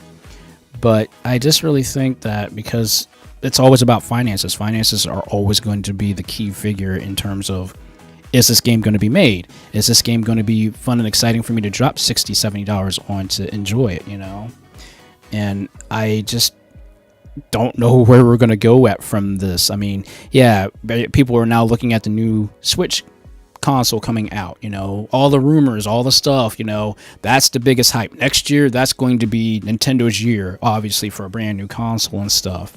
The question is, the game's coming out, will it be viable for the price they're going to be asking for when it comes out, which obviously I don't know the price for it, but, will the prices be viable for the games? If they're going to be price hiking up to $70 for the games, are those games going to be worth it in terms of those figures and such like that? I mean, we won't know until we get the first glimpse of what the console looks like and what the games are going to look like. You know, we've heard so many rumors about how it's going to have ray tracing, have all these crazy graphics and stuff like that. And, you know, I don't deny Nintendo, because Nintendo are innovators. They've always tried to do something brand new. And that's what I applaud Nintendo for always, because they know how to make new and inventive stuff. But outside of anything else, I just, you know, it's always about the finances, you know. For some of us, we may not get that new console when it gets announced and launched, maybe not until Christmas that same year. And if they release the console, you know, like, I'm not saying they would, but, you know, for instance, like how they did with the original Switch, how it came out like around January/February, around that time period. You know, what if they do the same thing here? Well, then you'll have tons of people wanting to get the console, but they can't afford it until Christmas if they're lucky, you know? And then that means you have to wait and wait and wait. I mean, if you want to be smart about it, you can buy the games while you're waiting to be able to afford the console, but it's just so much to kind of like go with when you're kind of talking about finances for these, you know, new games and stuff like that. And although I sound like I'm complaining, you know, which I kind of am, it's just that people can't afford video games the way that we used to afford video games, you know. That's why anytime you see a game go on sale, you know, I buy a game that I'm interested in, because I'd rather buy it when it goes on sale rather than buying it brand new. And I probably might come to a conclusion of like, okay, is this game really, really, really, really, really something I want to play right away? And am I willing to pay, you know, the upfront cost of $60 to play this game? Or am I going to wait 5-6 months down the road where it takes, you know, a 10% price cut or a 20% price cut, and then play it then, you know? I guess it just really depends on your perspective of how much you're willing to put into a company's self-worth, if that makes sense. But anyway, I don't know why I got on this topic for, but it always seems like, again, games are interesting, and it's the general concept of what games do to us and how we get our entertainment. It's very interesting, but it's also sometimes it's that tense, it's that friction thing, you know, like we have to compromise this to get that, and it's kind of silly the way we go, but you know, it's really one of those, like, I feel that change needs to happen in the gaming industry at this current point in time. You know, give us something brand new other than a new console or a new game that's got just a fresh coat of paint over it, like all these HD remakes and stuff like that. You know, give us something that looks good and it'll feel good, you know. And again, the new Sonic and the new Mario game that's coming out that's based on the old school Mario and Sonic games, I'm cool with that. I have no problems with that. But if you want me to get into like a brand new game, like a brand new open world game, like a new GTA or a new, you know, like open world MMO RPG or something like that, give me something aesthetically, give me something new that we haven't seen yet. But I also know to a certain degree we're getting close to that cutoff point of like, well, we've done everything. I mean, what else can we do? I mean, what else can we make? I mean, case in point, look at movies. Most movies are basically remakes of the older classic movies and stuff like that. So I think we're slowly getting to that point of we're just going to be copying off of each other, you know, and God forbid if AI gets involved with everything, because then we're really going to be in trouble. But all I can say is just it's one step at a time, guys. So, but all I can say is I am looking forward to the new games that are coming out. The new Mario game, the new Sonic game, I'm looking forward to that. I am looking forward to the new Switch console. I'm looking forward to that. It's just the question is, am I going to have the money to buy it right away? That's the question, you know. Either you buy it right away or you wait a couple of months for it to go down in price, but then everybody's got it. They're going to be talking about it. You're going to be spoiled because of all the spoilers that people drop. And that might be one of the biggest things about why games, especially in the social media space, is a brand new game gets released and launched and everybody talks about it, and you don't want to know anything about the game until you get it yourself. And spoilers are harder and harder to avoid nowadays, you know. New movie comes out, it's going to be on Twitter or X or whatever the heck it's called now, you know. It's kind of silly that it's gone this direction, but it's just how it is now. People can't keep their mouth shut. That's the problem. And there's nothing we can do to keep that from happening. It's just when you have social media and you have a voice of an opinion, you can put it out there, and by God, people will do it. So it's like, again, it's like we currently don't have a compromise with anything. So it's either you buy the game right away, or you get spoiled by the spoilers, or you wait until the game goes on sale, be completely spoiled by the game and the spoilers because of other people and stuff like that, and then play it and feel lackluster about it, And that's probably the saddest thing about how art entertainment is now. Once something gets announced, launched, and you can't afford it, and you see all this stuff, you can't do anything about it, you've gotten spoiled. I mean, yeah, you'll still play the game, but you may not have that same charm, that same rose-tinted window, glasses and stuff like that on and things of that nature. So it's things just have to be compromised in one way, shape, or form, sadly. If it was up to me and if I had my own game company, what I would do is I would just basically have games as cheap as possible and take as much time as needed to make a game without going to super in-depth waiting times and stuff like that. I don't know, it's hard to say what feels good nowadays when it comes to this sort of stuff, but one way or the other, we're still in it for the long haul. I'm still going to be a gamer regardless if it's new school, old school, or in between, whatever it is. I'm still going to enjoy gaming and all the caveats and confusion and mishigash that comes with it. And, that's about it. Anybody who gets invested in anything, there's always going to be, that silver lining, and also maybe in this concept, the glass is always half empty, or the glass is always half full sort of, situation. So, but anyway, coming from somebody who has been in the gaming industry for a little bit in the retail space, hopefully I kind of opened your eyes up a little bit to this whole thing that we call life and things of that nature. But anyway, guys, I totally apologize. I didn't want to talk this long, but apparently, again, I get on these kicks and I'm like, okay, you know what, we're just gonna talk. Again, freedom of speech. I get to talk about anything that I want within the realm of video gaming, and as long as it's true and everything like that, because I don't ever want to lead anybody astray and stuff like that. What I say, I hope, is at least on point, or at least truthful to the point of what I've experienced and what I've seen over the years and such. So, but anyway, let's go ahead and wrap this bad boy up. So anyway, guys, I thank you guys so much for joining in. I thank you guys so much for joining and just watching me play games and just enjoy the old school days of just playing games and having fun. Doesn't necessarily always have to be about online and just kicking each other's butts and stuff like that. Sometimes it's just good just to sit down and just this is what it's like to relax playing a game. You're not trying to impress anybody, you're not trying to beat another person across the planet, you're not trying to get the headshot of the year and stuff like that to put on YouTube and all that stuff. This is just good old-fashioned, wholesome, to a degree, gaming. So, but yes, thank you guys again so much. I greatly appreciate you guys so much for joining in. Like I said, I don't know what's going on Sunday. I might do Sonic Game Sunday. I don't know yet, but we'll see. But I can definitely tell you this much: probably the very first October, which is going to be definitely a Red Moon night.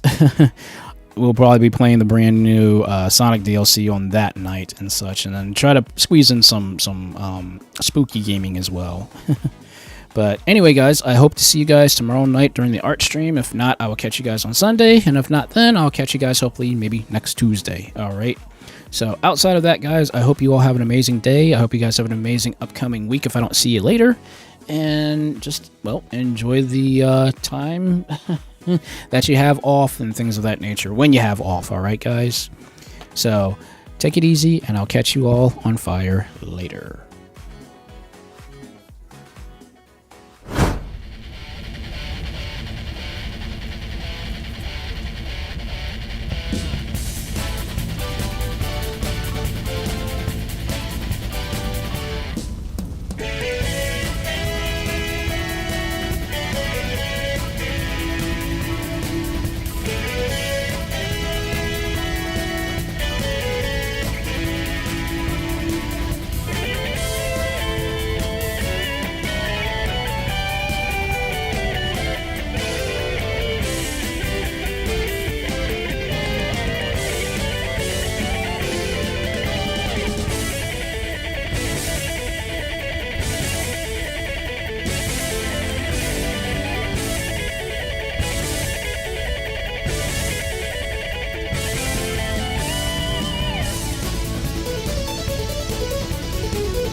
SHAKUNETSU Tiger here, otherwise known as Eric the Tiger, here to say thank you for checking out this video.